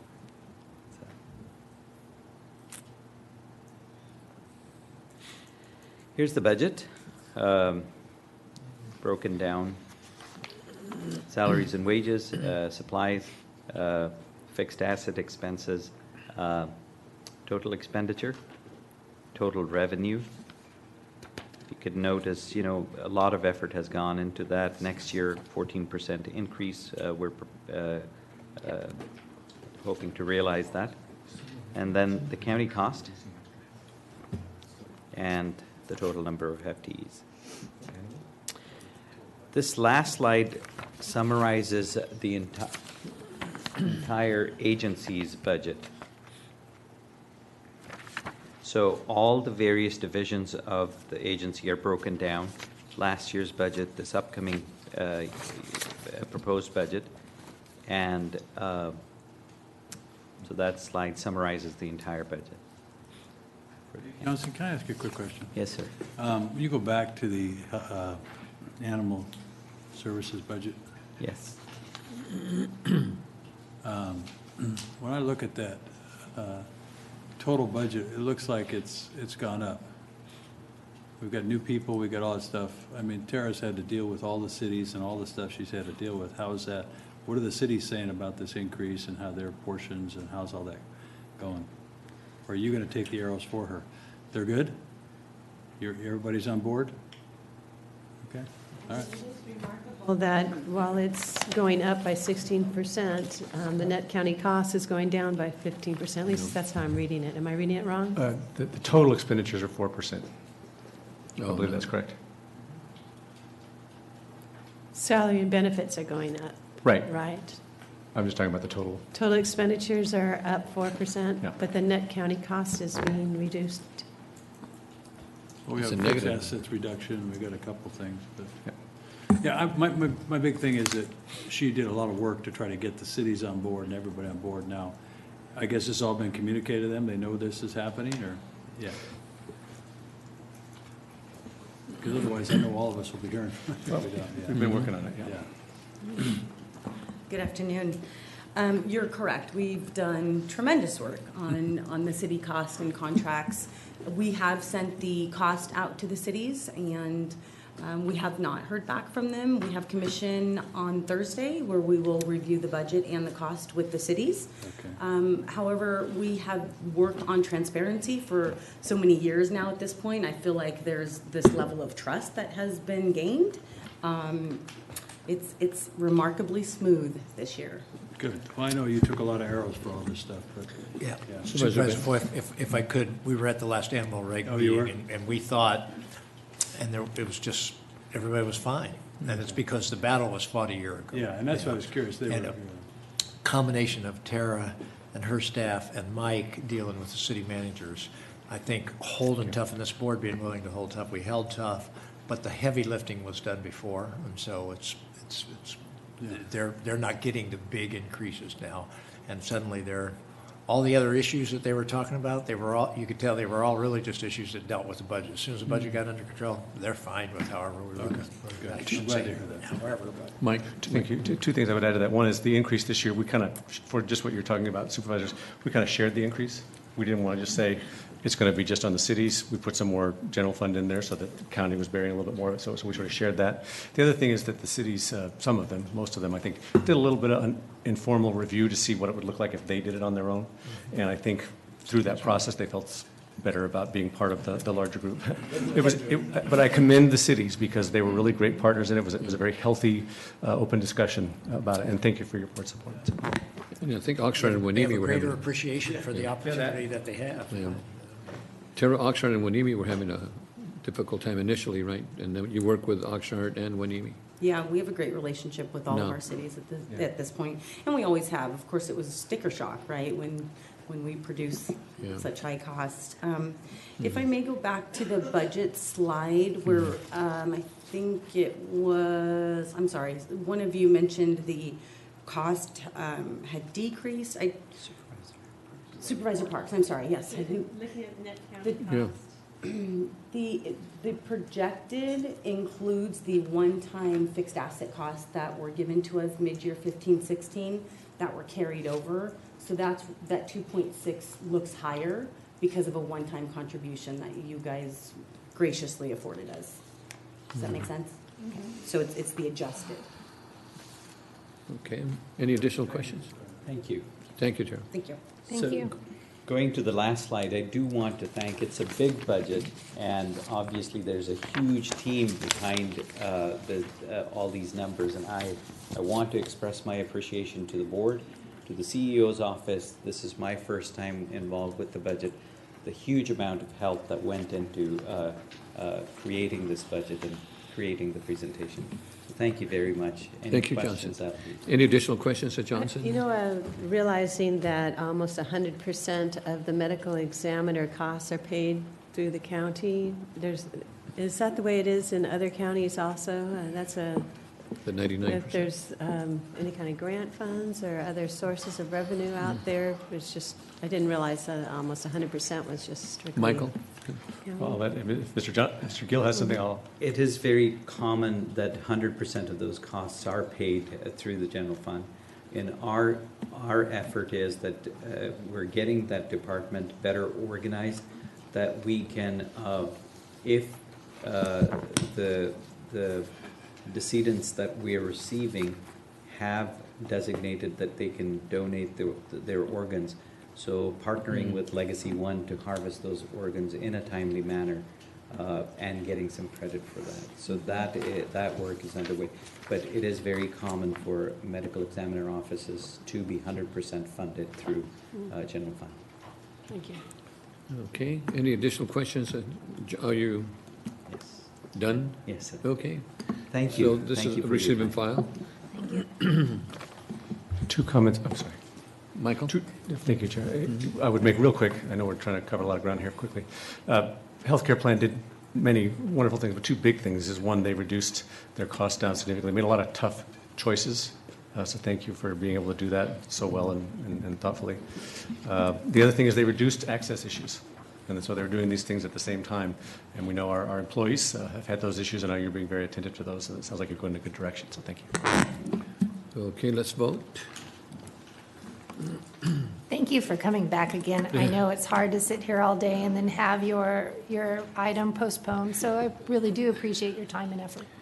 Thank you. That's approved. And our next item is item 26, receive and file fiscal year 2017-18 prelim budget for the general fund for fire protection and so on and so forth. And so on and so forth. Catherine?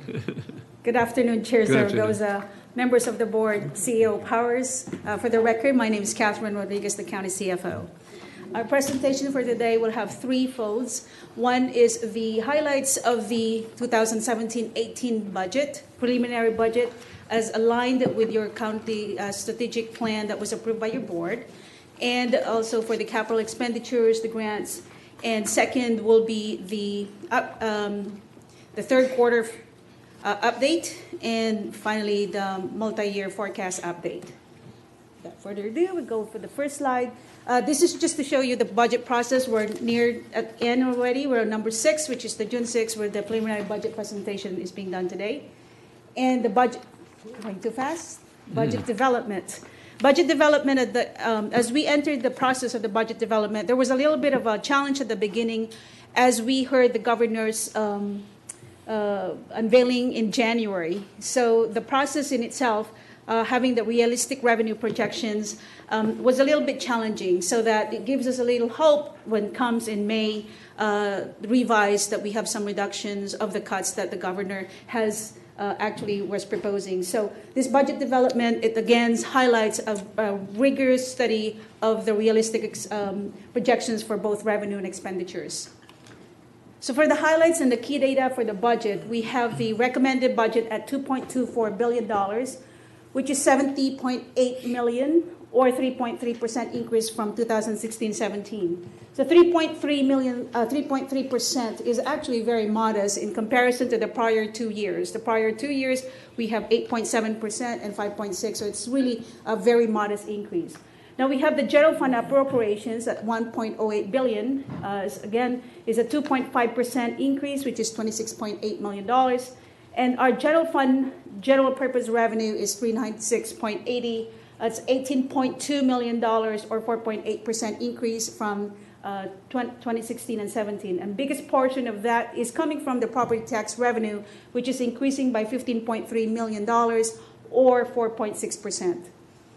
And in terms of the services, we have maintained the current levels of services, even those expanded areas, over the last 3 years, except for CalWorks and CalFresh, and we'll dive into that more as we go on through the informations. And then for the total full-time equivalent employees, we have 8,972. This year, it's gone down by 14 FTEs. We made some cleanup in March, around the mid-year, and the result of that now affects about 14 or 0.2% decrease from 2016-17. In general fund, it's up by 9 or 0.2%, and then non-general fund is down by 23 FTEs. And how did we get here? Well, here are some examples, or actually management efforts, or demonstrates how we are able to sustain and be able to withstand any economic contingencies. One of them is actually highlighting the cash flow management is everyday monitoring. It's very important that we make sure that the cash flows, revenues, and expenditures are being monitored closely. And we also have the nuts and bolts. We have the performance benchmarks and best practices. We have in the budget itself, the budget book, each department has performance benchmarks so that we could gauge how they are actually improving from their targets. One of them is the county financial management. Yours truly is actually presenting that to the county managers in the county. And then we have the improved departmental collaboration, not only from implementation of the plans, department by department. We're also involving other community business partnerships and outside the counties as well. Now the result for that strength in the management and employees, we have a budget which is structurally balanced. Reserves are increasing. It's not used for ongoing operations, and one thing that we have to be proud of is we have reinforced our high credit rating. So one of the focus areas is on public safety. As you can see, the general purpose revenue is $18.2 million or 4.8% increase. So in public safety, there's $9.3 million general fund contribution increase from prior year. In total, the public safety accounts for 60% allocation from our general purpose revenue. And on $3.1 million increase, or 10.3 to a district attorney. We have a workload increase there of 30% and in trials and 20% in criminal filings. And we also have funded 4 victim advocates as was requested. And then on the public defender, however, we have $943,000 or 6.4% increase. We have additional 2 investigators to align for their caseloads. Last year, they had a bigger allocation. They have approximately 8.09% or about $1 million in the public defender. Now for the sheriff, we have $4.3 million or 3.2% increase. And good things are happening there because of the body-worn cameras. Now we're seeing a reduction in complaints about their documentations and such. Now, continuing on the public safety, we got probation. $722,000 or 2%. We're funding 7 vacant positions. And we have the day reporting center in Ventura for efficiency. And on the second item, we have the $1.5 million for Pay for Success grant. That's a $3 million altogether project. And that's for $1.5 million. And then we have the $2.4 million general fund contribution for indigent defense, the conflict defense associates. So the appeal code actually authorizes the judge to be able to contract with this outside defense for those that are not, that might pose conflicts with the public defenders. So the next is we have community well-being, $4.9 million general fund contributions to health and human services. In total, the health and human services accounts for 13% of the general purpose revenue. We have $4.5 million or 20.3% in human services agency. for the following for 4.8 decrease in CalWorks and CalFresh. As you know, CalWorks caseload has decreased by 10.4, some 10.7, and then CalFresh is 5.4 caseload drops. So that's the economy is going better. That's why we're decreasing also the funding for that. And then we have the MOE shifting for the IHSS. The total impact from the governor's budget on the May revise resulted from $8 million to $1 million. And we are providing $400,000 from the general fund, and the rest is going to be funded through the realignment trust. And for the area agency on aging, we have $150,000. The fall prevention program is going great. We have 1,235 class attendees to date. Next is we have community well-being continued. We have the hospital replacement wing, the expanded service levels at VCMC clinics as well. The outpatient visits increase from 493,000 to 542,000, or approximately 10% increase in the outpatient visits. And so far, the contribution, general fund contributions for VCMC has stayed at $15.1 million, as I can remember. And then one-time funding, however, we had a $5 million increase for the help them out on the hospital replacement wing transition costs for the moving and such. And one thing that we have to also note about is the medical expansion, which has triggered now lives. For Gold Coast Health Plan, we have 56,000 of those lives, and 31,000 is assigned to VCMC. And the medical examiner, we have a 439,000 increase, and that's mostly on the administrative oversight increases. And for mental health services, we have Laura's Law. It's implemented in January 2017. We have the grant approved in October, and that's 4 years. That will be totaling about 7.4. And then we have the Children's Crisis Stabilization Unit, which was accomplished in 2016, as well as the Mental Health Residential Center in Camarillo. Now, as we can see, the medical growth of the post-ACA now is tapering off from 2012 all the way down to 2017. You can see that's almost doubled, but it's now decreasing in terms of its growth rate. Continued on the community well-being, public health services, they oversee 41 grants. Gladly, they have no increases in their net county cost. Medical waiver, we have a new funding that came in. It's a pilot project, which we were awarded. It's a $10 million grant. And then for animal services, earlier, the total budget for net county cost for animal services is actually $2.1 million, and it's increasing by 140,000 or 6.7%. The prior slide that was presented earlier was actually projection rather than the budget. Now, ongoing with the homelessness as one of your board's focus areas is $280,000 for our HPRP, and we have also the $2 million for the continuum of care. The HMIS with 240, it was launched and it's now being used. Last year it was launched and it says being used by different agencies in terms of sharing information across. And then again, we have the whole person care. And then $330,000, that's a new added item. It's the VCMC is funding 6 out of those 12 beds for those homeless patients that are being discharged and there's no place for them to be discharged to. That's in collaboration with the other hospitals, right? That's correct, yes. Now, for good government and financial stability and workforce, we are seeing the unassigned fund balance has now increased to 13%.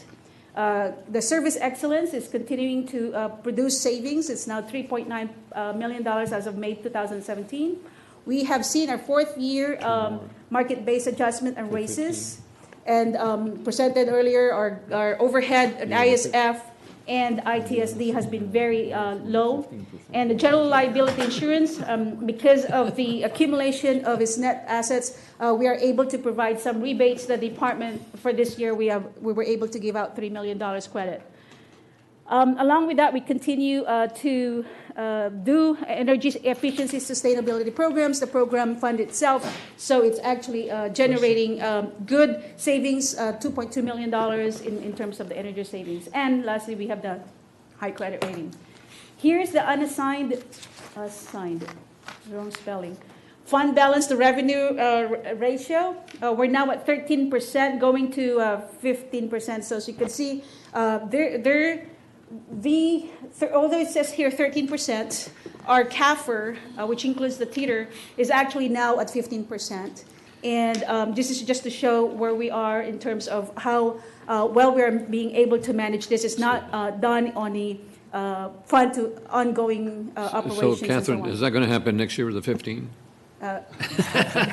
Steve, you ready to say about Yeah. 2001? Well, I was just going to say, that we haven't assigned any sins to this fund balance based on that spelling error up there, right? Unassigned fund balance. And these are actually the activities that we have from 16-17 on the total assigned and then unassigned. So the total assigned is going to be, we will have a surplus of $8 million projected for this fiscal year. And so we are recommending to allocate $3 million of that into the program mitigation, increasing our total assigned from $28 million to $31, and then $5 million to our unassigned, going to $141 to take us to the 13% state level. And this is actually the investments on the fund balances. This is activity, again, from comparison from 15-16 to the 16-17. 15-16, we have done $20 million worth of those investments, and on 16-17 has dropped to $10 million. So I'm going to go on. Mm-hmm.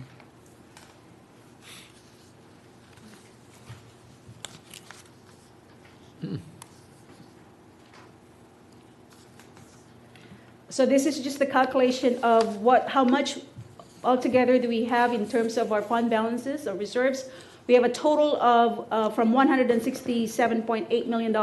We add the $8 million to it, so it's now growing to $175.8 million. And in order to get us to the 15% of the unassigned, it has to go to 162, so that requires us an additional $20 million to grow into the 15%.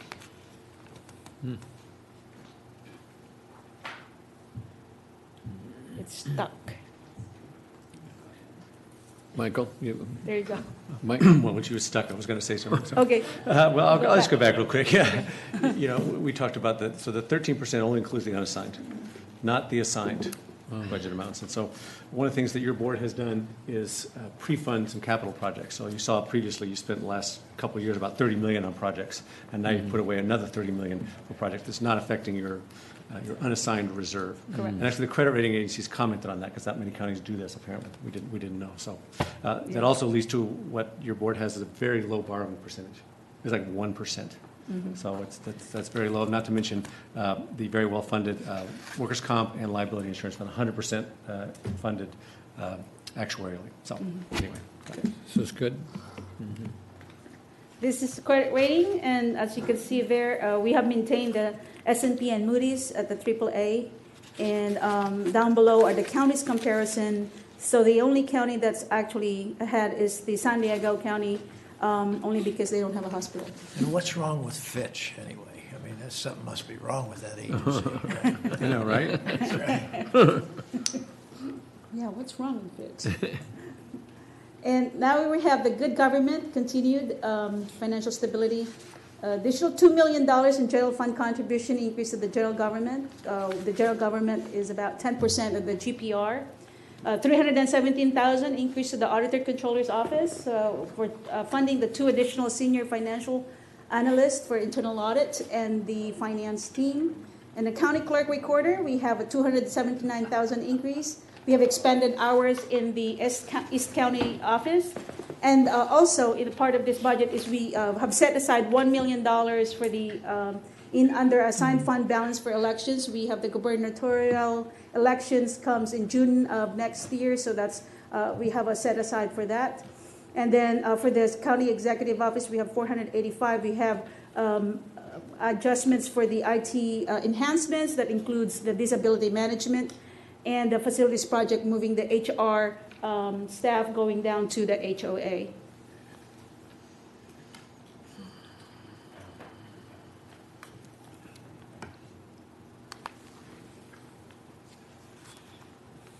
This must be where you have the $10 million for roads. Is this where you're going to show us right here?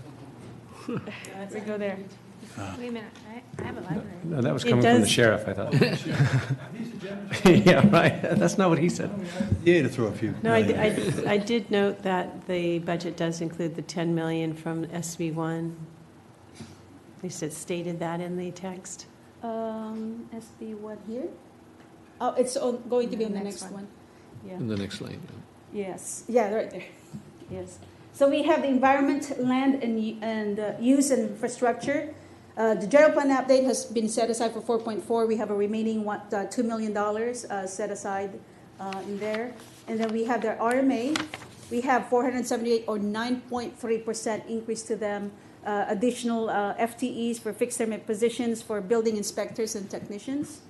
And then we also have increases for the required for the public works, which is 89,000. And then for required maintenance, the county facilities, we have maintained $8 million. We have approximately about $42 million in that list, and we're allotting $8 million. We have 1.5 general fund contribution to capital projects. Before this meeting, there was $200,000 that's going to be reassigned to this, so that's now 1.3.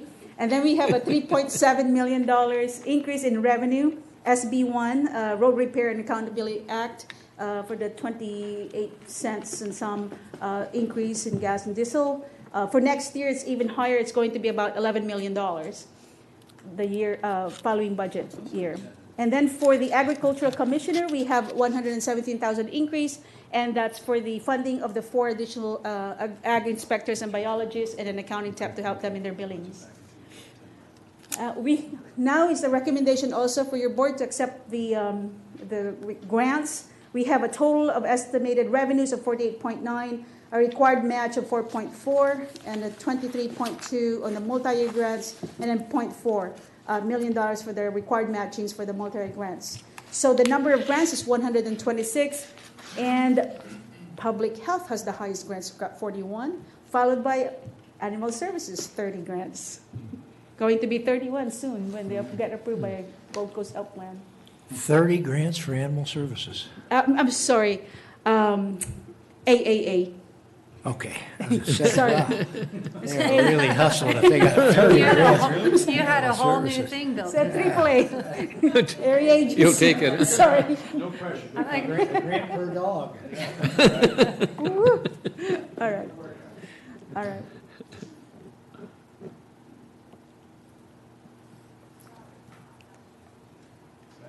You got to talk to it. I think that's it. So this is actually the accomplishments for 2016-17.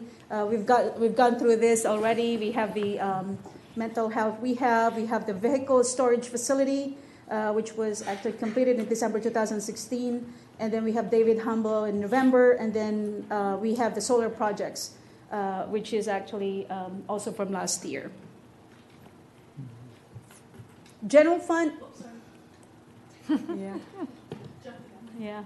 So general fund, actually, we have those items there. The big one is on the medical mental health housing at the Todd Road Tail.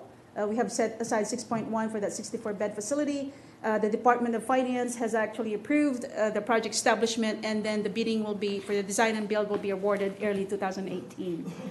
And then followed with the 13.3 in the P-Tax, which is homegrown. It's being developed by ITSD with those 3 departments. And we have the medical examiners. We have the 700,000 improvements coming up, which is to allow the low docks to be fitted with these electrical upgrades. And then we have the $2.3 million for the lower plaza for the retrofitting of the need for the lighting, and then the space requirement for the move of the upcoming HCA to be there down there. And then we have the disability management at $750,000. This is a brand new thing, and it's a return to work program to integrate with HR and payroll, so better management of our management of our leave of absences. And for non-general fund, of course, again, we have the hospital replacement wing opening on July 2017. As you can see, the picture of the lobby there is really nice. And then we have the apron, new airport, the hangars, 41. That's about 9.5 is expected to be completed in December 2018. And then we have the design and construction of new fire stations, the Newberry Park in August 2017. And then we have Fillmore, January 2018. And then we have Ojai in August 2018. And then lastly, we have the $4 million Harbor Administration Building. It will be closed. There's a courtyard in between two buildings where they are right now of their administration building. So they were being closed. And then that project is still on the evaluation phase right now. It's not moving. There you go. And then we have the recommended priorities for your consideration. We have the VCHRP, PeopleSoft upgrade. The support for the current version is going to end this December 2017. So we're going to get to the newest version next phase. And so that's why we're going to do this PeopleSoft upgrade. And then we have the Ventura County Animal Services, the additional kennels and animal isolation building. It's still on its different phases. So I know Supervisor Long, you have mentioned how much it would cost. So it will be done in phases. Public safety, enterprise content management. Also, it's good for electronic retrieval of information. I just need help on that. I don't think it's working. And then I think it would be the other way. Wrong way. Forward. There you go. Okay, and then we have this. See on the left is the fire station. It's 8.5 million design. It's in Thousand Oaks. It's in Avenida de Arboles. Good job. Arboles. Arboles. There you go. And then we have the water-driving helicopter fire. So the model that we have right now is on Vietnam era. So then so the U.S. military has opened up some of this Huey, which is going to be available. It's about $7 to $10 million. It's going to be a stronger machine. It's twin engine, and it's going to drop. It's a Black Hawk, not a Huey. Black Hawk. I'm sorry. The Huey is what we got. The Black Hawk's what we want. That's right. We're testing it. Black Hawk, and then it's going to drop about 1,000 gallons instead of the 375 that we have right now. And then we have the Saricoy Regional Court Golf Course Clubhouse project. As you can see, that's the picture of our clubhouse. And then we have the Feiner Wing. We'll give, as we said, we give them 2 weeks to recover, and then we'll start the Feiner Wing. And then here's more on the projects under consideration. We have the permanent housing for needy individuals and homelessness. So the MHSA funding there will be some reductions in there that would be aligned for this purpose. And it will be provided as a loan to the individuals or the organizations that would have to build those for homelessness. And then we have the healthcare facility in Santa Paula, what we call the Under One Roof, and Family Justice Resource Center from the DA in collaboration with the public safety. And we have the Government Center fuel tank replacement project from the single wall to going to a double wall, and the repurposing of the Knoll Drive of the former HCA admin.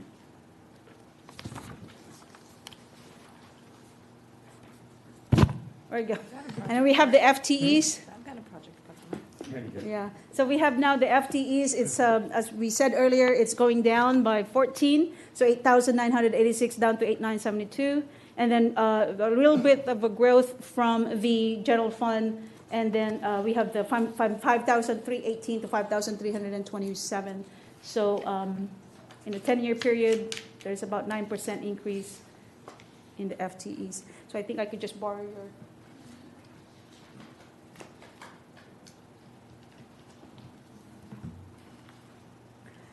And here's the breakdown of the FTEs of the 8,972 from different groups. So we have the general government at 1,300, and then we have the health and human services at 2,450, and then we have public safety at 2,000, and then enterprise fund at 1,552, and then underneath it you can see the distributions of all of those different FTEs from different departments and agencies. So altogether, there's a decrease of 14 FTEs. So general government has decreased of 14.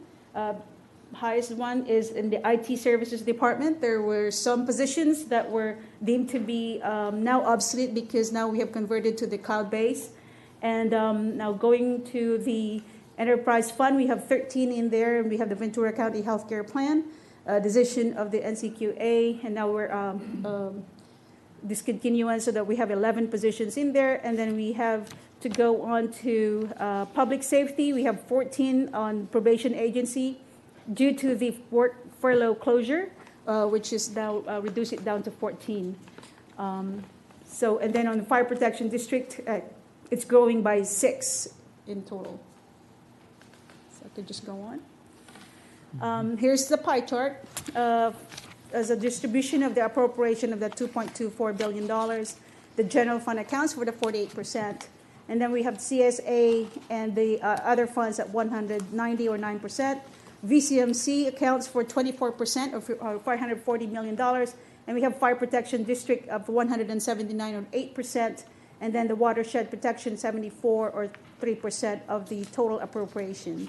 And as you can see at the bottom, there's a table there that shows the breakdown between the general fund and non-general fund. 2.5% increase in general fund and 4% on the non-general fund. Now there's a distribution of the general fund revenue of $1.082 billion.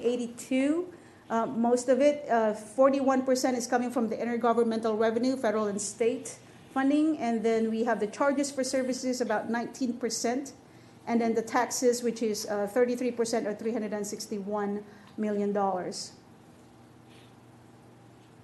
Following slide is actually the general fund appropriations by program areas. We have the public safety of $450 million or 41%, and health and human services at $440, rounded up to 41%. And then we have environmental at 45 or 4%, and then general government at 7% or $73 million, and other at 73 or 7%. Now the distribution according to expenditure type.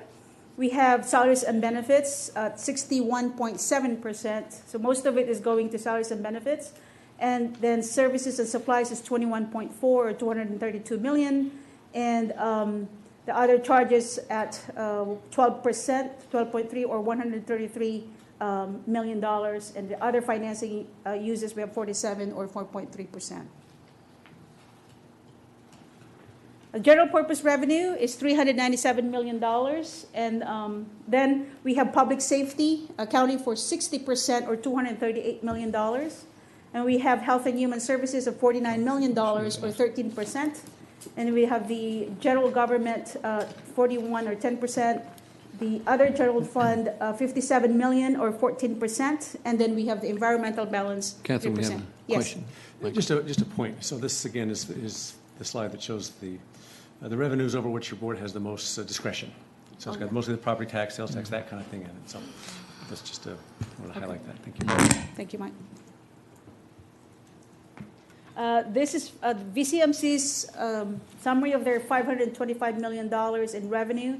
Most of their revenue is coming from the charges for services, accounts for 90%, and then the county contribution is about 2.9%.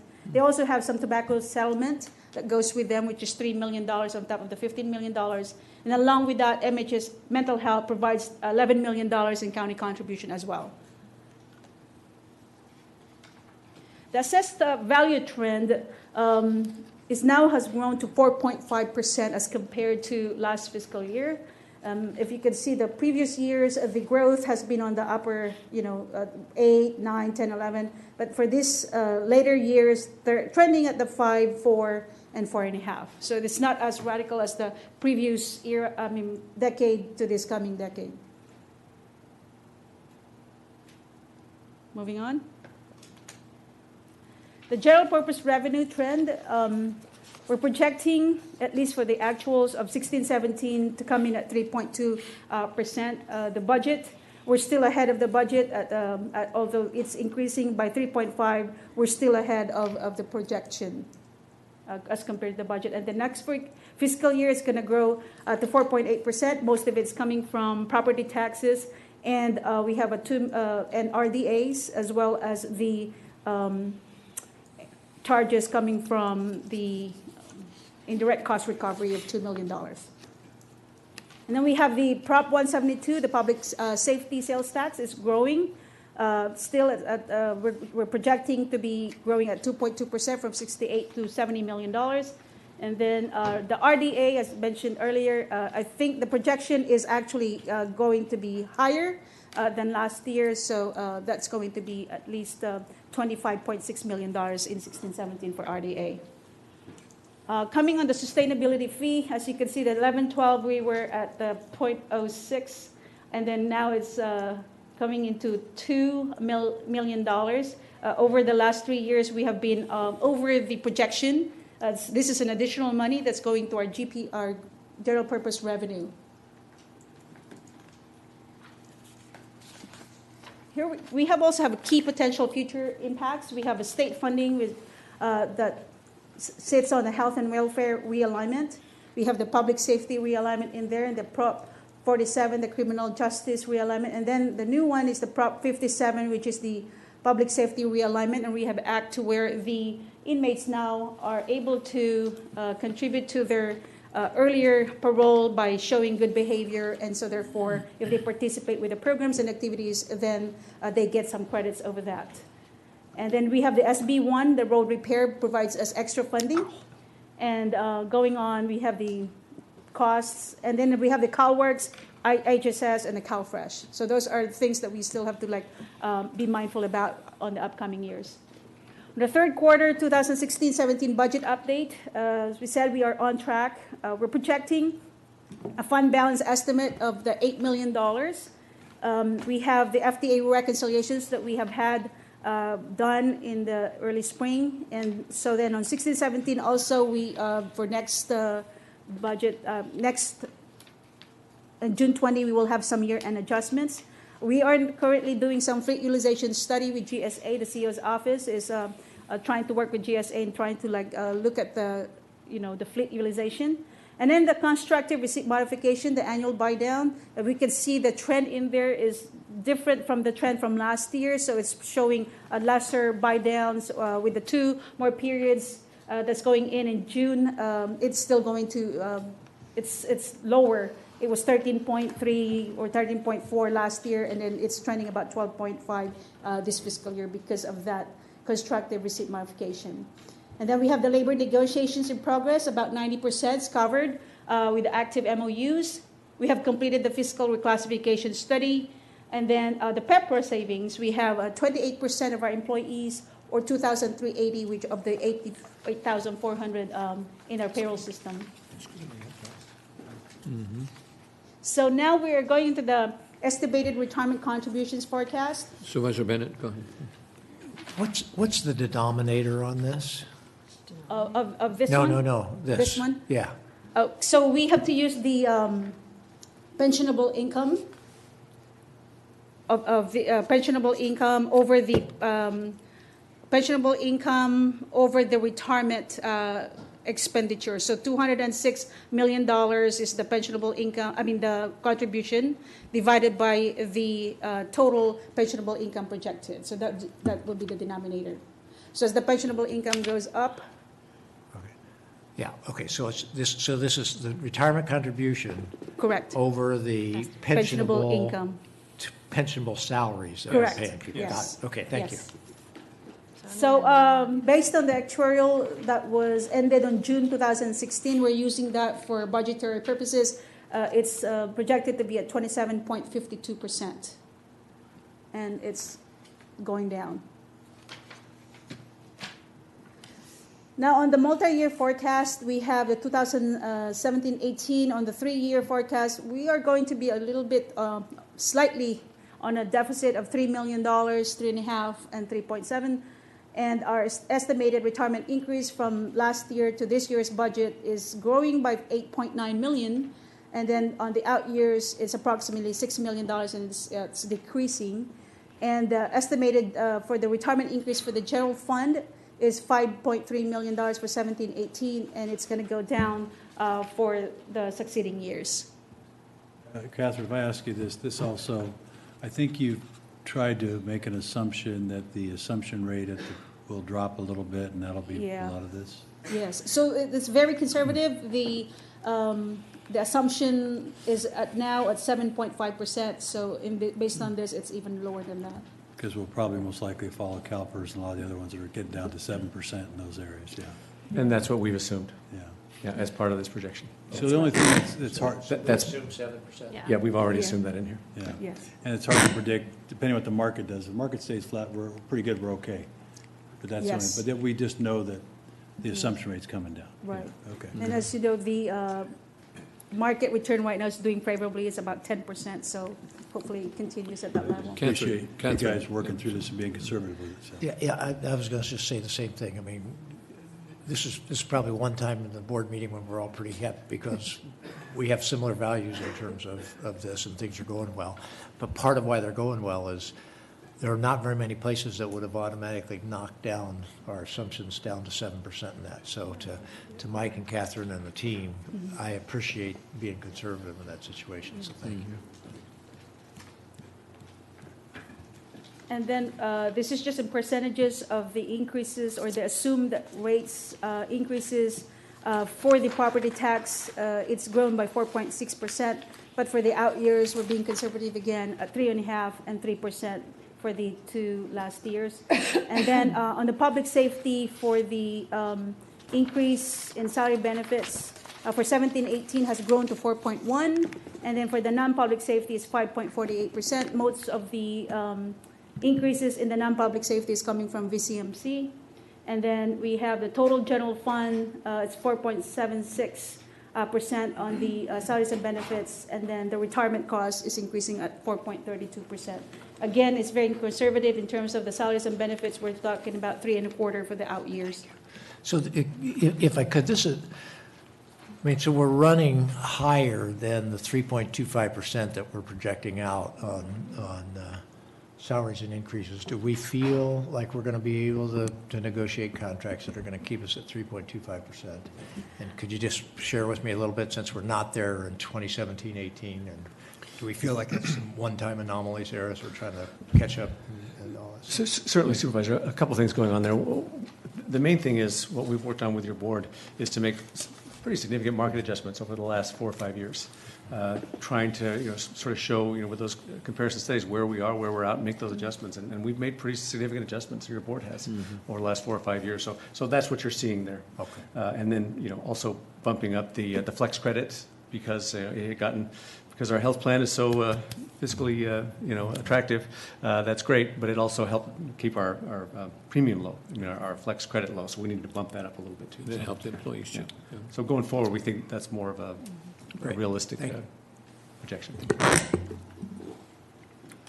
And finally, here comes our recommendations. We have 7 items. I won't read it for you. It's on the board letter. And then summary, we have, because of the collaborative employee efforts, our diligent management, your board direction and support, department heads and fiscal leadership team, there's a lot of them out there, and then have resulted into this balanced budget. We're maintained service levels and safety, health, and social services, and in total, it connotes a responsive delivery of public service. And Michael, we need to commend our employees for that. This is extremely important. The collaboration, that efforts that employees, the diligent management, and of course the direction of the and support. So I commend you for that. I think it's excellent. And I wanted to give special thanks to our CEO Finance Budget team. They look all awesome up here in this picture. They're in this room. And although K-Man is not here, she's attending to her mom. She's one of the best resource that we have in our team. So with that, happy to answer any questions. I'd just like to say those people really are doing great service for you. And you can tell by the way when you're briefing us what you know about these projects. So this they're kind of unsung. You don't get to hang your hat on any bridge or something else that got constructed or a department, but it's really an important role here that's being played there. So thank you. Thank you. I would just say thank you for acknowledging that, Supervisor. You hit it exactly right. And some of the toughest discussions that we have departments are these budget analysts are the ones leading it, and that's some tough sledding. So we appreciate that. And I also want to thank our auditor controller and your whole team, Jeff. You play a huge role in our partnership with all this, so we appreciate that too. Okay, so Jill and Michelle and so everybody, this is a thank you. receiving file. Brian? Approve all the recommendations, okay. I have a question just because I feel like I'm in a bit of a Kafkaesque issue looking at an agenda item we had earlier which said we're folding this capital improvement program into the budget of the Public Works Agency, which includes the roads. And that has an old listing. Right. But I'm assuming that what we're approving then is there's funding, and how that list changes doesn't necessarily require changing the budget in any way. What it has is that our budget included the $3.7 million assumption as an increase in our revenue. So it's a component of our total budget that there is an increase coming from the federal government, for the state to our county budget, and that we're letting your board know for consideration to accept that as an increase in our revenue. So what I'm saying is there's an actual listing that it said in item 26, Sure. a previous agenda item on consistency of the general plan. Okay. It was a capital improvement plan Yeah. that the Public Works Agency has. Yeah. And it said in that agenda item that in the interest of streamlining the capital improvements plan process for the 2018 to 2021, the county executive office incorporated the recommended countywide CIP projects That's in the preliminary budget to be Yes. presented to your board this day. Yes. So, So those are the pictures of those budgets that we have. Right. Yes. so I'm just, maybe Mike can answer it. sure, Is it just, we're talking about the funds here, not the specific projects when we're referring to that? Because we just approved or received and filed a capital improvement program that's old. So, what's that? Nothing. So there's no question that we can make adjustments going forward. I didn't recall the earlier discussion about, there was an item you asked to be included, was that? Right. About a road? Okay, and that's not in this particular? No, we're using a capital improvement program from years ago, and it's just getting carried over and carried over. Yeah, I remember that. And I know that right now, we're looking at a funding, and I'm just wondering, can we change what those capital improvement program projects are? Or will that, we're changing the budget, it's a 4/5 vote and all that? No, you can change them at the What budget or going forward during the year as well. However you would like to. And would it, and I I'm just sorry, have to go ask, ahead. because at budget time, it's a 3/5 vote on Right. programs and projects. That's right, changing it as And 4/5. that's And why then some 4/5, yeah. issues we heard today were being heard to be put into that budget. Sure. So when I'm talking about specifics in that capital improvement program, are we talking about, now that's the program going forward, if we want to change it, you need a 4/5 vote? I see what you're saying. Because Yes. it's Yeah. incorporated into Yeah. the budget. That's Yep. correct. So the answer is yes. Yes. So then that gets me back to the discussion I had earlier, Okay. which is we're looking at an old capital improvement program. So I don't know if staff has the ability Should to update. change it and revise it before we take that final vote on the budget Yes, we can do that. Okay, because Yeah. that's what I'll look for. Good. And if not, then we'll have to vote on it separately.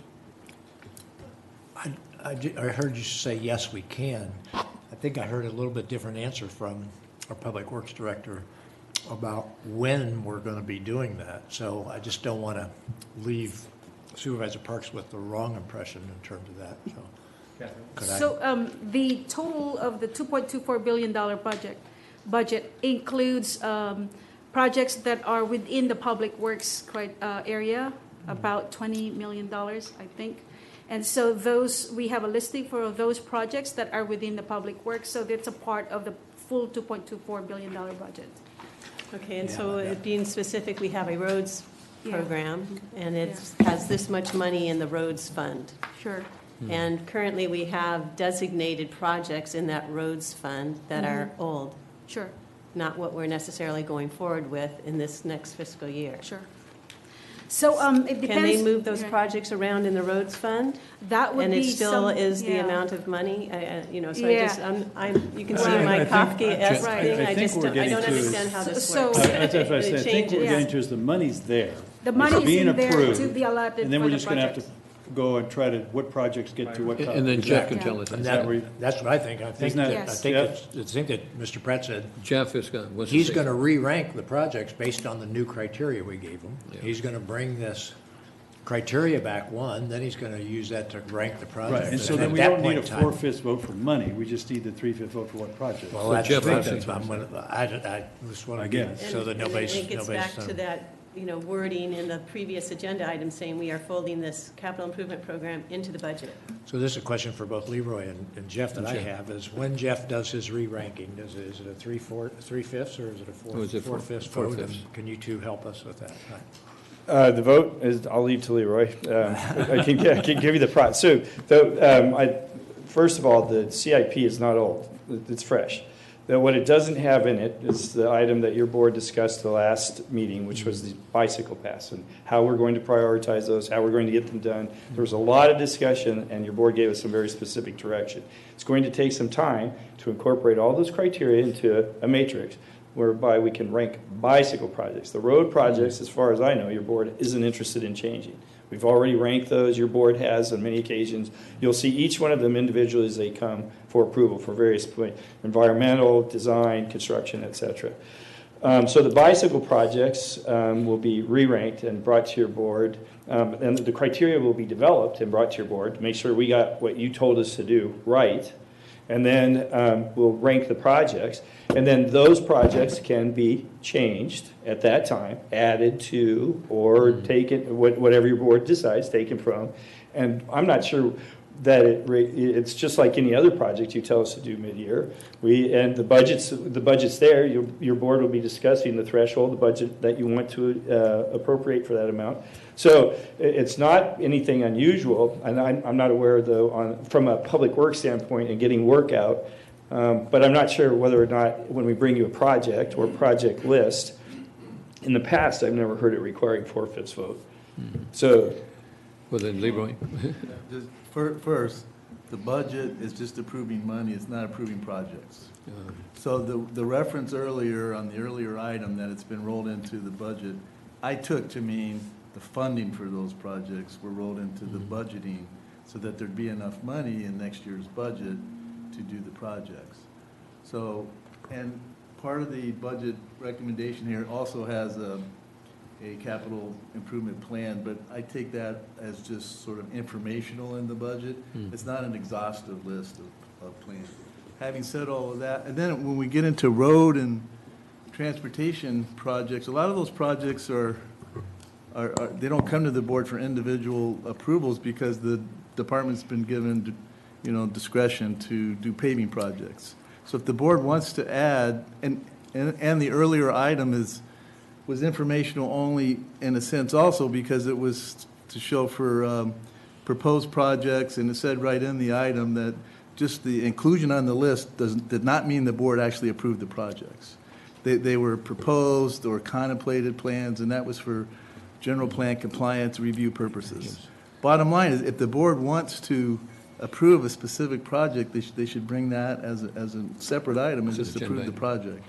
But this is just budgeting amounts for the department. It's not really approving projects. Can I ask one question?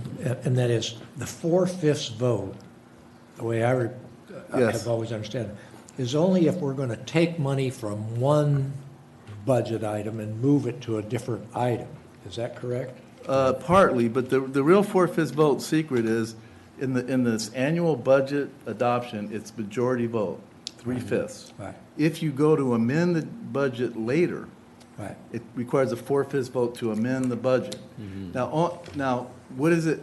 So your question then really kind of plays, what does it mean to amend the budget? Right, exactly. So if you move money from one budget unit to another, that's an amendment. But you can move within sub-objects and that's not an amendment. So if you re-rank your That's probably not an amendment of the If you budget. re-rank your road project or your solid, if you re-rank those, but they're in the same budget item, then it doesn't require a four-fifths It wouldn't vote. require four-fifths, Okay, and let, you know, and if you wanted to appropriate more money for projects, that would be So four-fifths. when Mr. Pratt comes back I'm with the. sorry, you didn't hear the last part of Well- what you just said. Well, the last part was if you needed more money to approve more projects, it would require a four-fifths vote to appropriate more money. If you need more money. But if you re-rank, so you didn't need more money, you eliminated some and you Yeah, if you replaced them move with something in others. front of something else, then you wouldn't. So when Mr. Pratt comes back with his ranking, that ranking, the only constraint on that would be the amount of money that we've approved in the budget, but we could re-rank those things on a three-fifths That's vote. always a constraint. Yeah, And- but we could re-rank them on a three-fifths. Is that your vote. concern? The bicycle study session actually said, let's just fund these projects in the CMAQ. I think it was $14 million. Let's go for it. You know, we'll apply for the grants, but these are the projects, and we agreed and we voted to go for it. It is not reflected at all in the capital improvement program. But I think there was a period of over 5 or 7 years where we were getting a couple $1 million, like Mike, I think that's how we do it. Correct. Something like that, because I don't think we can do 14 million. But, and also, I don't think Jeff can get them all built. It takes time, right, to go through this, get your environmental, your plans done. So I think that's what we thought. So I guess what you're asking is that even if it's, say, 14 over 5 or 7 years, do we have 2 or 3 million in the budget for that this year? Is that kind of what you're asking? To my understanding of that discussion was, instead of plodding along the way we've been going, which is very slow at getting some major bike lanes in, for Right. example, we're going to just go ahead and say, let's move faster, let's fund these projects, even if it takes general fund money, which would be a four-fifths vote. So as I see it, unless that item 32 was wrong when it said it's taking the CIP program, the CEO's folding that into the budget, and I would think the basis for that was so they know how much to budget. Unless that was wrong, we're in a situation where we have to vote separately on adding additional funds. So otherwise, we're just plodding along, and that's what I'm saying. This budget is the plodding along the way we've been doing it for the last many years. And that's why I'm saying it's an old one, because our study session says we're going to Okay, move well, forward. I want to make sure, because I think we were pretty clear that we're going to put some money in to start this process. That's right. I didn't know if we'd said all at 14 one time. I've never received that or not. At the time, I think we're looking No, at a phase in. it was over 7 years. Yeah, Or, Yeah, a phase in, couple yeah. million a year, Yeah. but that's not in the budget, right? But So but it's if I- not doing that. Supervisor, If I could, you're the one that said, let's just do these Yeah. things. But I got the impression you weren't saying, let's put $14 million No, I in the wasn't budget saying this year that. for No, that. because we You're still gotta- saying, let's find a way. Yeah, but I agree with Supervisor Park. Let's don't just plot and hope that we find money. Yeah. We agree that. Let's find and a I way think Mike to do can say, that. okay, out of our budget, we can find a few $1 million a year, and Jeff can then start planning and start the projects and get those connections and all that stuff going. yeah, Mike. I think Mike's what we said, right? Sure. But Yes. it's not in there, is what I'm Right, saying, okay. right? Yeah. It's Well, not I- in there. Or is it? No, because otherwise you're taking out projects to find the money But I'm to wondering add if, I'm the wondering if bike it's in that lanes that we capital said we're project. moving Well, on. let the CEO probably knows this. Mike, give us a. Yeah, so a couple things. As you heard earlier, we're allocating $1.5 million from this budget into capital projects. In addition, as we showed on a previous slide, the reserves, I don't know if we can get that up, but we've been putting money away in program mitigation and fixed asset acquisition for just this kind of purpose, for one-time expenditures. Okay. For one-time expenditures, which would include roads. So that's exactly why this year we're putting $3 million into the program mitigation. And that's very flexible. Your board can use that for any purpose that you would like, So what including you're saying roads. is that's already in the budget in a sense? It's already Yes. there, okay. So depending on how Jeff gets them ranked, he tells us, we can take that money and get started on that list. So there may be more than 2 million the first year, so. Right. Does that make sense, Linda, or are we missing? See, I mean- I just, I'm lost in this whole thing because we have a capital improvement program. We want to make sure you get your projects in there. It's not in there. Right. You want to Then find we're out. taking that and we're folding it into this budget. You can say it's up to date, but it doesn't reflect our study session. So and then I really don't understand the process enough to know For example, let's say Potrero I'm Bike glad- Lane, if I'm- I I'm want to glad you're bring not that the one who understands. forward, It's confusing. that sounds to me that it's not in the budget. It's not in the capital improvement program. Well, let's, Okay, Catherine, let me just ask this real quick. I know Mike gave us. So Jeff, yeah. if that floated to your top and we said, okay, we want that at the top, the Patero, because that's a big not artery we gonna want to, could that be, based on what we're hearing now that's in this project, could that be built? Money's in the budget. Money's in the budget for that right now. Catherine talked about the 3.7, Mike talked about the additional. So the money's there one way or the other. And if I might, the language that you refer to, taking the CEO of capital projects, that refers to a specific group of projects. It's those building projects at the back of the plan, not the public works projects. That's the way I remember that it's not. So, and the bike project lanes, remember that CIP is just for general plan conformance. We share it with the cities, say, here's what we plan on doing. Are we digging any roads up? Do we need to coordinate? With the bike projects, we're in the unincorporated county. We only coordinate with the county planning department. So they don't rise to that level of. Okay, well, Mike. I just see, it does say 5-year capital projects program, and then the wording with that agenda item says we're taking the capital project program and putting it in the budget. But I'll back off. It's just when I'm told that, no, that's not exactly what that wording is. I mean, that is what the wording is. That's how I saw the process, but it's a technicality. I understand that. I'm glad to hear that you feel there's money in the budget to move forward if the board wants to prioritize and add another bike lane that's not in that capital improvement project. And that's the important part. Supervisor Bennett and Yeah, I'm assuming that Potrero Road is going to rank pretty high. I don't know exactly where. I mean, you're going to do your thing. It's going to rank pretty high, and we're going to get it done pretty fast. That's the feeling that I get in terms of that. So, for whatever it's worth, that's how I see it. I think it's probably a high. I would hope so. I'd hope be the one or two top at the rank as part of that. Part of our mindset of that, people riding is part of this whole thing, bringing it in. And I think what you were saying, Linda, if I could take, you wanted to say, okay, here's 14 million for these projects, these bike lanes. Now, it may be over 4, 5, 6, 7 years, but you wanted something like that in the budget we set, and we haven't funded it yet? Is that what you were asking? I don't believe that the motion that we made on the bike study session is incorporated into this budget or into the capital improvement program, obviously not in that. So there may be some contingency funds that Mike says are Well, I available. think you talked about the and capital there, I think so- you said it is there. Unless it just happens magically when you say it. Jeff, is the money there? It's not incorporated. The way I understand your board's direction, no, we have not yet incorporated it into the CIP. Your board gave us a bunch of direction at that meeting. Your board came up with the 14 million number. Your board said, well, if that's all it takes to get the Class A, Class B, and some of the Class C, well, let's do it. And we have to take all that, melt it together, and come back to you and say, this is what we heard, and do we get it right? That's the ranking criteria and the budget. Right. So you're right, it's not in there, but it doesn't need to be to get the project done. So there's something, Go ahead. something like the CMAQ, you apply for it and it takes twice as long using CMAQ funds. If the board wants to use general fund monies, it makes it go twice as fast, for example, to get a project in. That, to me, gets into this 4/5 vote potential. So it's just hard to figure it all out on what needs it and what doesn't need it. We're hearing, was it 1.7 million, I think Mr. Powers indicated. So with these actions, a couple of things. So on the Potrero Road, what does that run roughly? 2 million is what we're being told right now. Okay, so. It's not, it's about 3.4.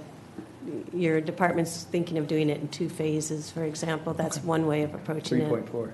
There you go, thank you. Thank you. So there is that much money in your reserves, in your assigned reserves. That's why we could put that back up in a moment, but there is enough money to do that. There's not $14 million that we set aside, but what we've been doing every year, including with this budget, is putting additional funds aside, trying to pre-fund capital projects, one-time expenditures that your board may want to do, just exactly like what you're talking about right here. Right there. So there it is right there, right?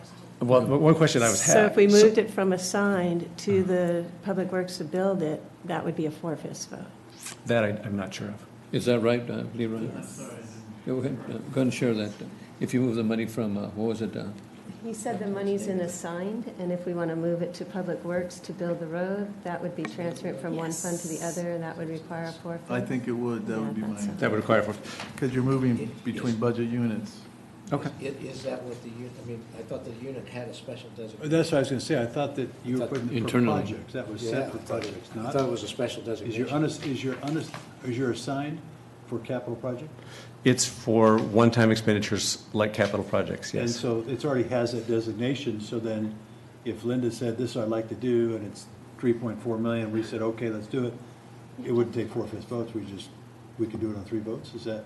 Because it's You could already, do it it's in already this- got, what I'm, I Yeah, sure. it's You could do it in already the got that budget. definition. 3/5. That's what I thought. That's what Yeah. I thought, yeah.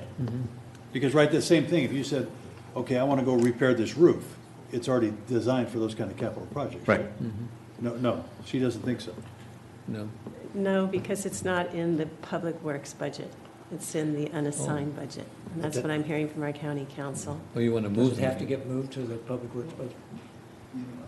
I mean, I'm going to probably have to research some of this and come back and answer a specific question, and as long as we get it right in the final adopted budget, that's all that. And I think the that's most where Linda's important coming thing, from. but I'm getting a little confused, so I'd appreciate it if we could look at it and. Yeah, why don't we look at it? advise. But- So we can bring, I guess from my standpoint, I just see the CEO's office saying, these monies are assigned for capital projects.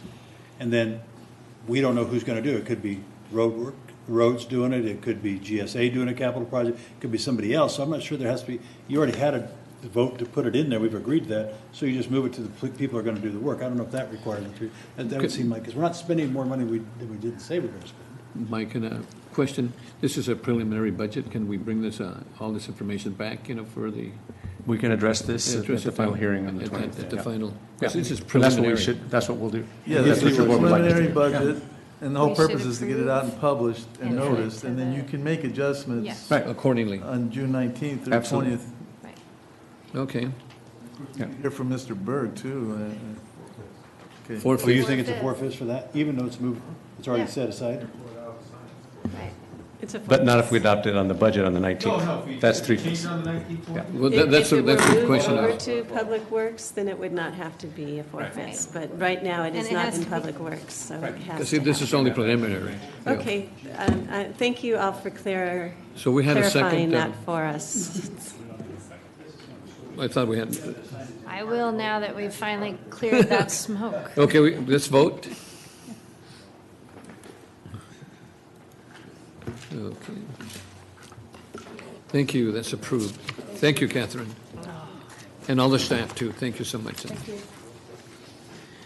Okay, our next item is item 27, receive and file presentation and implementation of the Sustainable Groundwater Management Act in Ventura County. Okay, is that Jeff? Or- Okay.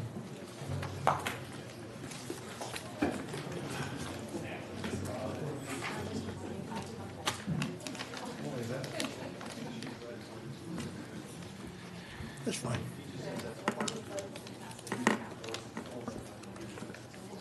Okay. Good afternoon, Chairman Zaragoza, members of the board, CEO. I'm Glenn Shepard, your Watershed Protection District Director. I'm here today joined by 2 experts, as I'm new to this field, Mr. Jeff Pratt and Mr. Arnie Ansel. I have the next 4 agenda items, if it Okay. remains consistent. We'll start off with 27. Yes. So this item is an overview of the Groundwater Sustainability Management Act implementation. It was established in 2014.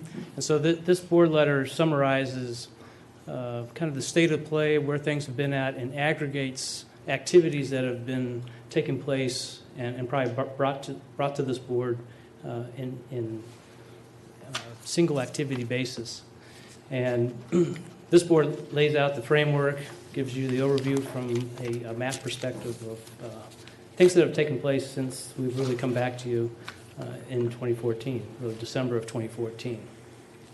The board letter summarizes those activities, and I won't go into them, but bottom line, from a SIGMA perspective, a major milestone is coming up this month at the end of the month, 30 June, and that's the intent of filing for all groundwater sustainability agencies, covering medium and high priority basins throughout the county.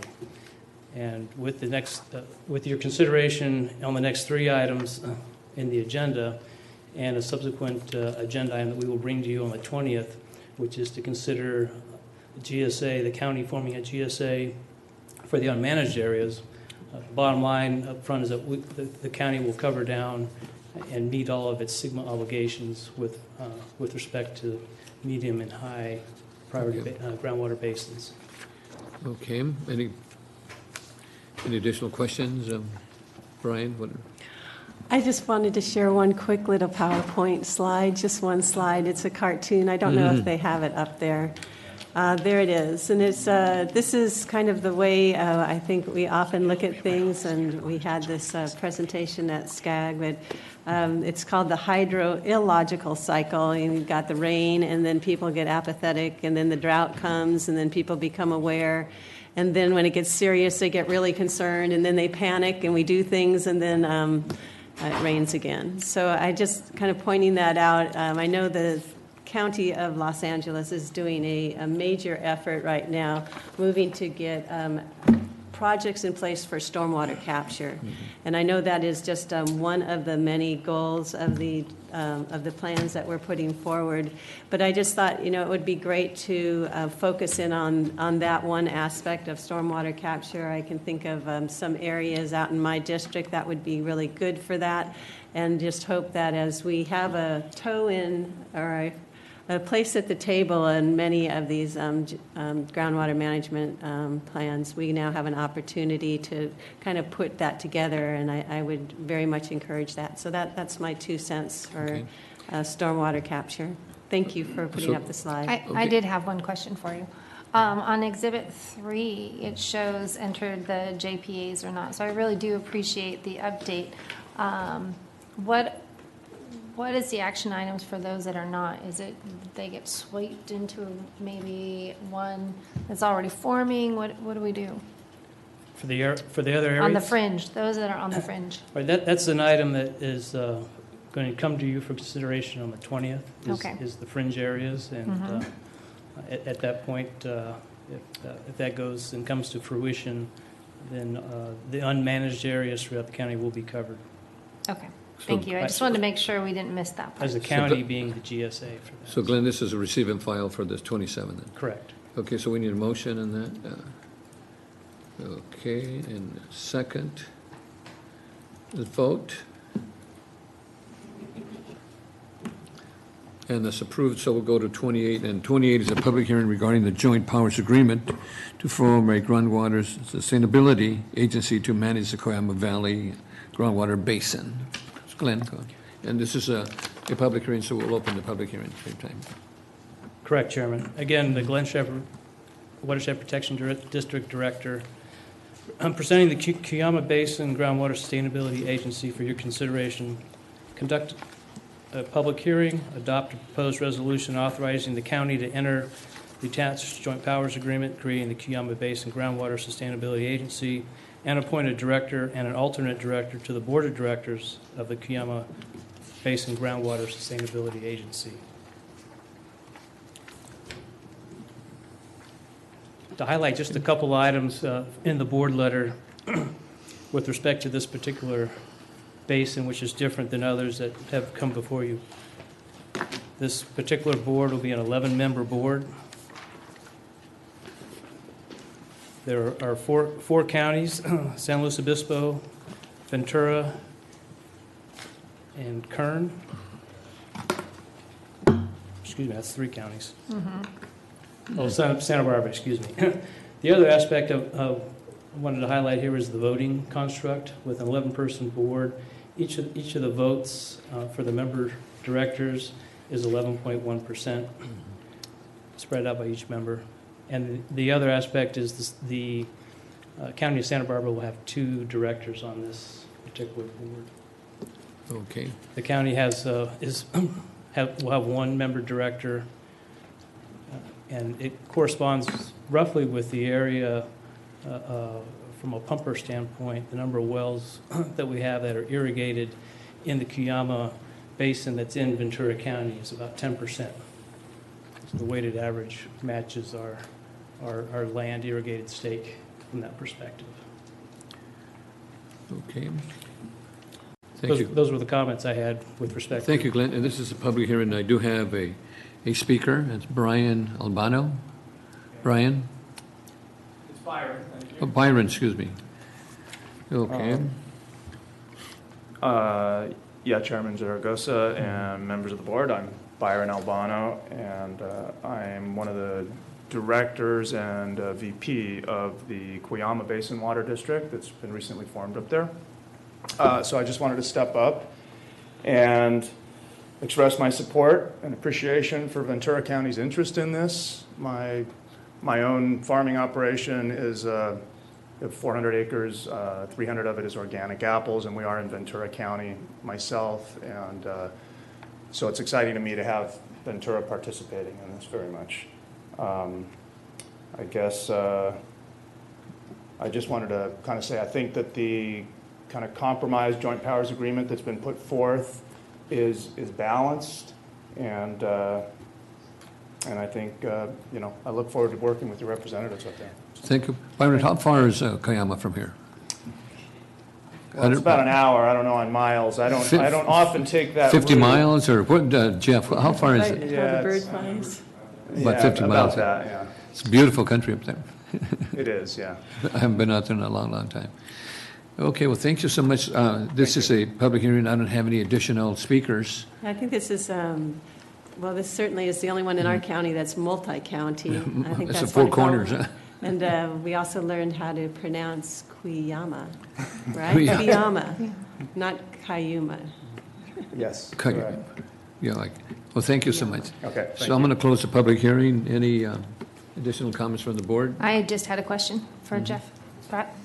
Has everyone else on this, forming this board of directors, have they approved it? Where are we at on that? Oh, I'm going to have to defer to Glenn and Okay, Arnie sorry. on status. Glenn. Sorry about that. I figured you guys would all know. Or maybe Byron might know, too. That's correct. Everyone has approved. Okay, I thought that would be good for the board to know. Okay, what's the pleasure, board? I move the recommended action, and where it says appoint a director, talking with staff, they're recommending that we appoint Glenn Shepard as a director and the alternate Arnie Anselm. So we have the two watershed protection district people doing that. I'll be making the same recommendation when we get to the Mound Basin, so that Glenn would be the director of both of those basins. I mean, he would be the representative of the county in both of those basins, which would be consistent with, Glenn is also our representative on the Ojai, the upper Ojai Basin that we formed earlier. So I think that would be consistent. So that'd be my recommendation, is to move the recommended action with those two people as the director and the alternate director. Okay, we've got a first, and we've got a second. Please vote.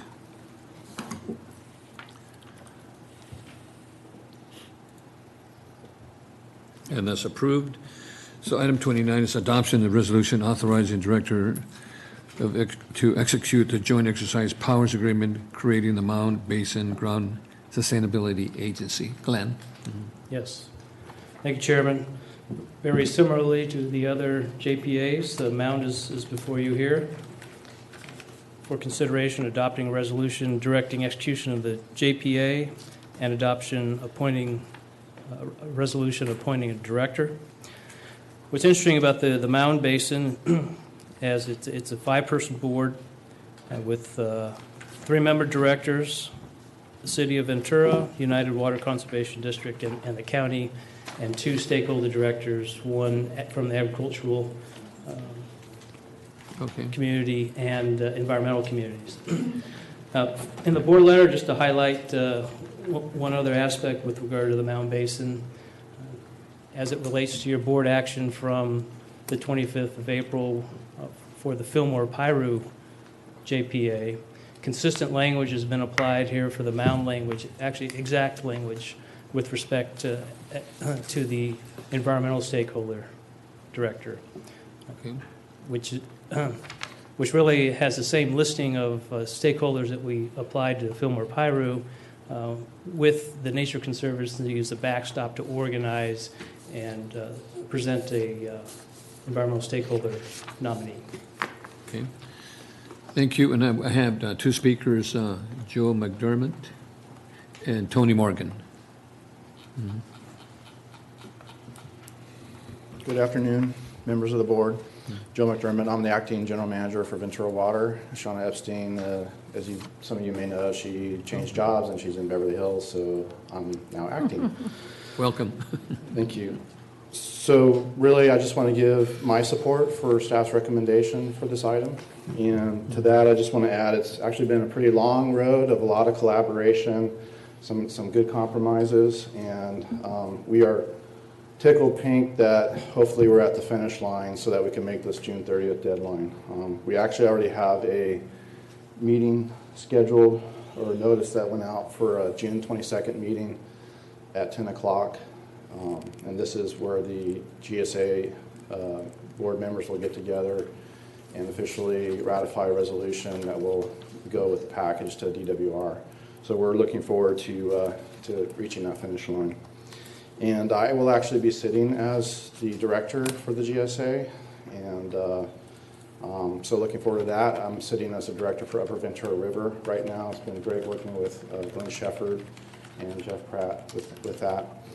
And the only other thing I'll add is I'm here for any questions if anything comes up. I do have a question. It seems to me, in general, it's good government to be able to have an alternate in case the representative of any one of the agencies is sick, traveling, whatever, so that you don't hold things up, either waiting for them to come back or they don't have a voice. Can you tell me why?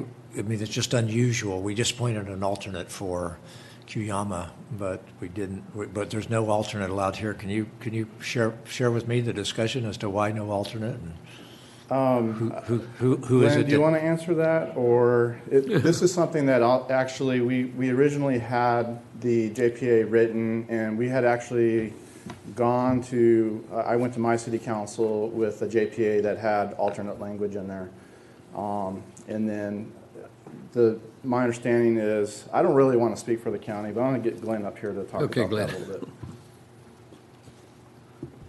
Supervisor Bennett, we had lots of debate about the alternate directors, and in the end of the negotiation, before running up to the various boards and city councils, we structured the JPA to put the alternates in and really defer that discussion and put it in for a kind of resolution in the bylaws, and that got us into some issues with the various councils of the members. And we couldn't resolve it at that particular moment, and so we struck. Do you intend to try to work alternates into this? We haven't revisited the nature of alternates and how it might be incorporated. or So when you modified. say it got caught up, who is it that doesn't want alternates? Well, Supervisor Bennett, maybe I can add.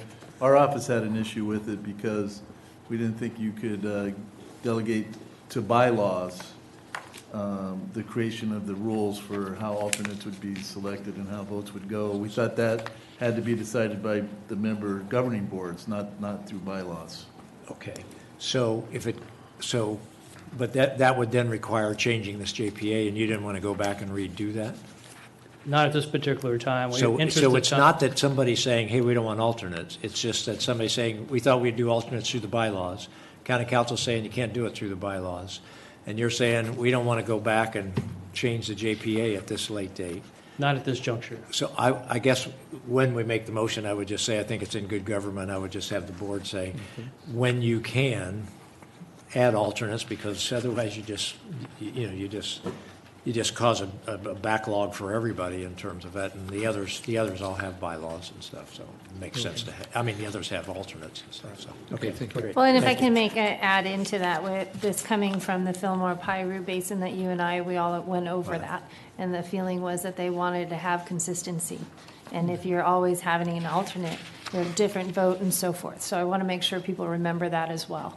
So you don't just, hey, I've been in a couple meetings and so I'm going to send my alternate. Sure. What we're trying to create is consistency and transparency with the vote and so forth, because these are important matters that we're trying to build these committees with. Just my point. I really appreciate that. I agree. You don't want to have it, but at the same time, if for some reason it's an important vote and you're gone or ill, you also want to make sure the No. Remember, this is Mound, guys. This Yeah. is close. So we're not in Timbuktu, and you can't travel there. So Okay. Yeah, but if he's sick, we don't have a representative. no, I get it. That's why you have 5 people on the board. Okay, Tony Morgan? Tony?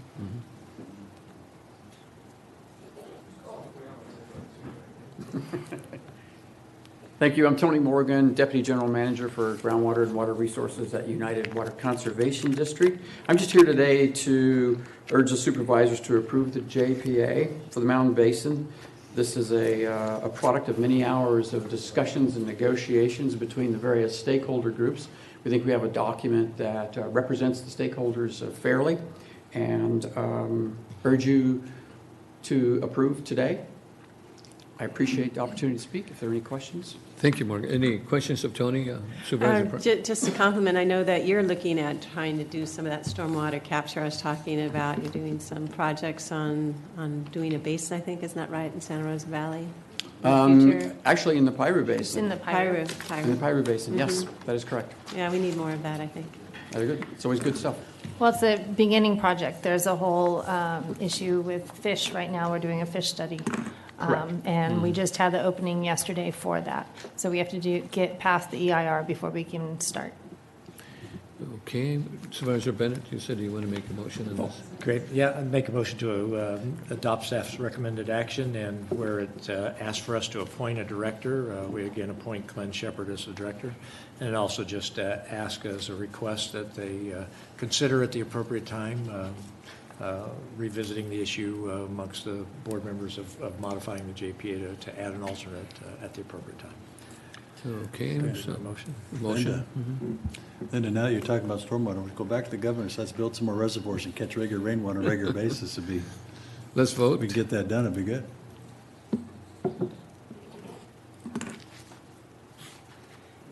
Also, and that's approved. The stormwater can also help farmers, agricultural lands too, if we can be able to hold it. It's not just necessarily for drinking water, but that can be used No, for but if we could irrigation. make it easier to build new ponds and whatever else they can catch it, yeah, do that. So Glenn, you have the other one, to decline to participate in Santa Clara River East Sub-Basin Groundwater Sustainability Agency.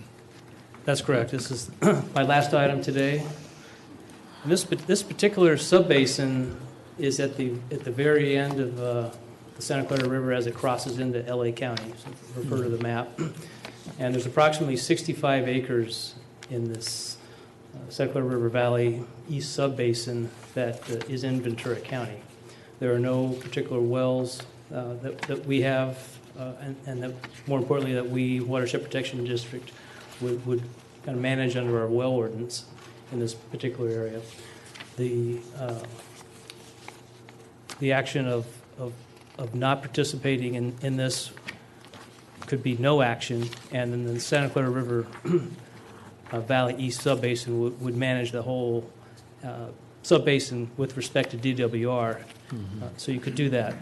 But we have a letter from Castaic Lake Water Agency that kind of affirmatively asked us whether we wanted to participate or not. So I'm requesting that you affirmatively decline, and then we would respond to that letter that the county is declining with respect to joining that GSA. Question? Any questions? Is there any risk to declining to Ventura County? What is the risk of saying no? We haven't seen a risk in saying no. In particular, in this case, there'll be an interbasin agreement that at least has to be acknowledged and accepted, in particular with the Fillmore Piru GSA, as these two GSAs will butt next to each other. So the members of the Fillmore Piru GSA will be intimately involved and at least acknowledge and have situational awareness of what's occurring in the adjacent basin, which is the east sub-basin in this case. Thank you. Okay, supervisors, what's the pleasure of the board? I'll take motion. Okay. A second, please vote. To decline. Yeah. I am. I'm taking a motion to decline the participation, yes. Please vote.